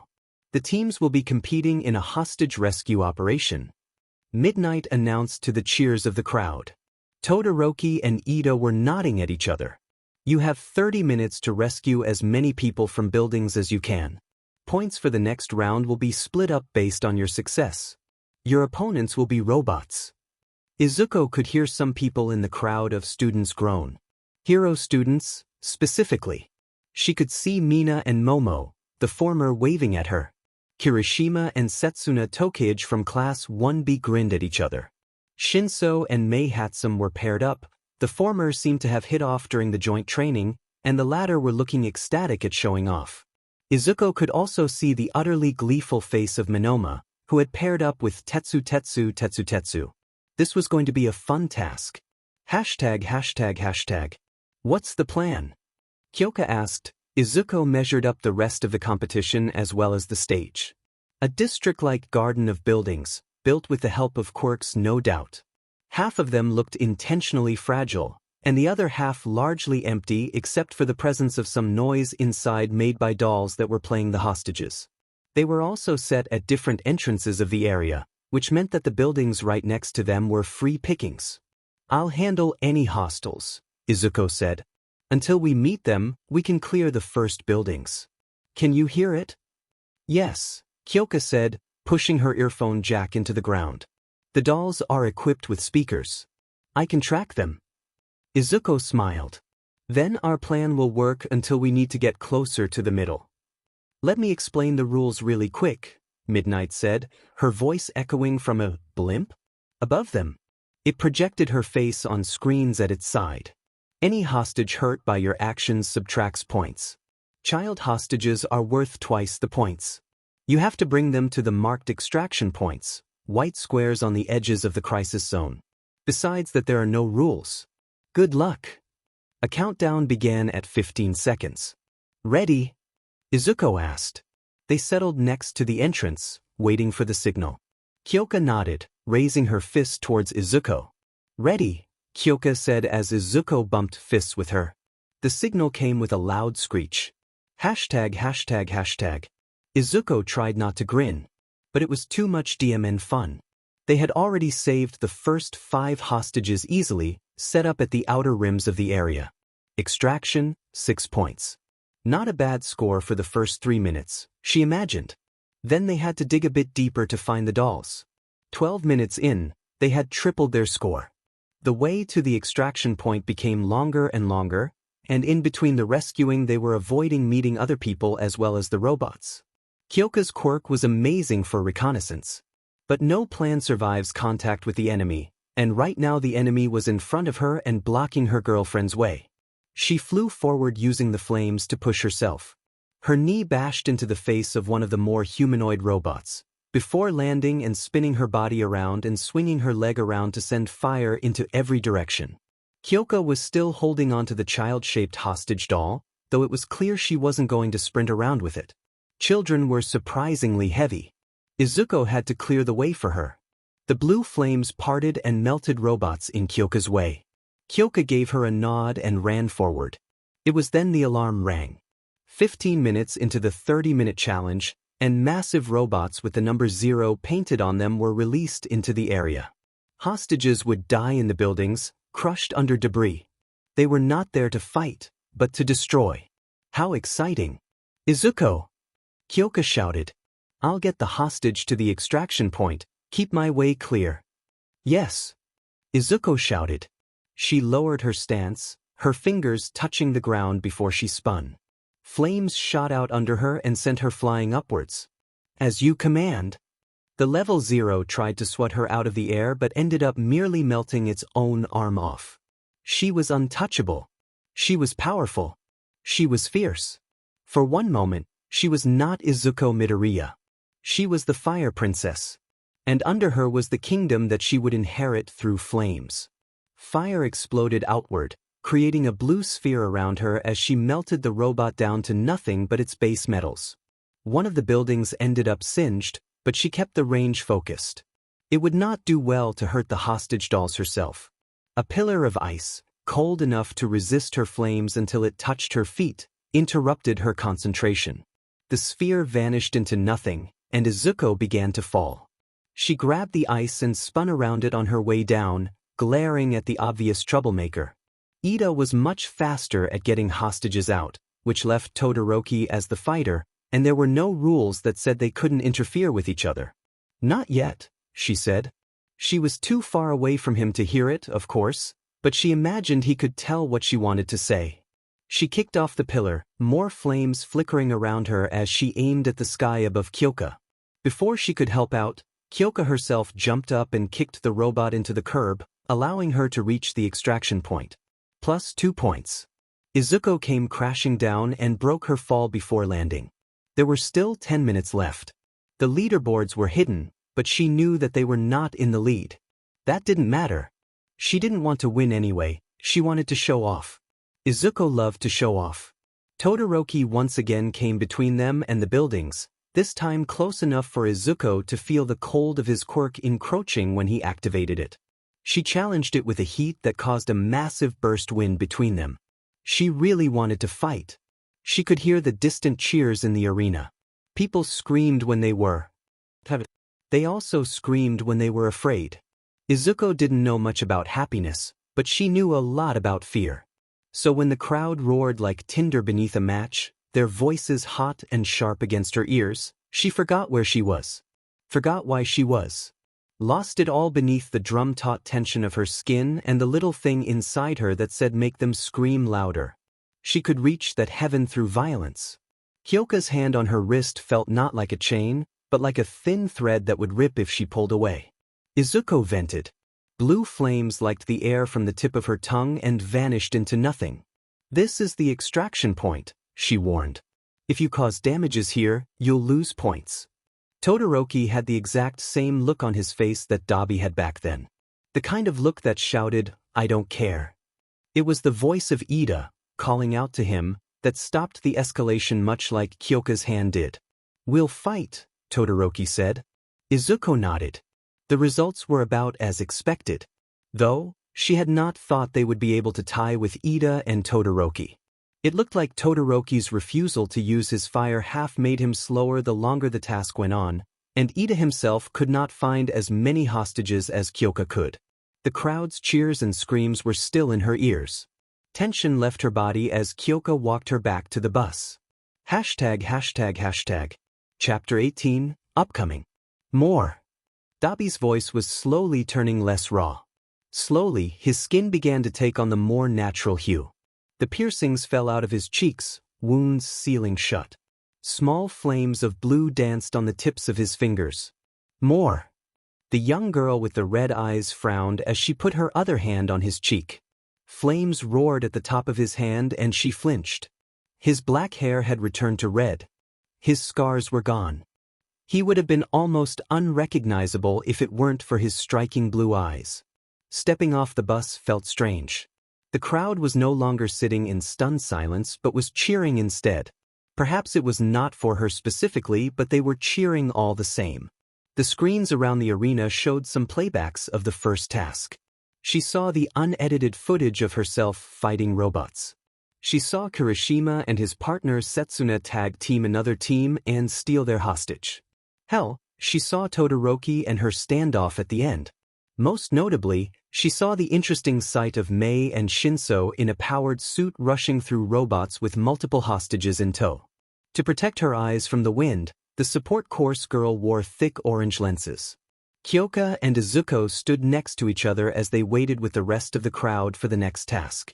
They'd gotten 12 points, which didn't sound like a lot at first until one saw the rest of the results. 12 for Ida and Todoroki as well. 7 for Kirishima and Setsuna. Then it was downhill from there. The second task will be done right here in this arena. Midnight said. We'll be playing Capture the Flag. Each pair has to find themselves another pair, so it's 4 to tango. Ah, how I miss my college day. Her microphone cut out. The display rose up once more to repeat her words in bold letters. Then the image began to shift, showing off a list of the points. Let me explain, Midnight said, glaring up at the announcer box where Aizawa was grinning down from. The images continued to shift. The points split up into small flags. You will receive 1 flag for each point you earned during the first task. The flags were not small. They were poles with UA logoed flags attached to them. Everything's fair in love and war, Midnight finished up. And the group with the most flags at the end wins. Any group with no flags is eliminated. Do you have what it takes? We'll take a quick 30-minute break and be right back. The cameras were turned off. Advertisements, great. Izuko sighed, watching as the groups formed rapidly. Todoroki was glaring in her direction, leaving Ida to make a deal with Momo and Mina. Before Izuko and Kyoka could even start to talk, Kirishima appeared next to them. Setsuna Tokage, his partner, was leaning one arm over his shoulder. She was dressed in a very lizard-like and skin-tight suit that seemed to fall apart whenever she used her quirk. "Want to team up?" Kirishima asked. Izuko blinked, looking at Kyoka. After a second, her girlfriend nodded. "Welcome aboard. I'm Kyoka Dash." "Kyoka Gyre, the firebender," Setsuna said. Izuko frowned. "Really? There's not many people who don't know about you now." "Firebender?" Kyoka asked, raising an eyebrow. "My quirks." "Kyoka," Izuko said, leaning in to whisper something in her ear. Kyoka didn't take many words to have it explained to her. Instead, her face went beet red and she just shrunk into herself, pushing her hands over her ears as she squatted down. "Oh no," Kyoka murmured. "How am I gonna face my parents?" "Anyway," Izuko said, turning to Kirishima and Setsuna. "I guess we should come up with a strategy after getting all the flags set up, right?" "Sounds good," Setsuna said. Her body split up into pieces and began carrying multiple of the flags while Izuko and Kyoka took 2 each. Kirishima managed 4, keeping a tight grip on them with his hardening quirk doing most of the heavy lifting. Eventually they were settled. It was time to talk. "This isn't just about having the most points," Izuko explained. "The more people go into the finals, the more fights we will have to do in the tournament. The more fights we do, the more tired we get, the more prone we are to mistakes. Counting the students, out of 12 groups, I think we should aim to eliminate 8. 8? Kirishima asked, his voice slightly high-pitched. "That's kinda excessive, right?" "Not us alone," Izuko said, shrugging. "It's divide and conquer. That said, Todoroki has a vendetta, so he might come after me and ignore the flags. I think it's more likely that he wants to wait for the tournament, so he might rein himself in. The weakest teams are the one with the non-heroic students." "Like you?" Setsuna asked, grinning. Izuko grinned back. "Isn't the tournament gonna be easier if we try to eliminate the stronger teams instead?" "If you want to fight Todoroki, feel free," Izuko said. Kyoka sighed, clearly not looking forward to the clash. "We could also play full defense. It's an uneven game. Some quirks can protect all flags by themselves. The purpose is to test us so we can show off. Doing that will just hurt your prospects for an internship." Unlike yours, Setsuna said. Izuko scratched the back of her neck. That joke stopped being funny, to be honest with you, Izuko said. Setsuna's grin did not slip off her face. That said, I think we can kill two birds with one stone. You're going to do everything alone and have us stand back and protect the flags, Kyoka summarized.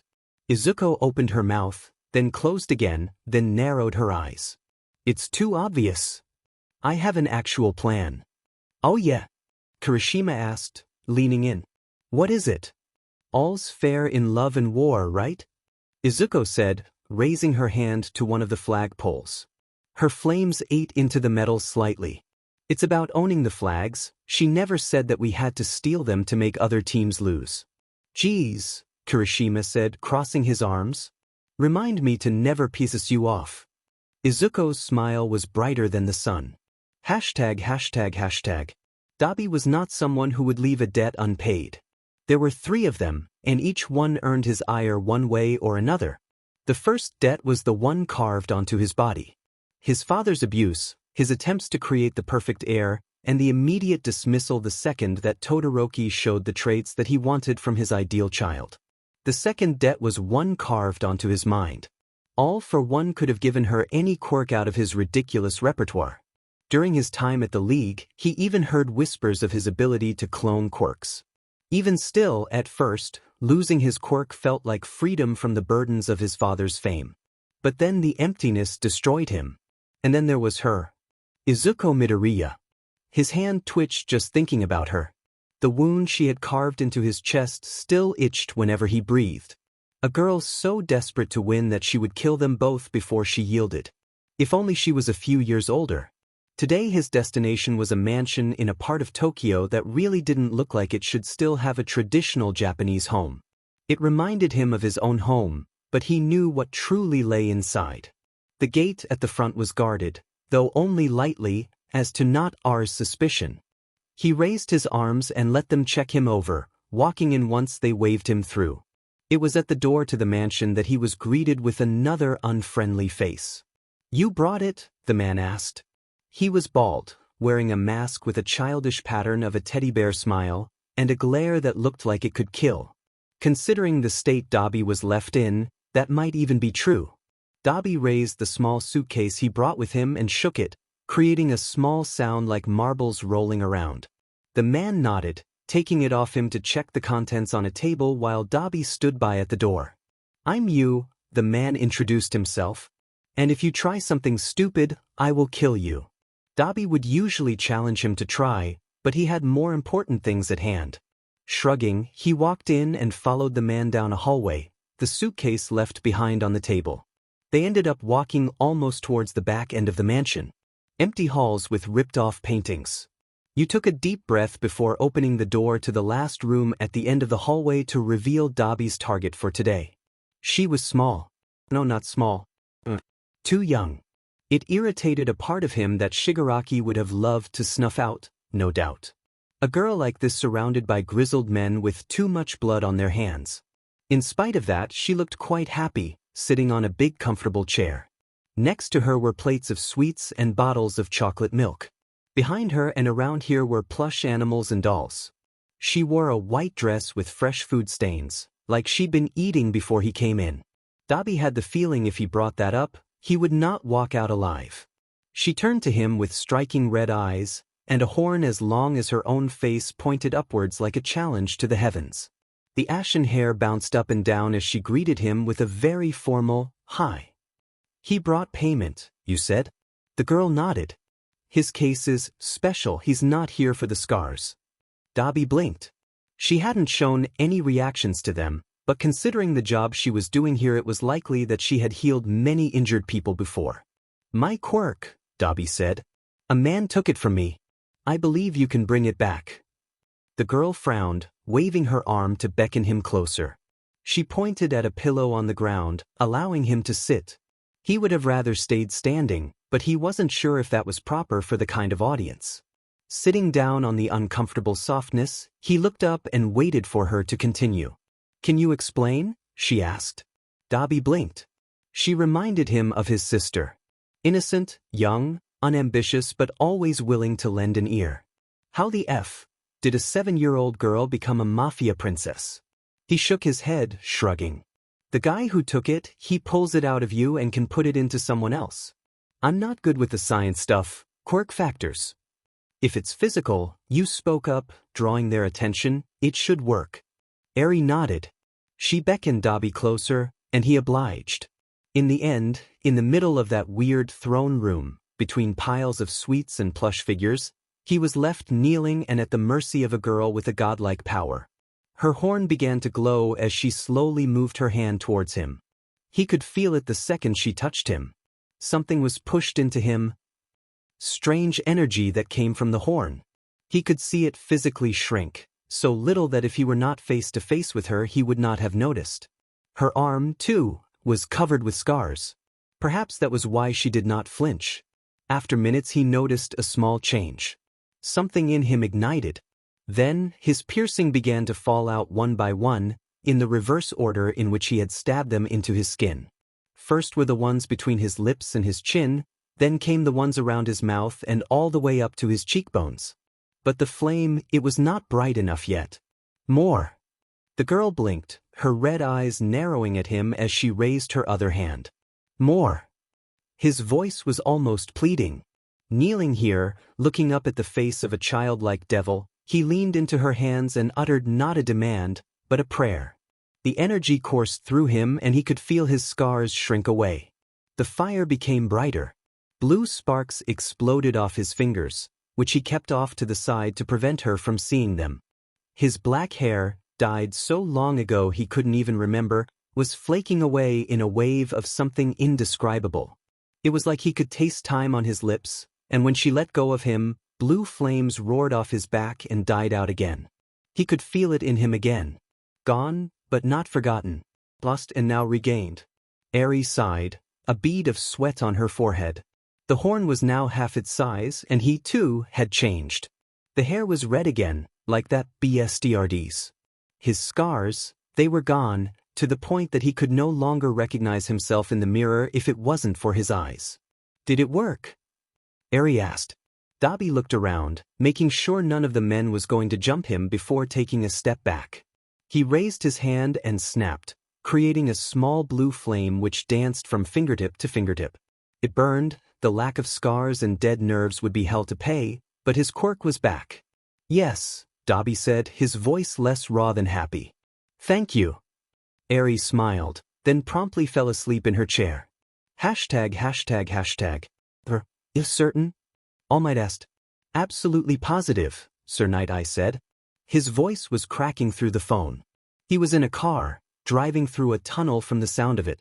I confirmed the hospital records myself, and from there it was just asking my contacts at the local news station to get a look. There were recordings. I suppose I can't blame him, All Might said. Fleeing the hospital wasn't a surprise, though his lack of a quirk makes him less of a threat. These files, they weren't just records, correct? Physical recordings, media of various kinds. Images and videos, some perhaps 2 XPLCT for the afternoon news show, Sir Night Eye counted off clinically. The worst of the bunch wasn't even bloody. It was just 15 minutes of crying and screaming. All Might took a deep breath. His muscles shook. He would reach his limit soon. He shouldn't ruin the day that the students had worked so hard towards by stampeding through downtown Tokyo and grabbing Endeavor by the throat. I don't know what to say. Are you not angry? Sir Night Eye said. I understand that he's not a friend, but he's at least a coworker you've spent years with. If you feel the recordings are, perhaps not entirely painting the full picture, I can send you copies. No, I am angry, All Might said. His voice was as tight as the knot in his chest.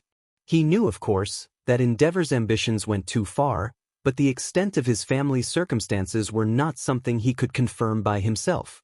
Now, this wasn't even a matter of the courts. It was a matter of public perception. In fact, I believe I am as angry about this as I can be. I am also quite irritated, because it sounds like unless the media had gotten wind of it first, this would have been swept under the rug. Of course it would have been, Sir Night Eye said, sighing. For once these hyenas are useful, No prosecutor would charge him for this considering the work he does, but now he has lost face. If he doesn't retire, he'll likely move to a place as far as possible and rebrand. All Might heard a giggle in the background, followed by a loud yelp of fear. No pun intended, Sir Night-Eye said after a moment, growling out each word. They're not blowing the whistle until after the festival. If you want to interfere, now would be the time. No, All Might said, rubbing the bridge of his nose. I don't think I will. The line rustled. Sir Night-Eye likely nodded. This will be a mess. Yes, but I believe it's a necessary one, All Might said. For once, why should we put the needs of the abuser and his enablers above the needs of those 4 children and their mother? All right, Sir Night-Eye said. We will talk again. I will organize a protection detail for his family. It might be better to see what will happen before making any moves, but there is no harm in playing it safe.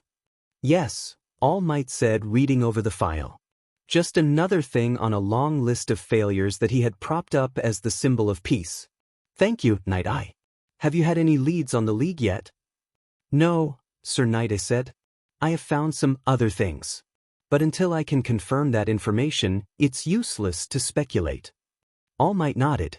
He knew that habit. The 100% certainty principle that the other man lived by. He wouldn't even go on a date unless he knew it was going to go well.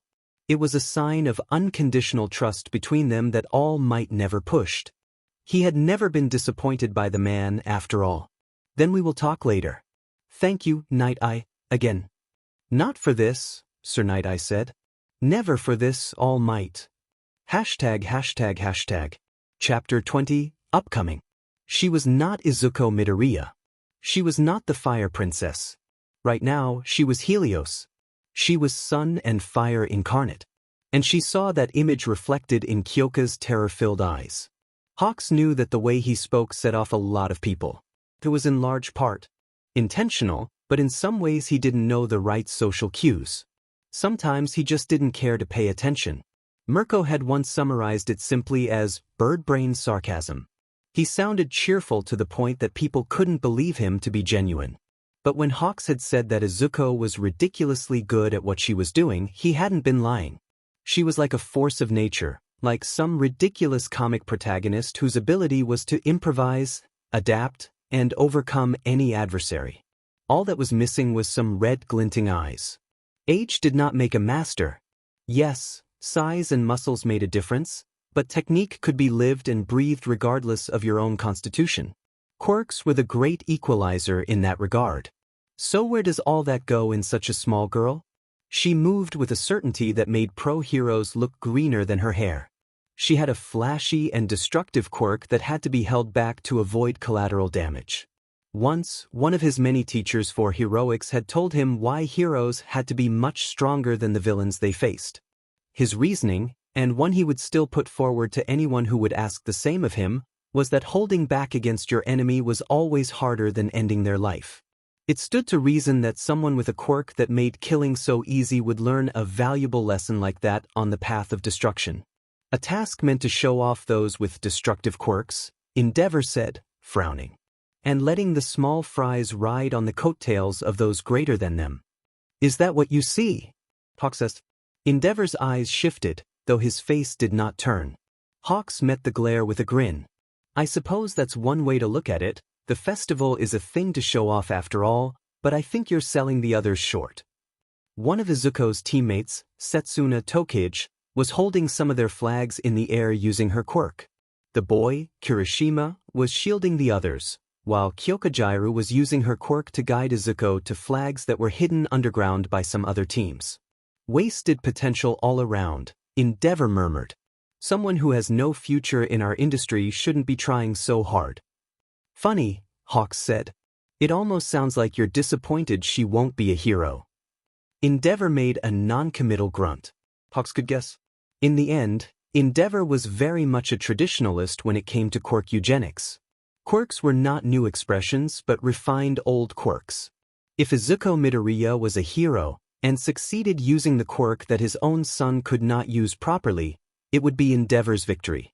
It was when Izuko's blue flames reflected in Endeavor's eyes that they shone with something more than just cloudy anger and disdainful judgment. Hawks felt irritation rise in his chest, but did not allow it to show. "You trained her." Endeavor's voice was not judging, but it was, as usual, quite rough. Hawks pursed his lips. "If not you, that girlfriend of yours." "She trained herself," Hawks said, crossing his arms. The crowd around them was listening in, but most of them were too distracted by the spectacle on the ground to really pay attention. Mirko just helped her release some pent-up stress. Endeavor's chest puffed up slightly, and Hawks could feel the heat radiating off his quirk-made mask. "She's dangerous, and yet you're protecting her from justice." "I'm doing my appointed duty as a probation officer and guardian," Hawks said, smiling softly. Izuko's hand lit up and ripped through 5 flags of another team, knocking them to 0. "I suppose I've become something of a parent too. We protect our families after all." Hawks knew that was a low blow. Mirko always said that he was too fond of Endeavor, but that was not true. He was fond of the hero that had inspired him. The man who was glaring at him with a force that caused people around them to scramble away was not quite that hero. Whether it was Endeavor who'd grown jaded in the intervening years, or Hawks himself, the bird-themed hero cared little. He loved Endeavor. It was the ideal that he held in his heart. Nothing would change that. "Perhaps she will have some use," Endeavor said, grinding his teeth as he glared down at his son. The boy had encased the flags in ice, making them untouchable to anyone who couldn't melt through it. "He will not be able to beat her with ice alone." "Maybe not," Hawks said, clapping his hands together. "I look forward to seeing his growth. He seems to be his father's son." Not that low this time, though Endeavor seemed torn between pride and disdain over the phrase. Hawks would not say that Shudo Todoroki was similar to Endeavor in personality, though their eyes had the same clouded look. It was that dogmatic approach to challenges. Endeavor wished to surpass All Might through his blood. Shudo Todoroki, meanwhile, wanted to surpass Endeavor using only half his quirk. What a messed up family. Izuko finished up a team by herself. The frustrated shout by the one sleep-deprived kid with the gadgets before he was knocked out sounded more like pleading. His partner shielded his body with her suit when the flames advanced and burned their flags into puddles. Hawks winced. He knew that she had already predicted the way this would go, but it would not be so obvious to others. Only Endeavor's almost appreciative hum made him realize that he was not the only one. ####. Sir Night Eye was not in a good position. The expression "to be between a rock and a hard place" was more than appropriate. Right now he felt more like a child who was afraid to tell their parents some bad news instead of an established pro-hero with government-exclusive contracts. The report in his hands had not been easy to piece together. Someone had gone out of their way to make the files disappear from public record, but Sir Night Eye was not a pro for nothing. A whole family goes missing, reported by the school after their children stop attending. The investigation finds a destroyed home. The name is redacted, but only from the digital files. The physical ones were left untouched, likely because the person responsible was in a rush. No, nothing All for One ever did was in a rush. He was, meticulous would not be the right word. Pragmatic. Visionary even. There were multiple descriptors that fit, but in the end it was that man's ability to see so clearly that lead to him overlooking the smallest errors, the tiniest mistakes in his plans. He never expected anyone to dig out the physical files of a missing person case, and he would have been right if not for the pile of information Izuko Midoriya's testimonies had brought to light. Or, as it stood now, the information that Dabi had put in between the files about Endeavor that he somehow shared with the media. "You look worried," Bubble Girl said. His sidekick, blue from head to toe, was someone he relied on a lot. She was dependable and dedicated to her job.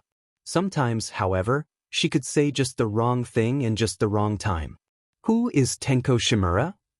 He was so distracted that he had not noticed her come into the office with some tea. She would remind him to take a break every 2 hours, and he had forgotten to pay attention to the time like usual. This was his fault.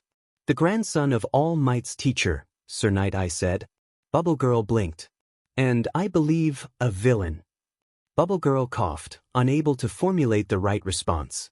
He would be able to confirm it better once he received the rest of the files from the depot. Whatever was left of the home after it was destroyed should have a picture or two. Should I tell him? Sir Knight I asked. It was not a question he asked lightly, and Bubble Girl knew that.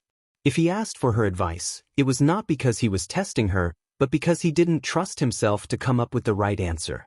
She thought for a moment, putting the tray of tea on the table. The smell alone was calming.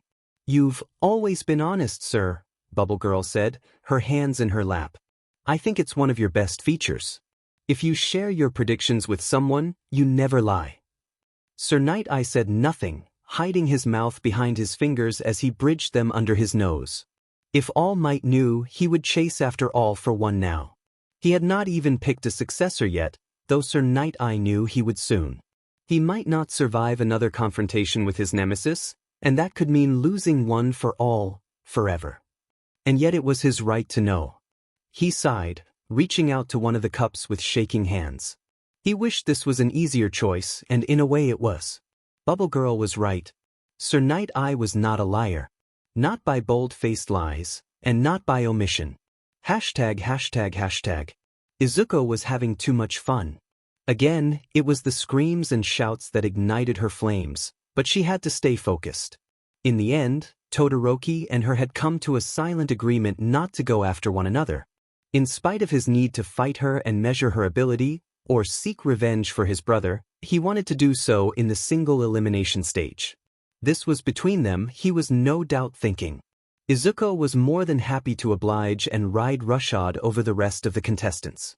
It was against Monoma and Tetsu that she found her first real adversary. Her leg hit Monoma in the neck, trying to knock him away. Instead, it made the noise of metal clashing against metal. He was grinning widely, his face turning into the same metal that Tetsu was at the moment, rushing at her. I re-evaluated my feelings, Monoma said. Tetsu's fist slammed into Izuko's arms as she raised them to block, sending her flying backwards. She twisted in the air, her feet touching the ground and sending her skidding back. When she stopped, she glared up at the two. Their flags were being protected by their partners in crime, two others from 1B. The orange-haired girl was holding all the flags in giant fists, protecting them. Yeah, Izuko said. She couldn't go too far here. They were too sturdy to go at them without a quirk, but their metal bodies would likely melt and cause permanent injury if she wasn't careful. I thought you'd be a savage wolf child, but I was wrong, Monoma said. He sounded genuine, which was hard enough with his voice and mannerisms. Your whole thing started with All Might telling you that you couldn't be a hero, right? Izuko dodged a strike from behind. Thorny vines lashed at her, forcing her to burn through some of them to make more space between her and Tetsu's continued approach. If you want to distract me, you'll need to do a better job, Izuko said. Flames exploded out of her side and sent her flying off. Another burst, forward. Another burst, it. She landed right in front of Itsuka Kendo's large fists, and held up a flame to them. The flags fell to the ground when the hands turned small and she hissed in pain. Before Izuko could burn them, Monoma's own fists became massive and slapped down on them.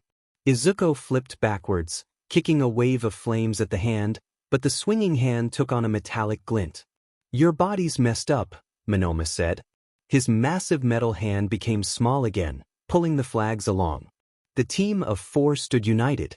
But I learned something from copying that quirk, didn't think I'd ever be able to do this. If your opinion improved because your quirk became better, Izuko said, creating an armor of flame around her, that's really freaking shallow. No cursing. She promised. Monoma dropped the flags and lowered his stance. His body turned metal in its entirety. Now. Tetsu did the same. Izuko blinked, waiting for them to make their move. She did not expect Kendo's fist to enlarge and hit them in the back, launching them forward at a breakneck speed. Monoma was coming from above, Tetsu from below. If she were anyone else, this might have worked. Flames exploded behind her and launched her as well. The world around her turned into nothing but a blur.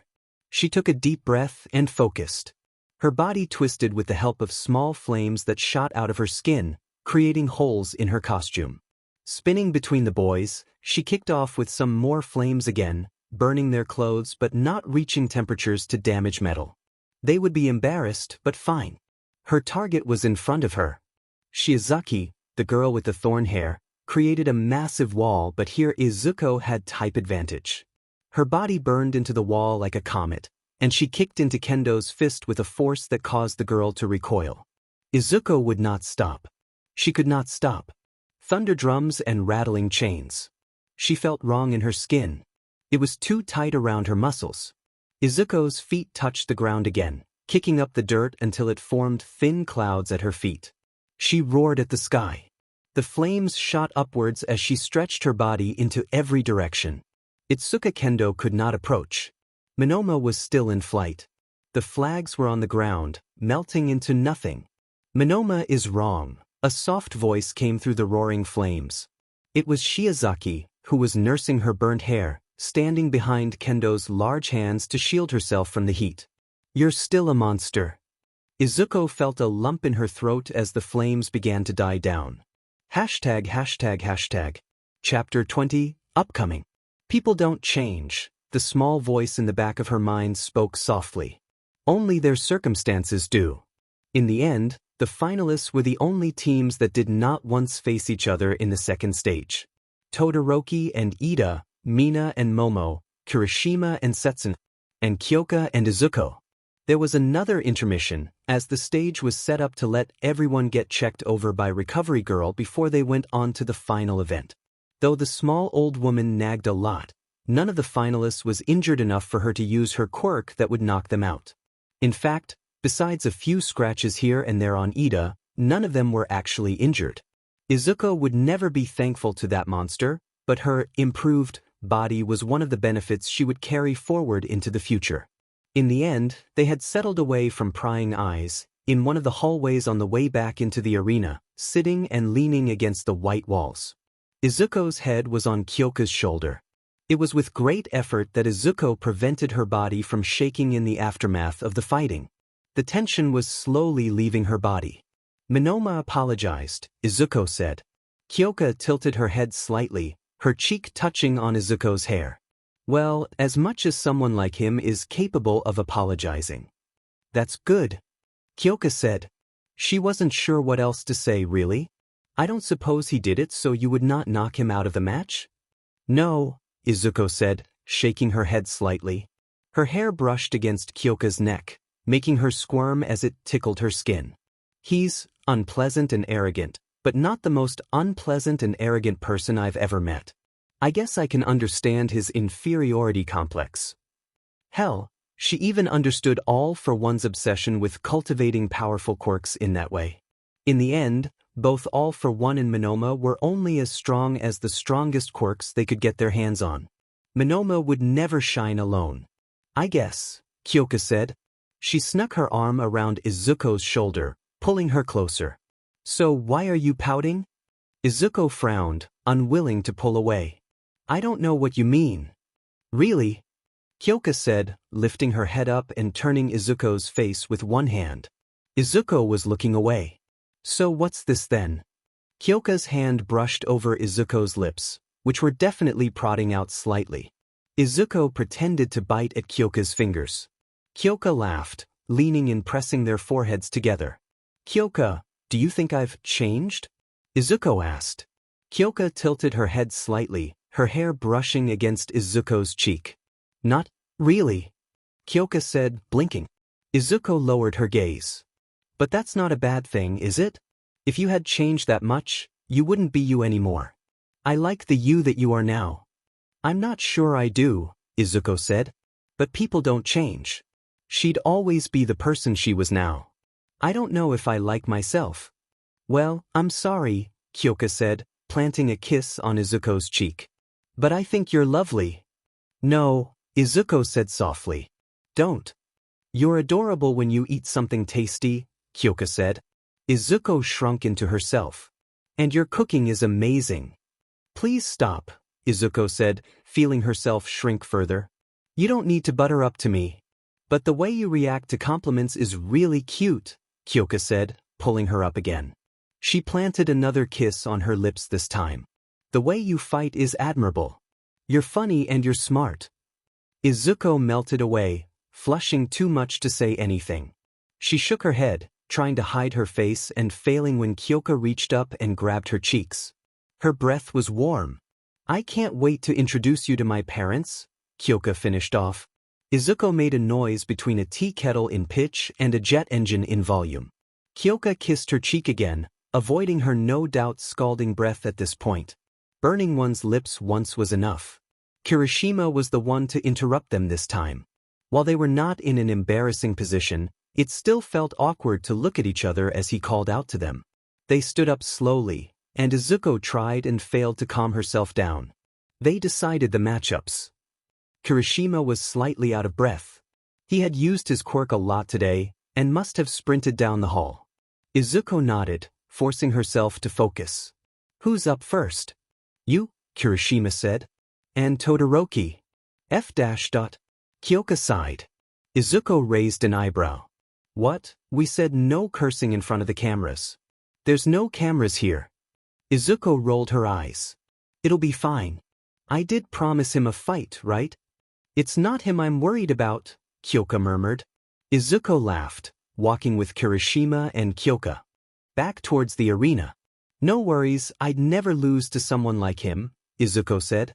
####. The stage was set, and the rules were easy. Whoever knocked the opponent out first, or got them out of the ring, would win. The teachers kept the privilege of deciding a winner in case the match looked like it would get too dangerous. Any injuries that could not be healed by Recovery Girl would be an immediate disqualification. The fight would start when the buzzer rang. Until then, Todoroki looked like he had something to say. Do you feel like a hero yet? Todoroki asked. Izuko frowned. You're here, on this stage, being watched by millions of people all over the country, maybe even billions over the world if they care enough. This is the festival of a hero school. No, Izuko said. I don't feel like a hero, but that's not what I'm here for. Right, you're here because you have to be, Todoroki said. His voice was cool, but there was a certain edge to it. You're strong and intelligent, and you wasted it on a life of crime. You took a quirk that's not yours for that purpose. And you were bred to be a hero, so what's the point in arguing about it? Izuko asked, crossing her arms. You've got daddy issues, I've got almighty issues. Where does that leave us? A schoolyard brawl? My father has nothing to do with this. But he does, Izuko said. Deep down you know it. In your mind, there's an endeavor-shaped hole. In your heart, all you hear is his oppressive voice keeping a tight grip on everything you do. Your every action is defined by your connection to him. Shut up, Todoroki said, his cool facade breaking. You know nothing of my family. I know enough, I've met your brother. Your father's a scoundrel, Izuko said, bashing her fists together as she glared at the tall boy. And so, it seems, are you? Todoroki frowned. He would never feel insulted on the behalf of his father, but the comparison made him angry. She could see it, the heat gathering on the other side, the soft wisps of smoke that could explode into flames whenever he wanted. You want to talk family? Fine, Todoroki said. Midnight made a motion with her hand, and one of the lights on the cameras went out. If Izuko remembered Kyoka's trivia right, the sound was cut.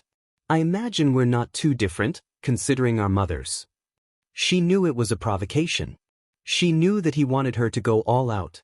She also knew that she was not above the petty anger that rose up when he mentioned it. I informed myself, of course, considering how much you know about my family, I just thought it'd be fair if I knew more as well, Todoroki said. Your family ditched you, leaving the country out of embarrassment for having a villain daughter. It was strange. She felt off. Even after the talk with Kyoka, everything in her body felt wrong. Her quirk was awkward. It burned twice as bright and 4 times as long. Maybe it was overuse, maybe it was the lack of proper use for such a long time that she was having trouble adjusting to it. Maybe it was something else. Like something was being pulled out of her. The buzzer announced the start of the match. Izuko made the first move. He sent a wave of ice, and she was already above him, kicking down with her heel. Though he dodged and sent another wave upwards, she melted through it in seconds and landed next to him. Todoroki made one simple mistake in his provocation. He expected her to make mistakes when she was angry. She wouldn't. Even as the flames of cremation ignited under her skin, she would never lose her sense of battle.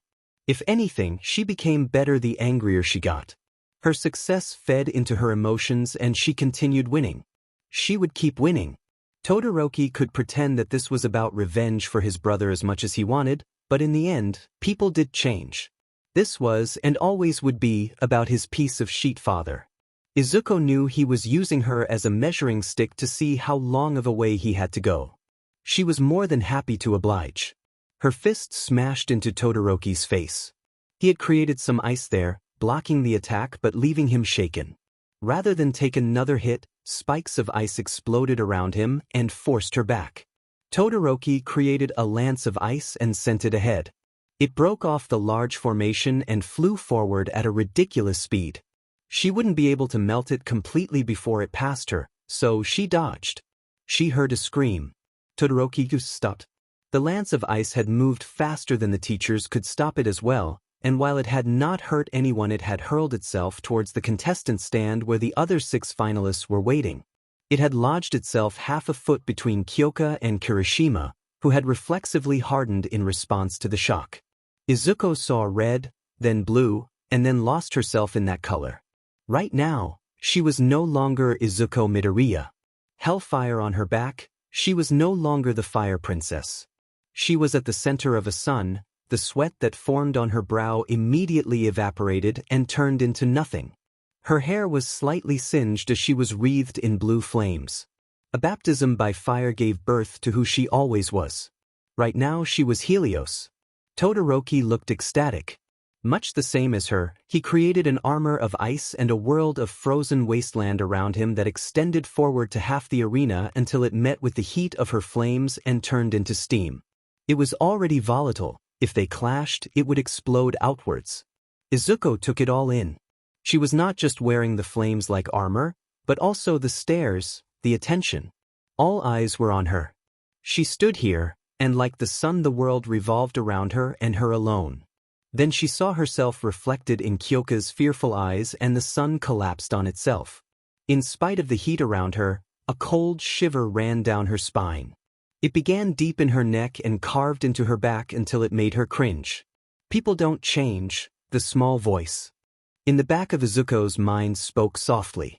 A cruel whisper. Only their circumstances do. She wasn't sure how true that was anymore. Midnight looked uncertain if she should let the match happen. Her eyes were seeking the approval or disapproval of the announcer box, where Aizawa had stepped out off and was making his way down. He had not yet erased her quirk, but his eyes were focused on both of them rather than just her. The cold kept creeping up on her, trailing a path back up her body and onto her arms. She felt smaller now. The world in front of her was no longer an audience that screamed, but a skeletal man with blood running down his mouth. He had just told her she would never be a hero. She wanted to lash out and scream. She wanted him to take his words back. She wanted him to be the person she had adored and worshipped. Izuko took a shuddering breath. The flames vanished and she invited the cold in. I forfeit. She stood there with her eyes closed and her arm raised. The screaming in her ears died down. The world was silent. Izuko was not certain just how long she was left standing there before she opened her eyes to find herself searching for a resolution to her decision in the eyes of Midnight and Todoroki. Both looked shocked. The former frozen in the middle of the motion to use her own quirk to stop the fight early, and the latter wavering between anger and confusion. No, Todoroki managed to force out. His breath was shallow and his voice echoed with discontent. This was meant to be our fight. I'm sorry, Izuko said. She wasn't sure who she was saying it to. There was Todoroki, who was denied his fight. There was Hawks, who was here to see her win. There was the audience, whom she had scared to the point that some people were leaving the arena. There was Midnight as her homeroom teacher, who had always given her the benefit of the doubt. There was All Might, no doubt watching from somewhere, hearing the same words that he had spoken once in the past. And then there was Kyoka, who had all but rushed onto the stage and wrapped her arms around her. The warmth of another person was much more pleasant than the heat of her flames. Izuko sunk to her knees, her face pressed into Kyoka's shirt as she wrapped her arms around her girlfriend's back. Kyoka followed suit, kneeling down and hugging her back. Each time she attempted to stand, her legs would start shaking. The crowd did not say a word. Kyoka lifted Izuko up and carried her to Recovery Girl, who led them both back to her office. ####. Chapter 21, upcoming. I know you have more things to worry about right now, and I do not wish to pressure you into a decision, All Might said. My master has always said that I should not never judge someone by their ability, but the content of their character. I have erred on that front in many ways, and as I approach a point in my life where I feel I cannot continue for much longer, I have a request. What kind of request? I wish to make you my successor, All Might said. And for that, I wish to pass on my quirk to you. To someone whose legs move faster than their brain. Kyoka wasn't sure why she was still competing. Izuko had practically collapsed after her bout, carted off by a muttering Recovery Girl. Kyoka wanted to go with her girlfriend, but the hero's orders had been clear. Izuko needed rest, and Kyoka needed to compete or else be disqualified. While Kyoka was more than willing to forfeit immediately, she knew that it wouldn't wake up Izuko earlier. If nothing else, she would try her best with the opportunity that Izuko had given her. Setsuna Tokage had faced off against Ida, and lost just barely after a good back and forth, using her quirk to dodge his high-speed attacks until she grew too tired from regenerating destroyed pieces. Kirishima had faced Momo and defeated her quite easily, rushing her down before she had the time to react and using a move on her that Izuko had taught him, throwing her far and wide out of the arena. Kyoka would be facing Mina, who looked less than thrilled about it. Though the usually cheerful pink girl was practically bouncing around, Kyoka could see her expression change back and forth between a forced smile and a worried frown. Is she all right? Mina asked. The countdown started. 10 seconds. Kyoka frowned. I don't know, Kyoka said. She remembered Mirko's lesson. Izuko approached every fight, even spars, like her opponent was truly an enemy. We can visit her when we're done. Sounds good. Mina raised her palms, ready to use her quirk. 3, 2, 1. Kyoka dodged a, hopefully low-powered, dose of acid and ran forward. Mina filled the floor with slippery liquid and slid away from the approach, keeping some distance between them. However, Kyoka had her own trick now. When Mina cartwheeled out of the reach of one of her earphone jacks, the other one had already snuck its way around the pink girl's wrist and pulled, tripping her up. Kyoka was now in range, and that meant a very simple beatdown. Mina was not good at hand-to-hand combat. In a testament of her excitable personality, her every expression and motion was exaggerated. When she went to throw a punch, even a novice would be able to tell. If she was winding up to kick you, her entire body announced it. When she instead tried to block using her thick acid, Kyoka had pulled her arms apart using the earphone jacks and kicked the girl in the stomach. Mina wheezed, falling over. Is it over already? Present Mick's voice rang through the place. Everyone cheered. The fight was not long, and Kyoka was barely winded. It looked like Mina's own worries distracted her more than Kyoka's did. Midnight? Can you keep going? Midnight asked. Mina looked up, then down at Kyoka's legs, which had been taking on quite some definition since her training with Mirko began. After a moment of silence, Mina shook her head. She likely could keep fighting, but it wasn't worth the injuries. Kyoka understood. Winner, Kyoka Jairu. Kyoka helped Mina up to her feet and carried her over to the stands. The next fight was announced shortly after. Ida would face Kirishima. ####. Izuko woke up to the sound of a machine beeping softly. She came to in the nurse's office, and the vague memory of what had transpired caused her to cringe into herself, shuddering as she remembered her reflection in everyone's eyes. What a miserable person she was. Perhaps she had proven herself wrong.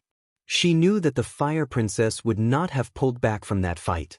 In the name of revenge, she would have destroyed anyone in her path, because that was the kind of person she had always been.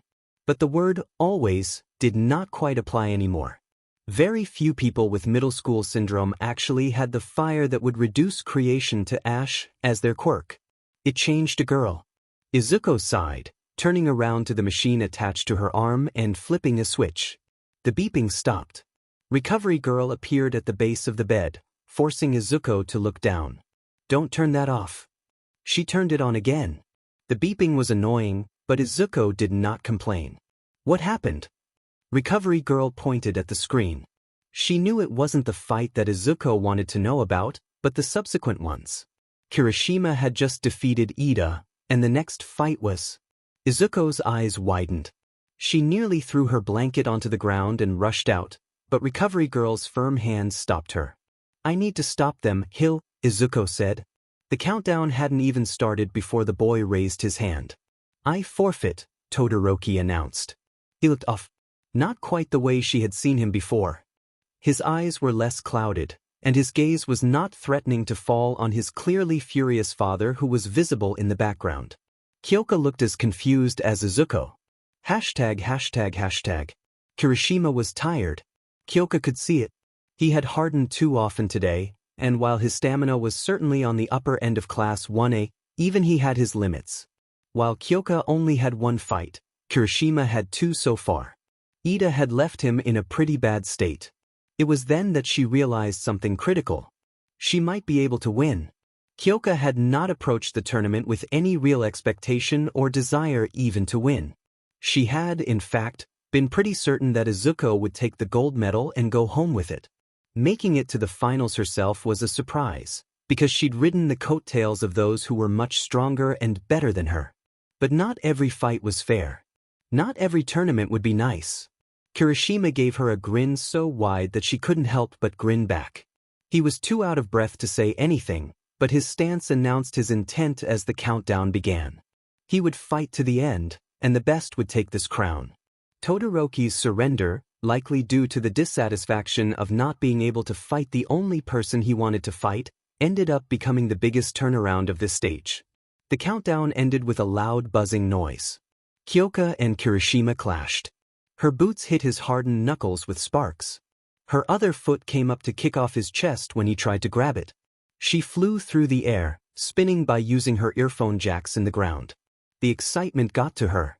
The cheers were like prayers in her ears. Her heart was beating to the sound of their clapping hands. Thunder drums and rattling chains.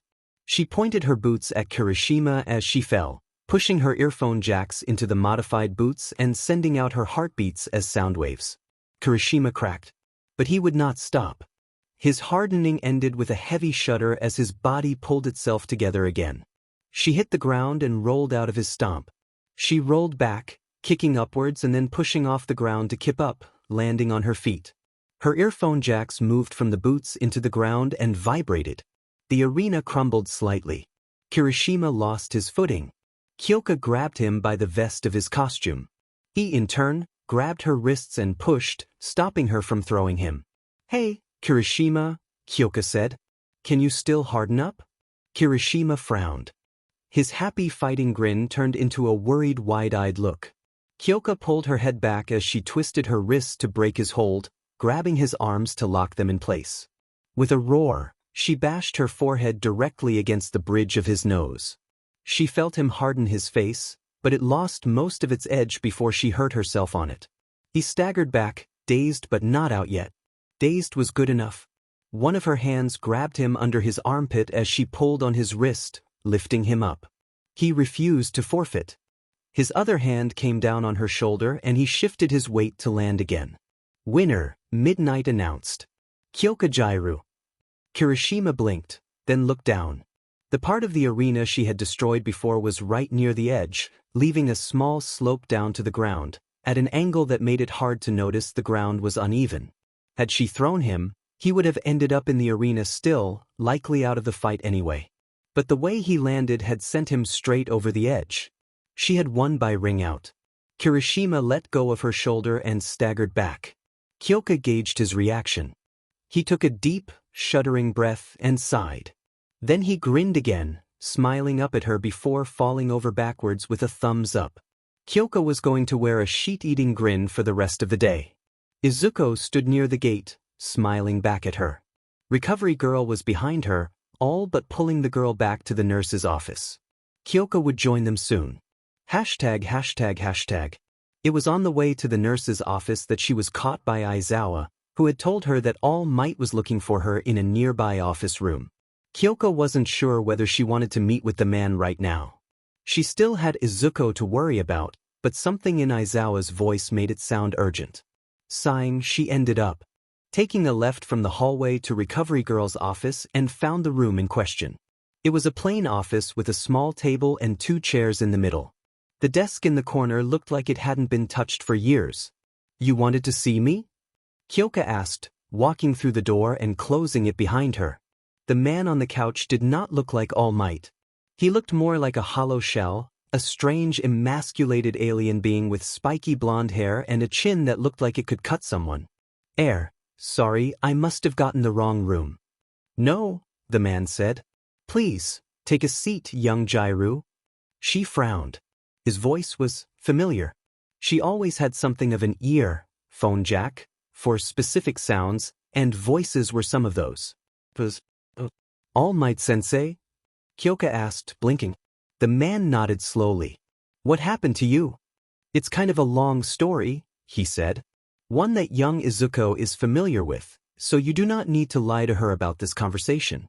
Suffice it to say that almost 6 years ago, I was in a fight with All for One that caused a severe injury. While I had defeated him, or so I had thought back then, it came at a price." He lifted his shirt. The scar was disgusting, and Kyoka resisted the urge to throw up. Still, she went green in the face, pushing one of her hands over her mouth. "There are many ways in which I consider my conduct with Izuko Midoriya a failure," All Might said. His body inflated, turning into the form she was more familiar with. Despite that, it was not a smile on his face, but a sad frown. "Back when she asked me if she could be a hero without a quirk, I was a hypocrite." "What do you mean?" Kyoka asked, her voice faint.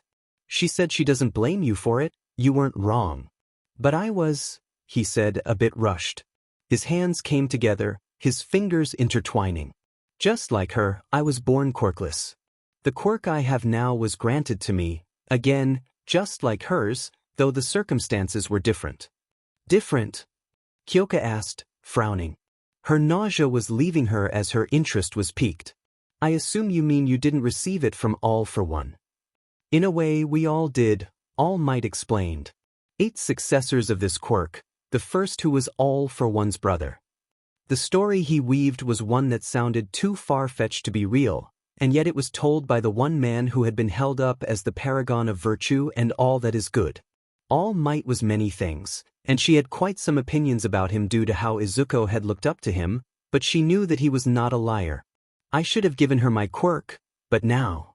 I do not think that she would want it, even if I were to offer it." "She would probably hate you." "I know," All Might said. "She knows it can be passed on. I thought that All for One had told her to make her angrier at me, but from that I can tell it was one of the few things she didn't care about. She's a complicated person, as you may know." "Tell me about it," Kyoka said, sighing. "So why are you telling me this?" "I know you have more things to worry about right now, and I do not wish to pressure you into a decision," All Might said. "My master has always said that I should not never judge someone by their ability, but the content of their character. I have erred on that front in many ways, and as I approach a point in my life where I feel I cannot continue for much longer, I have a request." "What kind of request?" "I wish to make you my successor," All Might said. "And for that, I wish to pass on my quirk to you. To someone whose legs move faster than their brain." Kyoka thought, and blinked, and tilted her head, then cleaned her ear with her pinky just to make sure she heard right. All Might didn't interrupt her, instead waiting for her response with bated breath. "Is it because I won the tournament?" Kyoka said. All Might shook his head. "I made this decision, almost on a whim, I suppose," All Might said. "Not during your fight, but the young Izuko's. When you ran onto the stage as the fire was still burning, worried not for yourself but for her and those she might hurt. It proves a character that I have not been able to live up to for many years." "And you think I'm good? As good as you?" "No, Kyoka Jairu," All Might said, standing up. He raised a hand to his head and plucked a strand of his hair. "I think you are great, and I believe firmly that you will be better than me." Kyoko wasn't sure why, but somehow she felt comforted by those words. ####. Chapter 22, Upcoming. Let me be clear here, Dobby said, raising his hand. Flames danced on his now unmarred skin. This isn't me asking nicely. I know you think you're untouchable because of All for One, but you and me both know that you're nothing without a cool head to keep you in check. You touch her, I will kill you. Funny, Shigaraki said, his dirty grin turned grotesque. The handprint on his face was almost glowing like a fresh wound. It almost sounds like you're threatening me. The cheers were louder than before, to the point that Kyoko felt overwhelmed. Once the adrenaline had worn off, and the strange feeling in her chest had subsided, nothing was left.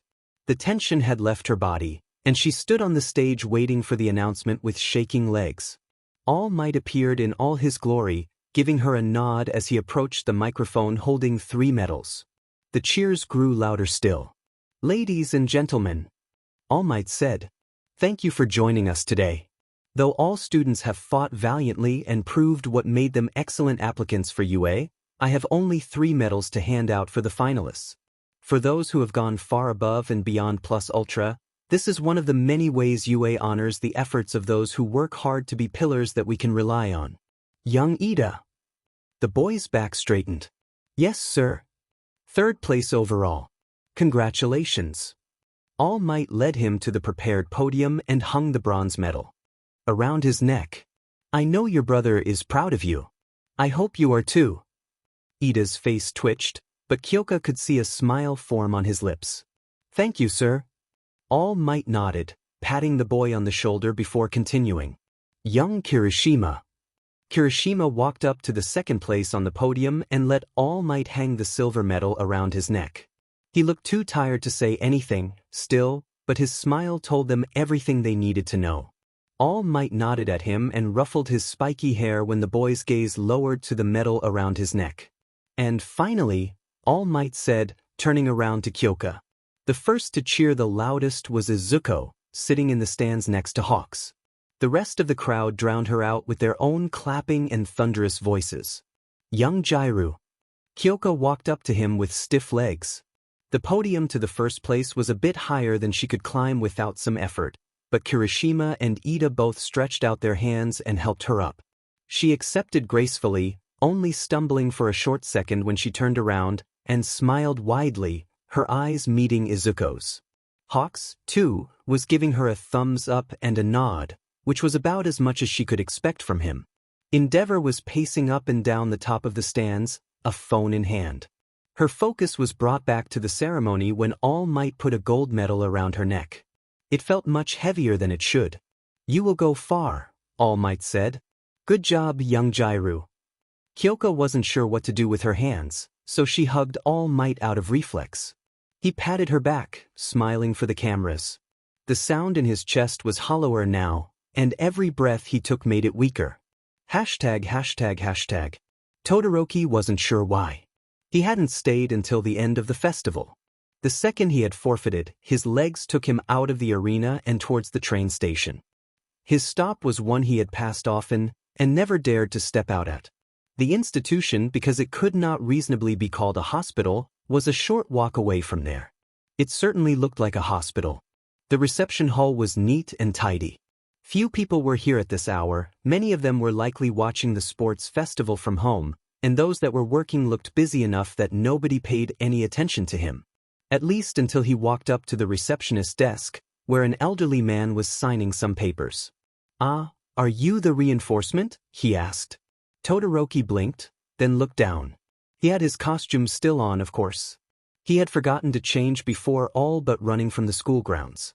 His worry about his father catching him had made him rush. Reinforcement? Todoroki asked. The old man raised an eyebrow. Sir Night Eye has requested a police and hero presence on the 4th floor. Ah, but I shouldn't be telling you that. The elderly man fumbled around a bit. I apologize, what were you here for? Shudo Todoroki, he introduced himself. Here to visit my mother and my brother. Of course, that makes more sense. I did think you looked a bit young to be a hero, the man said, nodding.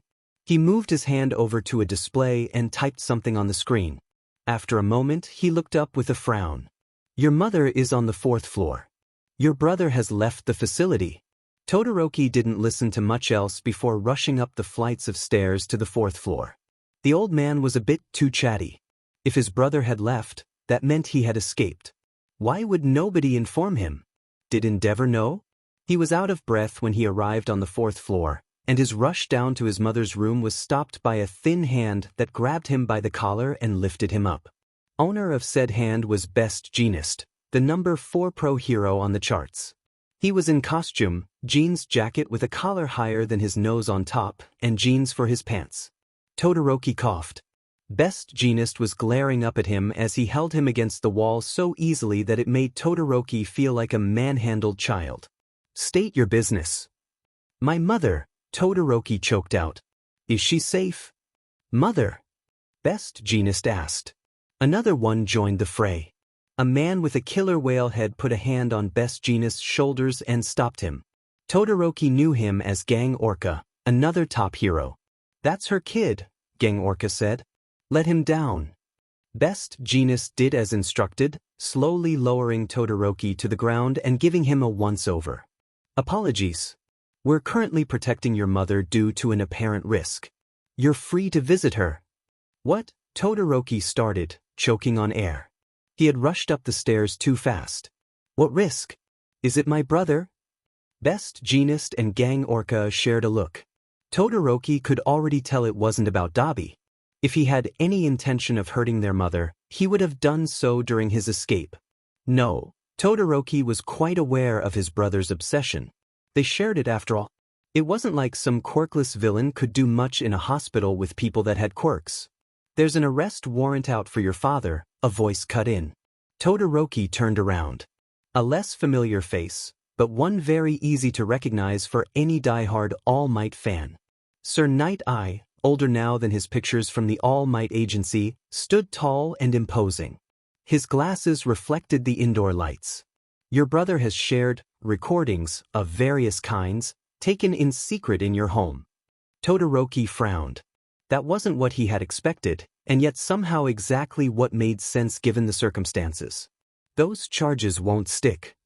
I doubt they will, Sir Night Eye said. And people in charge fear what he might do if we revoke his license. Regardless of whether he stands trial or not, his reputation will be ruined. We're turning an icon into a villain, and we can't say for certain he wouldn't lash out. Todoroki wasn't sure how he felt about that. There were many words to describe this situation, and very few were as appropriate. It was not something he was trained for. He settled on nodding. Where's her room? ####. Tuya Todoroki was not someone with a lot of patience. He could act cool, but only for so long before he defaulted back to setting the world ablaze. He found his target in the dark streets of Tokyo, down the way of a ward that was practically dead at this time of night. All for One was not stupid. He knew that there was a possibility that someone could betray him at any point. This translated to an elaborate scheme in which there were certain places set up of which some people in the League had no information on. Izuko Midoriya would, for example, had never known about the cellar of a bar tucked into a corner so close to the train station that it might as well have been Main Street. He only had to dodge a single knife thrown his way when he walked down the stairs. Hey there, cutie. Himiko Toga greeted him with a smile that would make any vampire jealous. I don't think I've seen you around. You haven't, Dabi said, one of his hands coming up to brush through his hair. Blue flames danced on his fingertips as he reached out for the knife that had lodged itself in the wall and pulled it out. I suppose it's an unfamiliar face. Dabi? Toga asked, blinking. It was the first time he had seen her genuinely surprised. Dabi grinned. Dabi! She jumped at him and wrapped her limbs around his torso. He very purposefully avoided his arms getting pinned down, moving the knife so she bit, giggling, into the metal instead of his neck. That was and remains a terrible greeting, Dabi said. I've got my quirk back, and I've got some business. Where the F is Shigaraki?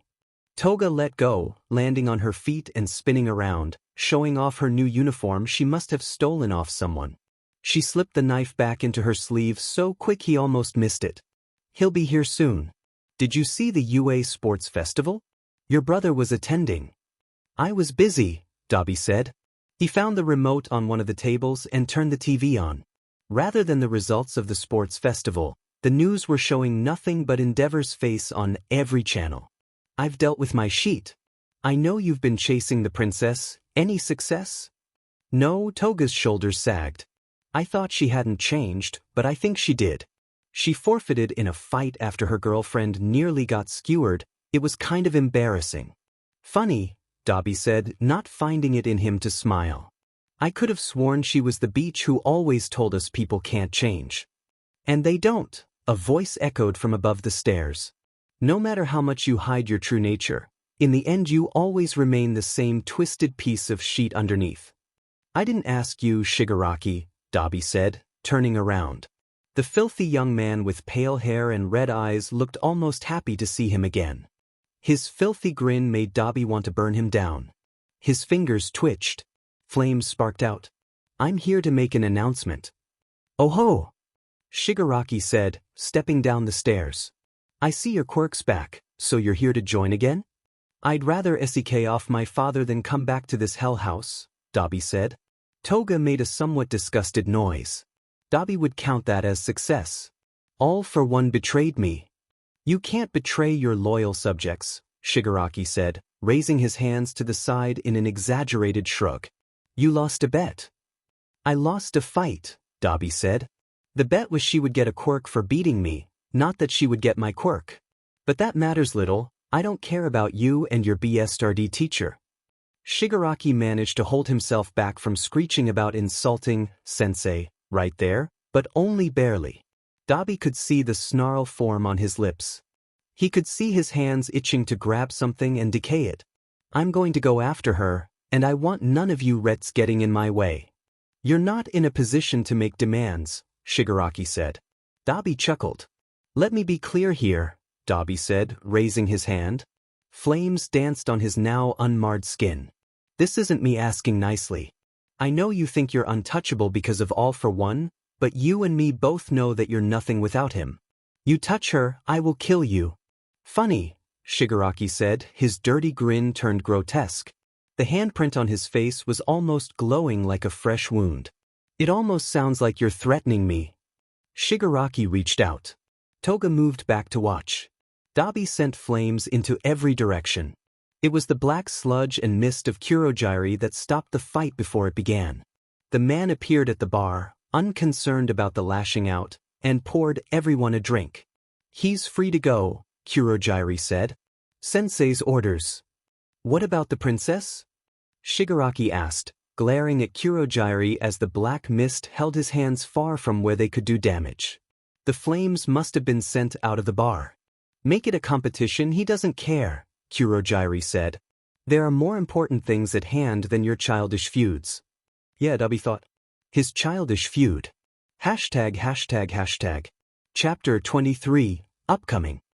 He's offering assistance. What kind of assistance? And for what purpose? All for One is weakened. His recovery has not gone well. He knows the locations of various safe houses and can narrow down the ones where All for One is hiding. All he wants is some leniency. A pardon? All Might asked, his fingers twitching. The flame was flickering, but it was still strong.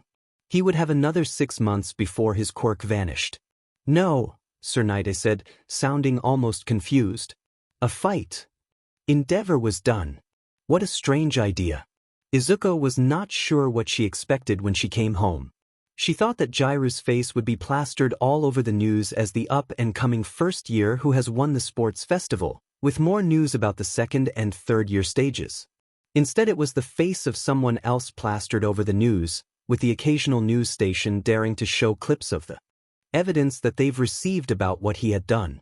Hawks and Mirko sat on the table, staring at the TV screen as the news continued to speak about the government's decision to refrain from pressing charges. Kyoko was taking it the worst. To prove their point about the reasoning of the prosecution being flimsy, they showed a recording of Endeavor's abuse towards his wife. Kyoko was not one to wear her emotions on her sleeve, especially when it came to tears. If anything, she remained calm even when feeling strong emotions. But whatever she saw in that recording pushed her over the edge. That BSD, Kyoka said, blinking tears out of her eyes. If anything, Todoroki made it seem minor. Izuko nodded. Todoroki was not exactly secretive about his disdain towards his father, and Kyoka had told many stories about people sharing way too much personal information in class. If this was the home in which Dabi grew up in, Izuko could almost understand how he became such a piece of shit. While Izuko's hand comforted Kyoka, it was Mirko's hand that comforted Hawks. Though he had of course heard, and certainly not doubted what a man Endeavor was, seeing and hearing were two entirely different things. Endeavor was to Hawks what All Might was to Izuko herself. And while All Might had disappointed her in the past, there was no doubt in her mind that his heart was in the right place. This was nowhere near the right place at all. If he had a heart, it was somewhere near the frozen wastelands of Uranus at best. Hawk's phone lit up. The man picked it up and checked the message he had received before putting it on the table. He's lost his license. How? Izuko asked. They're not charging him with anything. The Hero Safety Commission has independent jurisdiction under its contractors, which is essentially what heroes are. Mirko's explanation sounded a bit too happy about it. This means that even if the courts refuse to prosecute, the court of society has already decided he can't be trusted with hero work. If he wants to continue being a hero, he will have to move countries, or... His arrest warrant was lifted, Hawks continued. No prosecution, no victim who wants to speak up. He could get his license back under restrictions. The commission are pragmatists. He doesn't deserve it, Kyoka said. Her voice was shaky, and her shoulders were shivering until Mirko finally turned the TV off. Izuko leaned against the girl, putting her head on Kyoka's shoulders. What'll they do to him? A handler? A leash? A collar maybe? Transfer to as far a place as possible. There's heroic work you can do without contacts, Hawks explained. It depends on his own decision, which depends on his self-reflection when the world turns to him and tells him what he did was wrong. Not wrong, Kyoka said. Her fists were clenching under the table. Abhorrent. Disgusting. Absolutely vile. Kyoka, Mirko said. The girl stopped, looking up towards the older couple. Hawks looked tired. It's been a long day. You have the weekend free. It wasn't hard to get the message. Izuko stood up, taking Kyoka's hand and pulling her out of the room and towards hers. Kyoka didn't resist, instead letting herself get pulled along. The door closed behind them with a louder thud, and Kyoka found the next best thing to punch her frustrations out. Said next best thing was a rather big All Might plush that sat in the corner of the room. It rumbled with his voice, shouting, "I am here," every time she threw another punch.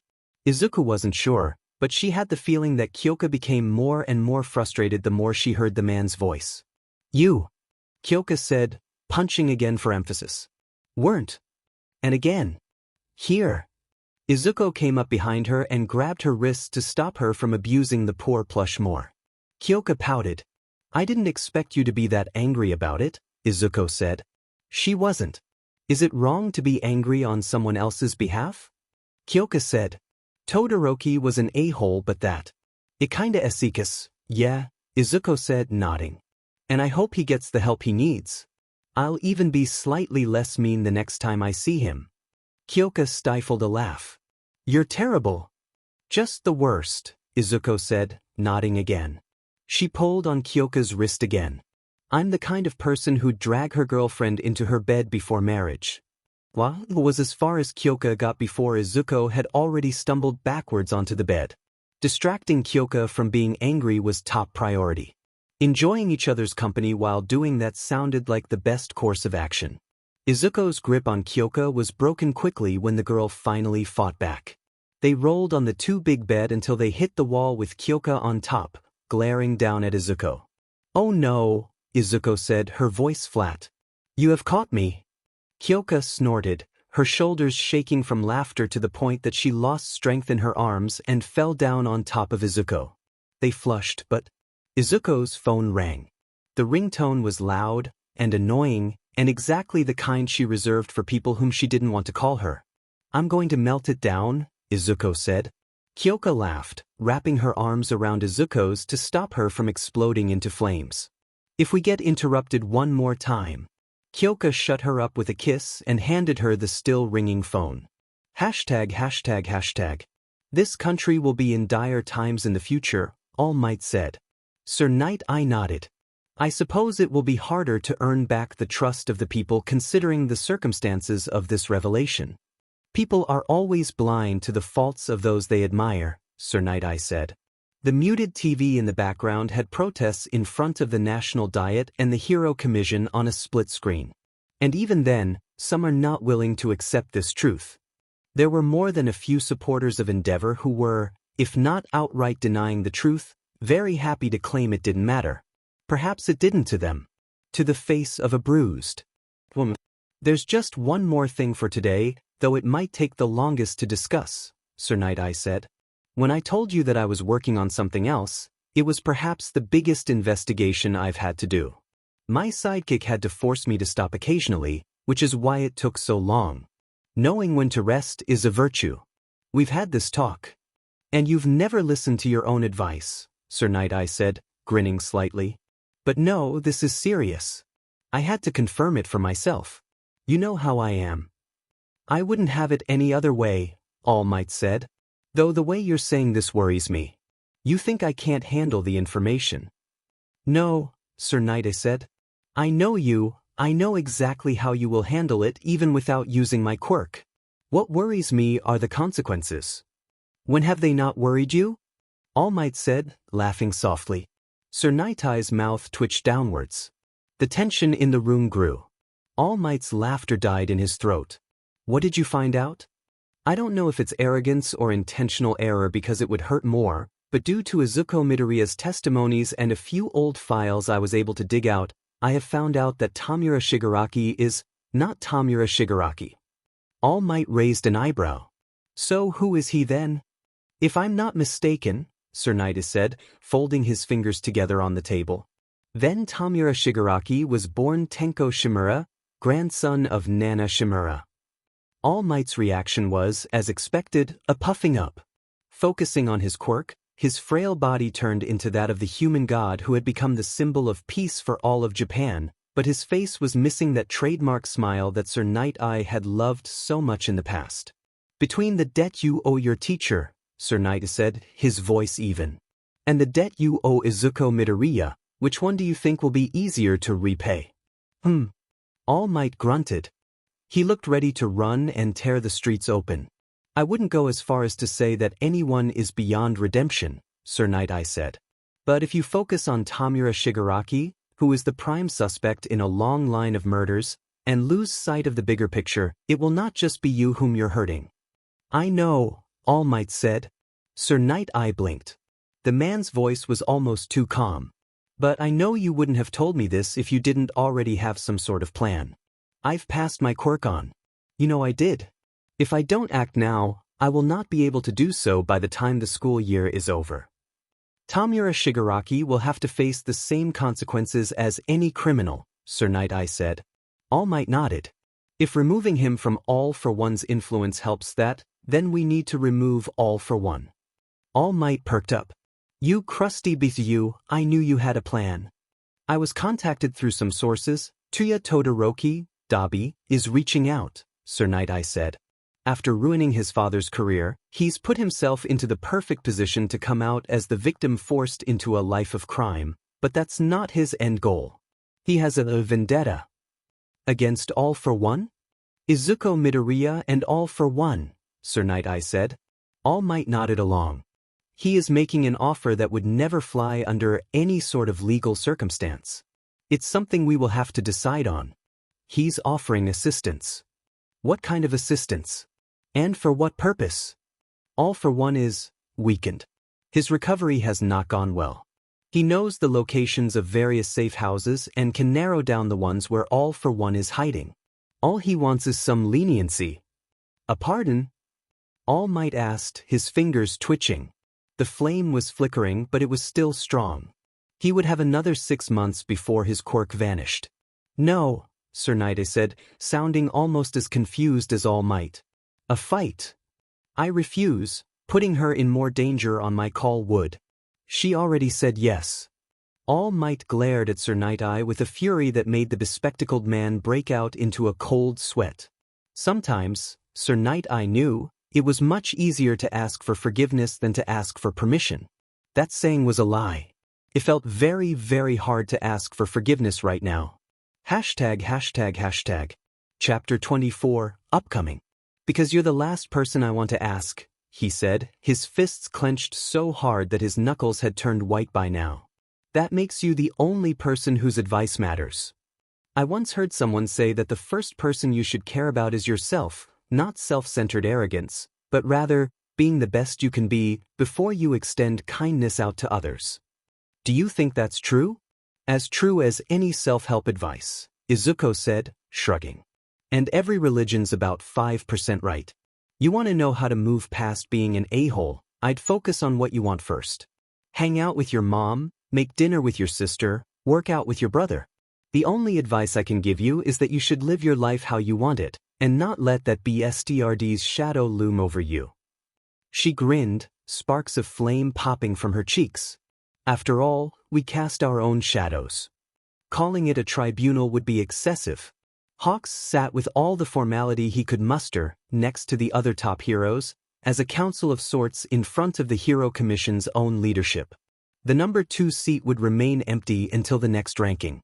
People were still uncertain whether it was Hawks or Best Jeanist who would win that honor. With the positive attention on Izuko Midoriya lately, it was not unlikely that her legal guardians would rise in the popularity polls. What a miserable and whimsical society. There are few villains that warrant a task force, and fewer still that would require one that involves the top heroes in this country. The president was an elderly woman with slicked-back ashen blonde hair. The suit she wore probably cost a year of Hawk's salary, and he was not poor by any means. All Might shifted in his seat. All Might, if you would. Stood up, walking over to the middle of the plenum-like room, addressing the pro-heroes with a rough voice. Some of you are old enough to remember, All Might said, his fingers clenching around the podium. The shadow that loomed over this country, the organization that had caused the Yakuza to cower, the politicians to turn a blind eye to crime, and the deaths of many good heroes who had stood up against the corruption that had festered and spread. While many recall the terror, few speak of it, as if they fear its resurgence from speaking his name. All for one. Hawks could see it. Yoroi Musha, stoic and harsh, looked both disgusted and furious at the same time. Crust and Edgeshot reacted in a similar way, though the latter ended up growling slightly at the idea. Kamui Woods and Best Jeanist both shook their heads in disbelief. Even if they weren't old enough to be heroes at the time, few didn't know the Dark Age, which was now downplayed as Age of Chaos rather than the Reign of Terror. When I had fought him 6 years ago, it was long after dismantling his support network. His organization had crumbled, and his reign ended long before that showdown. I had reported him dead, because I genuinely thought that I had killed him. Hawks had read the report in his free time during the harsh training for his Quick Lane Heroics license. The injuries described were no doubt fatal. The running theory for those who had found out about his survival after Izuko Midoriya revealed it after her confession was simple, a quirk that gave someone a second life. How true it was, Hawks could not say. But he survived, Crust said, pursing his lips. The usually jolly man seemed quite under the weather. The Fire Princess met him. He survived and he went into hiding, All Might said, nodding. But we've received intel from someone who had quit all for one's new organization. Though alive, he is in bad shape. Even 6 years later, he has lost the capacity to breathe without machines and is barely kept alive by whatever quirks he has gathered. We also have Sir Night-Eye's quirk, which allowed us to map out where he is hiding. You're going to do an alpha strike, Hawks said. All Might nodded. You want us to fight with you? It's my way to fix the mistakes I have made in the past, All Might said. To rely not on myself, but the ability of all of you, who have been nothing but good friends and allies to me over the years, is not a weakness. We will finish this chapter in our country's history together. All I need is your approval. Hawks stood without hesitation. It was not just his mistake of leaving All for One alive that All Might was talking about, after all. Hawks had a horse in this race as well. To make up for his own hero worship that had blinded him to the faults of his idol, and to clean the slate for Izuko Midoriya, so she may enjoy her peaceful future. When and where do you need me, young man? Urimusha asked, standing up as well. One by one the rest of the heroes stood. Sir Night Eye stood at the door. One of the commission members was taken for questioning as they walked out. ####. You are unhappy. Kyoka's eyebrow twitched at the statement. I'm not nearly enough of a control freak to tell you that I'm not letting you do it, but I'll repeat this so you realize how stupid it sounds, alright? Alright, Izuko said, nodding. Kyoka stood up, pacing up and down the kitchen while Izuko prepared them some lunch. You've accepted a challenge by Dabi, Todoroki's psychotic older brother, Kyoka said, raising one finger up. The second finger soon joined, and both were pointed at Izuko in the same motion. You did so because Sir Night Eye said it would help get all for one. Sounds about right, Izuko said. The mix of skis she had prepared created a heavenly aroma once they were added to the pan, and Kyoka forced herself to focus on the task at hand. 3 fingers. Said information has already been given, Kyoka continued, for fingers. Dabi has voluntarily committed himself to protective custody by pretending he's worried about his father, 5 fingers, and you're still going to do it? I'm the last person who'd go back on her word, Izuko said, nodding. And to be honest with you, I really want to punch Dabi in the face. Kyoka sighed, sitting down again and banging her head against the table. The door rang. Kyoka blinked, sharing a look with Izuko. The door never rang. Izuko walked towards the door with a cautious look backwards to Kyoka, who was getting ready to rush into the bathroom and grab the emergency phone. Izuko gathered flames near her hand as she looked through the door spy. A mop of red and white hair stared back. Izuko blinked, lowering her hand and opening the door slowly. Kyoka raised an eyebrow at the sight of Shuto Todoroki, standing on the porch with an uncharacteristic bashful attitude. Hello, he said with all the calm he could muster. Sorry for showing up unannounced, I was sure you would say no if I asked. Kyoka snorted, and stopped Izuko from swinging the door shut. Come in, Kyoka said. Izuko's just making lunch. You're not inviting him to lunch, Izuko said. I already did, Kyoka said, grinning. And really, I'm the last person to go back on her word, you know? Izuko fumed silently. Thank you, Todoroki said, stepping in and taking off his shoes. It didn't take long for the 3 of them to be seated, and as confused as Izuko was, Kyoka seemed to enjoy the quiet. Maybe she shouldn't have said yes to the Dabi fight. Kyoka would poke at her because of it for weeks to come. Once everything was done, Kyoka volunteered to take care of the dishes. You're the good cook, Todoroki said. Izuko rolled her eyes. You're probably not here to talk about my cooking, Izuko said. If I had to guess, it's about the sports festival. If not that, then what happened afterwards? I found the cameras, Todoroki said. After the videos went online, I checked every corner. They were still there. Inactive but dash. He was throughout? Yes, Izuko said. I imagine I'd have done much the same if my father was Endeavor. You don't sound happy. Don't I? Todoroki said. His face twisted in pain. I'm not sure if I should be, or if I have any right to be. I've been focused on many other things. I wanted to apologize for talking badly about your family. We all have our own circumstances. It's fine, Izuko said, shrugging. My family would have gone to hell for me. It was me who pushed them away to stop the hate from spilling over. I can't expect everyone to know what's up with that. That's good, Todoroki said. I've talked to my mother over the past few days. She's doing much better now. I don't know if it's my presence or if she had been sedated much like Tuyo was. It feels strange. Good strange or bad strange? Izuko asked. She hated how curious she sounded. She would be lying if she said she didn't feel bad for Rei Todoroki. Though if the rumors about the divorce were true, she might end up switching back to her maiden name. Good strange, Todoroki said, nodding. I think. Good, that's good, Izuko said. Her eyes moved over to Kyoka, who had sat finished with the dishes and sat down next to Izuko again. But you're still conflicted, huh? It feels like he got away too easily, Todoroki said. Izuku pursed her lips. You're thinking like a hero, Izuko said. Todoroki raised an eyebrow. Think like a villain for once. What is the worst possible scenario for that bastard? What has he worked for his entire life? Surpassing all might, Todoroki said. If not by himself, then by his blood. And what happened? Todoroki thought. Kyoka had clearly gotten the answer quickly, but held herself back from speaking up. Though she was still part of the conversation, Kyoka's focus was on her phone, scrolling down the news. He's not eligible for the rankings anymore, Todoroki summarized. He keeps his license under conditions that make your probation look like child's play, and he was transferred over to a jurisdiction where he will likely do nothing but community service. What did you say would be worse to endeavor? Izuko tried again.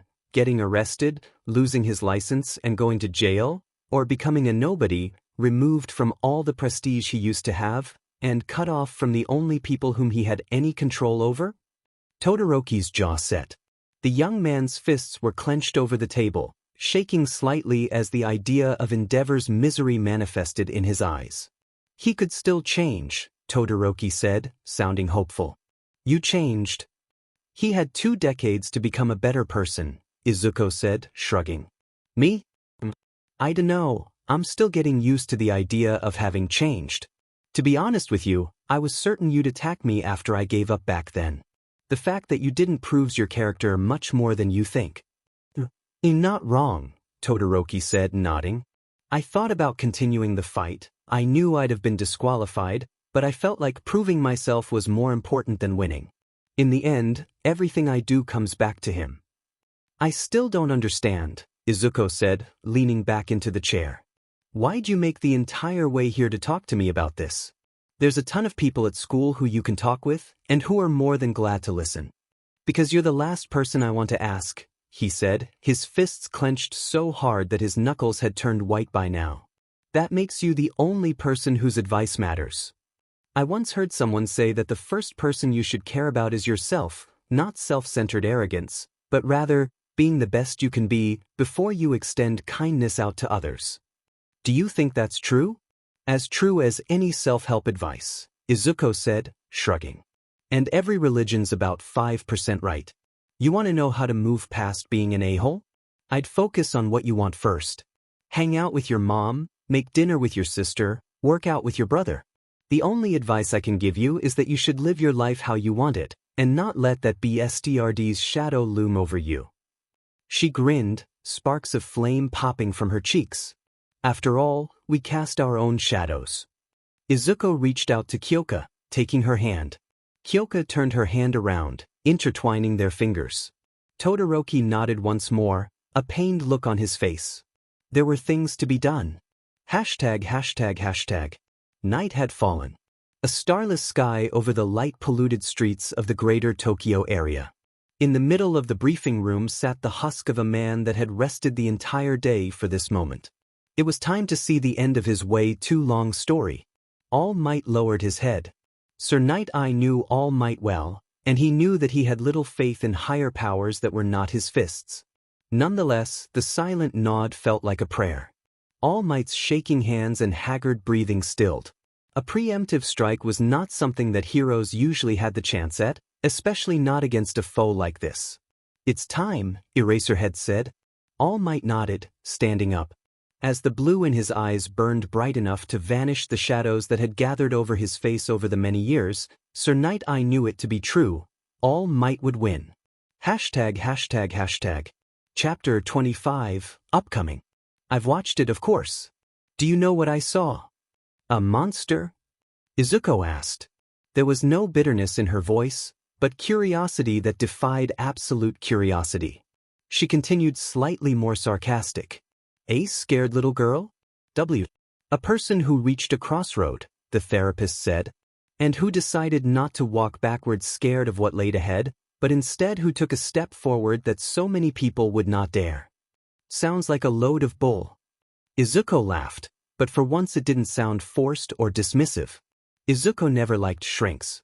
Not because she thought they wouldn't help, but because they helped a bit too much on the occasion. She felt too open. Vulnerable. Dr. Mikima was amicable and friendly, as well as a good listener. She reminded Izuko of her mom a lot. A lot has happened since we've last seen each other, Dr. Mikima said. Izuko nodded, leaning into the soft chair. It felt a lot more comfortable nowadays. Would you like to talk about it? It was always the same question, and always she would say yes, because there was no real reason to say no. Izuko took a deep breath and began. I've made friends, Izuko said. And a girlfriend, but you knew that from last time. I've gotten to use my quirk more lately. You talked with All Might. The woman blinked. You did. Izuko nodded. It was a random chance. I was agitated, so I went to the nurse's office. He was there, and I didn't have it in me to avoid him then. What did you talk about? Just things, Izuko said, shrugging. It's more about how I managed to sit down and talk to him without throwing up than what we talked about, if that makes sense. It feels stupid to get hung up on it. It's not stupid, and I understand what you mean, Dr. Mikima said. We've already said, there's no such thing as a stupid thought here. Furthermore, this isn't therapy, this is more or less an evaluation. Talking about how things make you feel is important to that. Izuko resisted the urge to roll her eyes. Honestly, at this point I just want to go home. Can we cut it short today? Mirko and Hawks aren't home, and I'm kind of hoping to spend the rest of the evening with Kyoka. Of course, Dr. Mikima said, smiling. Just a few more minutes, I do need to get in my hours after all. You're not paid by the hour, Izuko said, pursing her lips. Dr. Mikima waved her off. What else is there to talk about? About the school event a few weeks ago, she said. I've made a few observations, though if you'd rather I don't talk about them, that is fine. The sports festival? Izuko asked, raising an eyebrow. I've watched it, of course. Do you know what I saw? A monster? Izuko asked. There was no bitterness in her voice, but curiosity that defied absolute curiosity. She continued slightly more sarcastic. A scared little girl? A person who reached a crossroad, the therapist said, and who decided not to walk backwards scared of what laid ahead, but instead who took a step forward that so many people would not dare. Sounds like a load of bull. Izuko laughed, but for once it didn't sound forced or dismissive. ####. So, Himiko Toga said, how'd you break out? Dabi pursed his lips. The drink in his hands had already warmed up too much to be enjoyable. Turns out they don't check on quirkless people. The bar was terrible, dingy, and it smelled of wet dog, which was an appropriate description for Tamura Shigaraki after a shower. As far as Dabi knew, the man walked under cold water and walked out. The no fighting rule inside the hideouts was to his benefit. As much as Shigaraki wanted to kill him, he could not touch him at this point in time. Kurojairi was tending to the bar as usual, to stop any fighting from breaking out and to report back to All for One. Not that it was necessary. Dabi could feel the man's presence. Still, you'd think that they'd keep an eye on you. You're kind of a key witness against the big man, aren't you? He's not gonna get charged, Dabi said. But that was fine. That was never his goal, after all. He had destroyed Endeavor, and proved that the man would not live up to his name. Haven't you heard? Not really, no, Toga admitted. A hero won't get charged for crimes, huh? I guess we chose the wrong job, Shigaraki. A corrupt society will always look for its most vulnerable to lock up, Shigaraki said. His hands twitched over the table, earning him a chiding look from the black mist in a vest. I suppose I should commend you. To think you'd have the ball to go after your old man, and ruin him so thoroughly. Ball were never the issue, Dabi said. He needed to bide his time. I just never had much of a reason. It felt too easy. Too quick. So why did you take the videos? Shigaraki asked, his derisive frown twisting into the face of a confused child. You had to be planning something. Protection, bribes in case I needed them, Dabi said. He pushed the drink away towards Kurojairi, who stopped the cup and poured it out, pouring something new in with ice. I was planning on using it in case my mother finally filed for a divorce, but she got put into the funny farm instead. Should have stayed in there with her, then, Shigaraki said. The news said you killed a nurse on your way out before you got arrested. Dabi smiled. So they had seen the news. What's one more notch on the belt, child killer?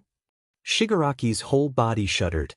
It was an accurate descriptor, and one that Izuko Midoriya had used before she burned that handprint into his face. Shigaraki's confused stare turned into a twisted smile. I suppose so, Shigaraki said. He sounded full of rage and ready to snap. Dabi knew that the second he walked out of this door again, he would be facing Shigaraki once more. Toga would watch, and then glue her arms around whoever was left standing. Such was the extent of her love. But that was fine, he wouldn't walk out today. He had an escort to wait for. Someone knocked on the door to the bar. Shigaraki nearly jumped out of his seat. Himiko pulled out her knives. Dabi pulled out his pack of cigarettes and ignited one with the tip of his fingers. It was after a moment of silence that a voice from the outside announced, Tokyo PD, we're investigating a complaint about serving alcohol to minors. Is anyone in? Toga pulled a vial out from under her skirt and drank the blood inside, her face shifting into one of a mature woman as she pulled off her clothes to get rid of the school uniform. If it wasn't serving minors alcohol, the bar might go belly up due to PRSTTN. Shigaraki walked to the side of the door, staying out of sight. Dabi too hid away slightly.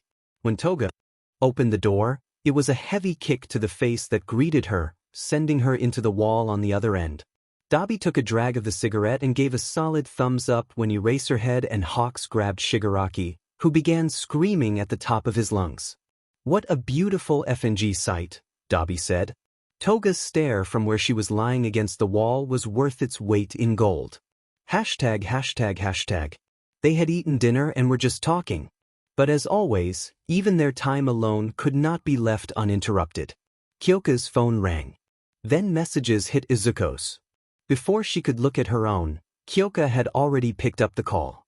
Izuko could hear an unfamiliar voice asking if Kyoka was all right. Yes, Mom, I'm fine, what Kyoka said. Her eyes widened, then turned to Izuko, then to the door towards the living room. The TV. What? Izuko asked. The messages on her phone were from Kirishima and Setsuna, telling her to watch the news. Immediately a news alert popped up, All Might Fight live stream. Izuku all but jumped out of her seat and rushed over to the TV, turning it on. She didn't have to find the channel because it was on every broadcast. A helicopter flew by overhead and she had not felt awe in a long time. Izuko was unsure whether or not it was appropriate to feel it. She was now at home on the couch, Kyoka leaning against her as they were glued to the TV screen which showed not a fight, but a single-sided slaughter. All Might was fighting all for one. The Beast looked worse off than he ever had, the repairs to his own body had not held together, and All Might was still strong enough to surpass him in that hollow state that he had been left in. Kyoka's breath hitched for a moment, and Izuko could feel the energy running up the girl's fingers as she clenched her fists. She knew, of course. All Might had told her, in fact, that his intention was to give his power to Kyoka, as if asking for her blessing. Izuko reached out, grabbing Kyoka's hand as the screen went white from the various explosions that were going on at each clash. All Might was not just stronger than All for One at this moment in time, he was also with allies. Hawks and Best Jeanist darted through the air Mirko, lanced into land devastating kicks before dodging away. The remnants of the League, Shigaraki and Himiko, were apprehended early in the raid. A man named Kurojiri was taken out with them. It all looked perfectly, exquisitely planned, as if someone who could see the future had taken the reins. It felt easy in a way. Too much like she should have had her own part in this. But she would not say no to it. Though the losses were grave, she would endure them. Though the victories were hollow, she would claim them. And she could see that All Might, too, was willing to do everything to bring this chapter in his life to a close. Izuko could see the pain on his face as he pulled his fist back. The sound cut out and became a single, continuous beeping. The screen once again went white as his fist crashed into the skull of All for One. When the camera feed came back, it was All Might in full glory, raising his fist to the sky. ####. Chapter 26, upcoming. I told myself people couldn't change because I didn't want to believe I could be better, Izuko said. Dabi twitched. But you know what, I'm full of shit. I've always been full of shit. And so are you. Dabi grinned, shrugging in an exaggerated motion. I suppose that's one way to look at it. So what, you gonna appeal to my inner child? Tell me everything will be fine? That I should visit that shrink of yours? No, Izuko said, punching her fist into her palm. Blue fire sparked around her. I'm saying we're not the same assholes who fought each other last year. So when I kick your butt, I'll drag you over to your mom and we're going to have some dinner. Kick my butt, you say? Dabi muttered. He picked at his ear. I'm sorry, I can't hear you over all that sheet seeping out of your mouth. All for one was gone. Tamura Shigaraki and Himiko Toga were arrested and taken not to Tartarus, but to juvenile detention facilities. Izuko, she'd made a promise. Kyoka, too, had to start doing what she promised to do. Mirko and All Might were giving each other a look that made Kyoka feel quite worried. They were in the exercise basement in Mirko's agency, and All Might hadn't even bothered hiding his hollowed-out form today. I've spoken to Gran Torino, Mirko said. You're a savant when it came to that quirk of yours, but your ability to teach is questionable at best. Your students weren't very impressed. All Might's shoulders sagged. I know.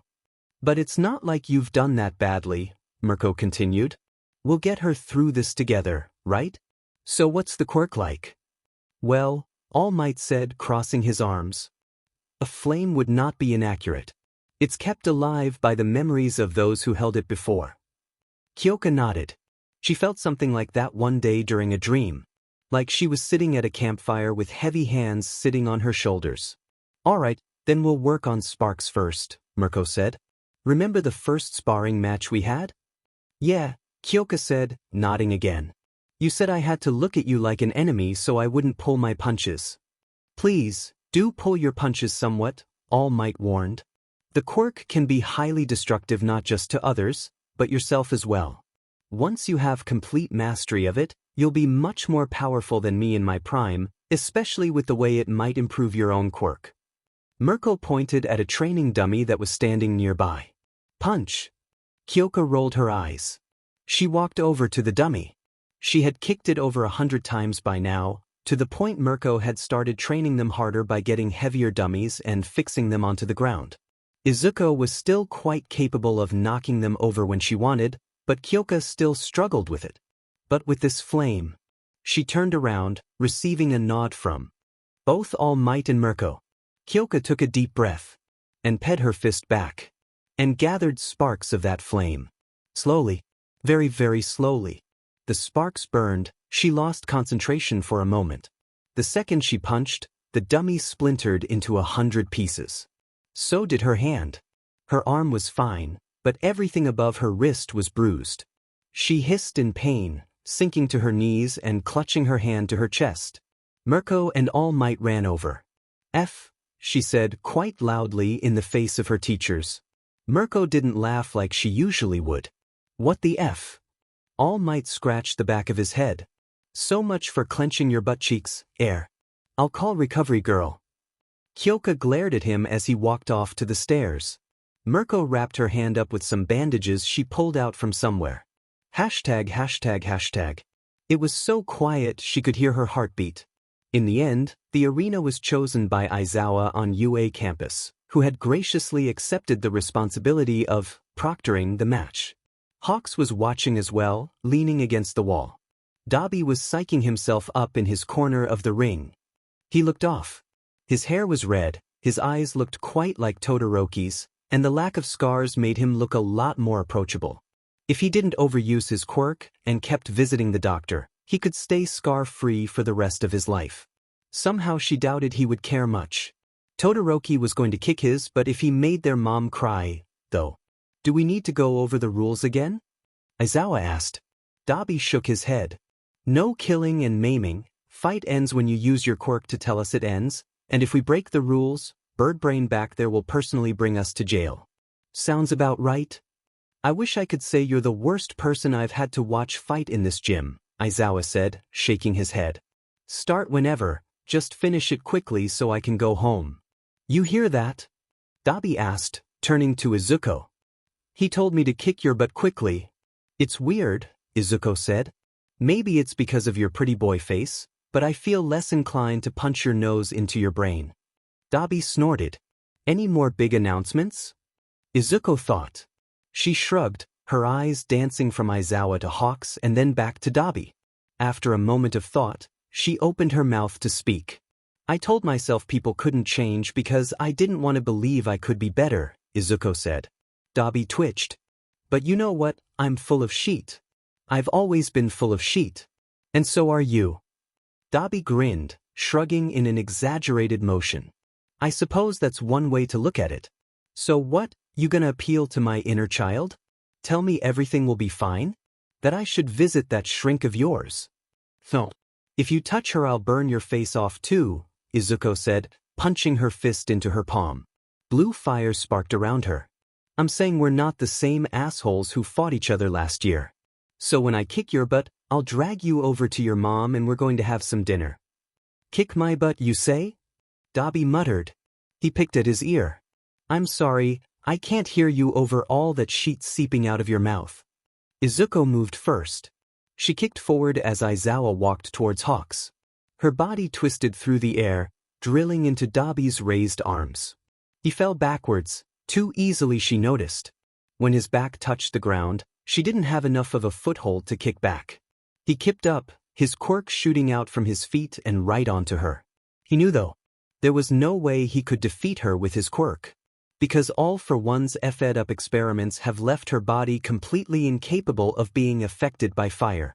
It did not stop the flames from blocking her vision, however.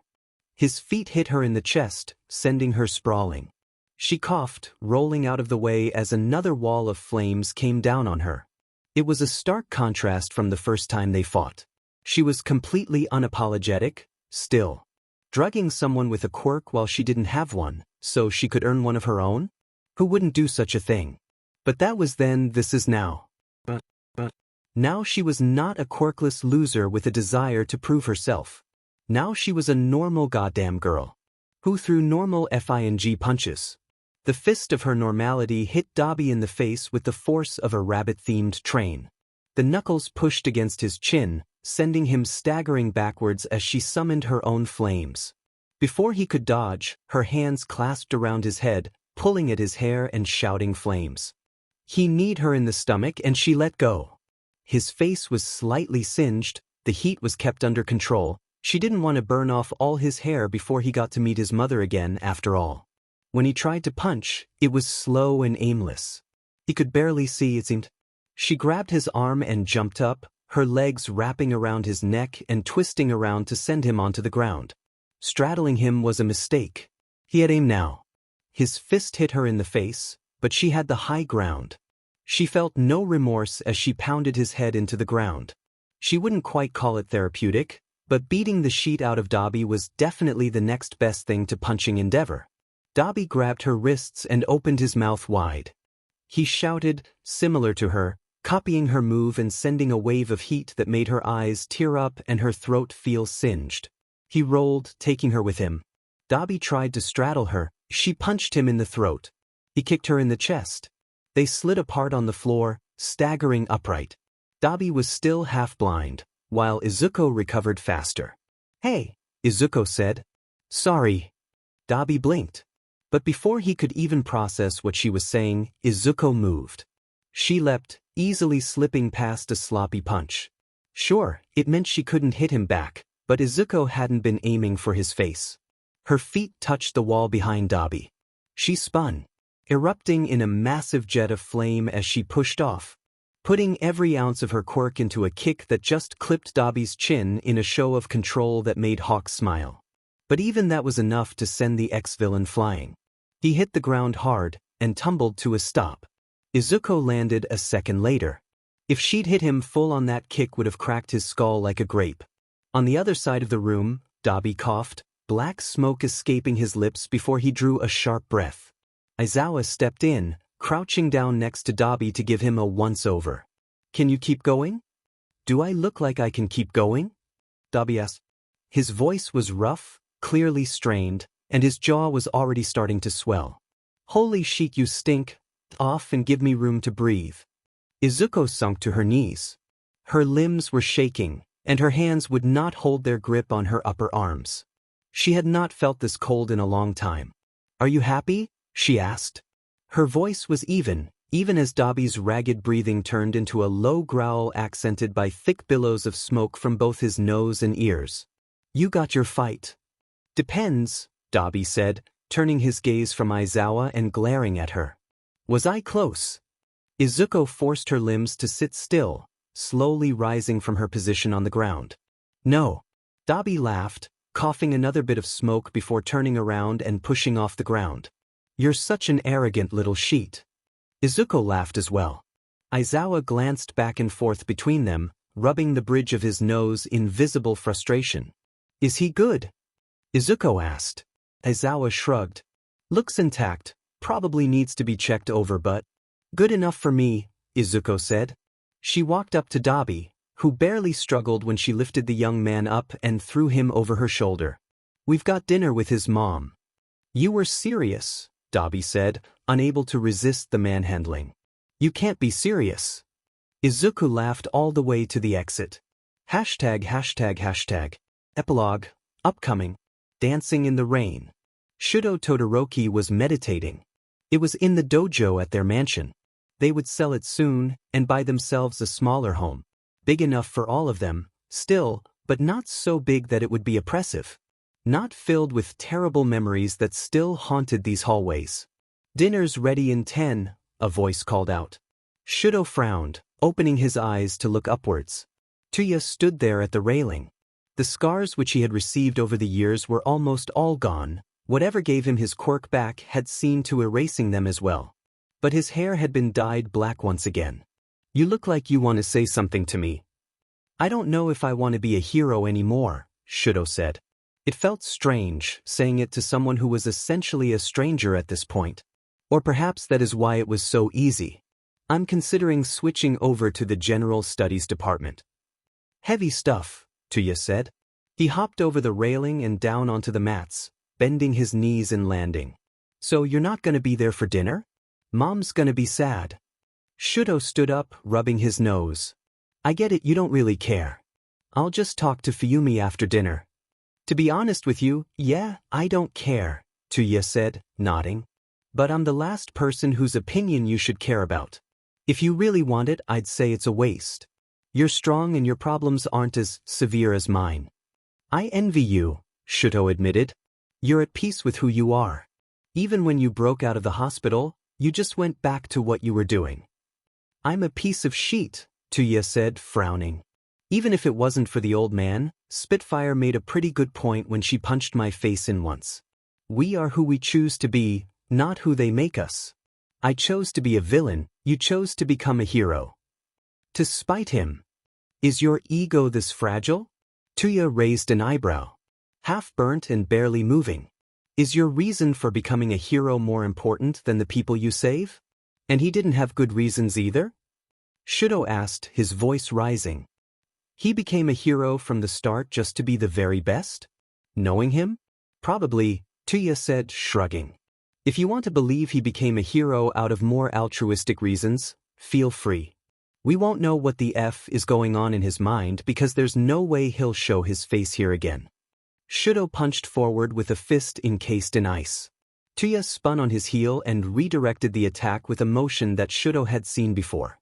Grabbing his arm and using his momentum against him, Dobby threw him onto the ground, bouncing him off the mats. "You learned that from her, didn't you?" Shudo asked, coughing. Tuya scoffed. "I taught it to her, you idiot." "Look, you want spite to be your motivator, that's fine," Tuya said, glaring down at him. "Become the hero he couldn't be. Don't become the number one, don't even aim for any top spot. Become a hero who looks out for the people, and for his family. Become a better person than he ever was." "I don't know if I can," Shudo said, raising a hand to the ceiling and staring at it. "Every time I feel this fire on my skin, it feels like his hand is reaching out." "Well, sheet bro," Tuya said, grabbing his hand and pulling him back up. "There's therapy for that." ####. He could see it. The crowd stretched so far that he could see them sink into the horizon. When he stepped onto the stage, it was not ripples but waves that shook the sea of humanity before him. Arms raised up, loud cheers, cries of people thankful for a day in their lives that he had saved them. If only he could say that he still remembered each and every smile. "Thank you," All Might said.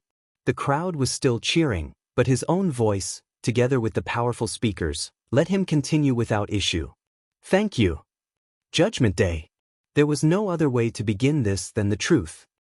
"Am retiring," All Might said, bowing his head. The crowd went still, like someone had plucked thousands of souls out of their bodies. He could not stop here, though the letters on the paper in front of him were getting blurry as he opened his mouth again. "The last battle I have fought has shown me just how far I have pushed myself."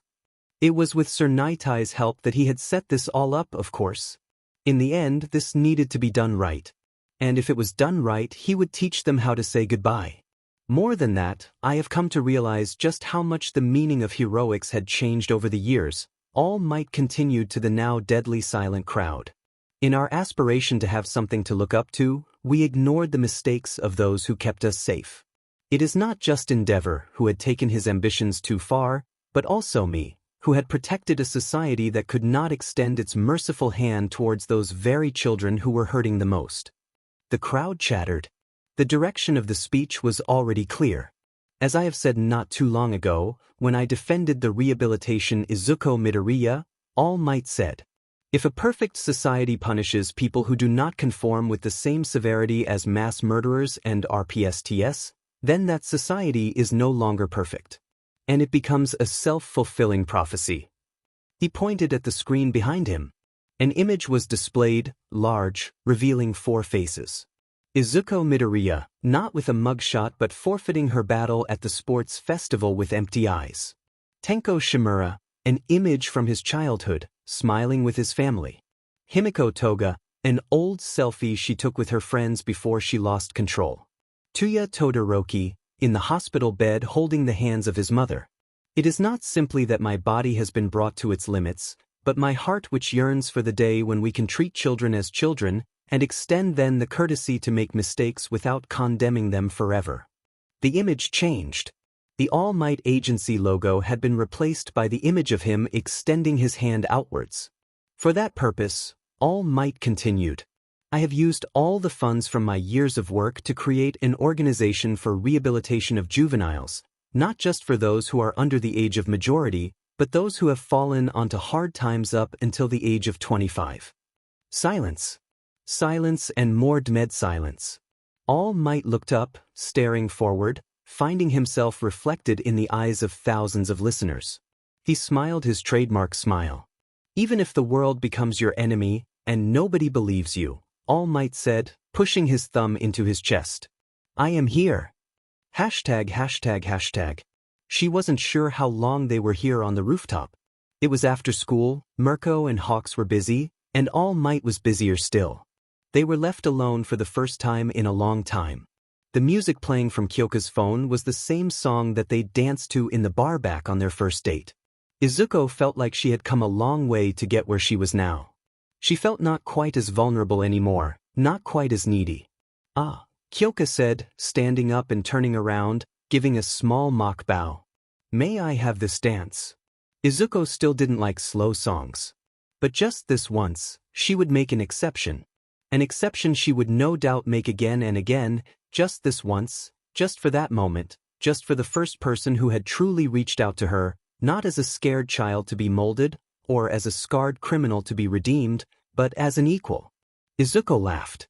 It was a loud, melodious laugh, increasing in pitch as Kyoka pulled her up and twirled her around. They danced up and down the top of the roof, ignoring the clouds that were gathering above them and raining down on their parade. She was happy. And there was nothing else she could ask for. ####.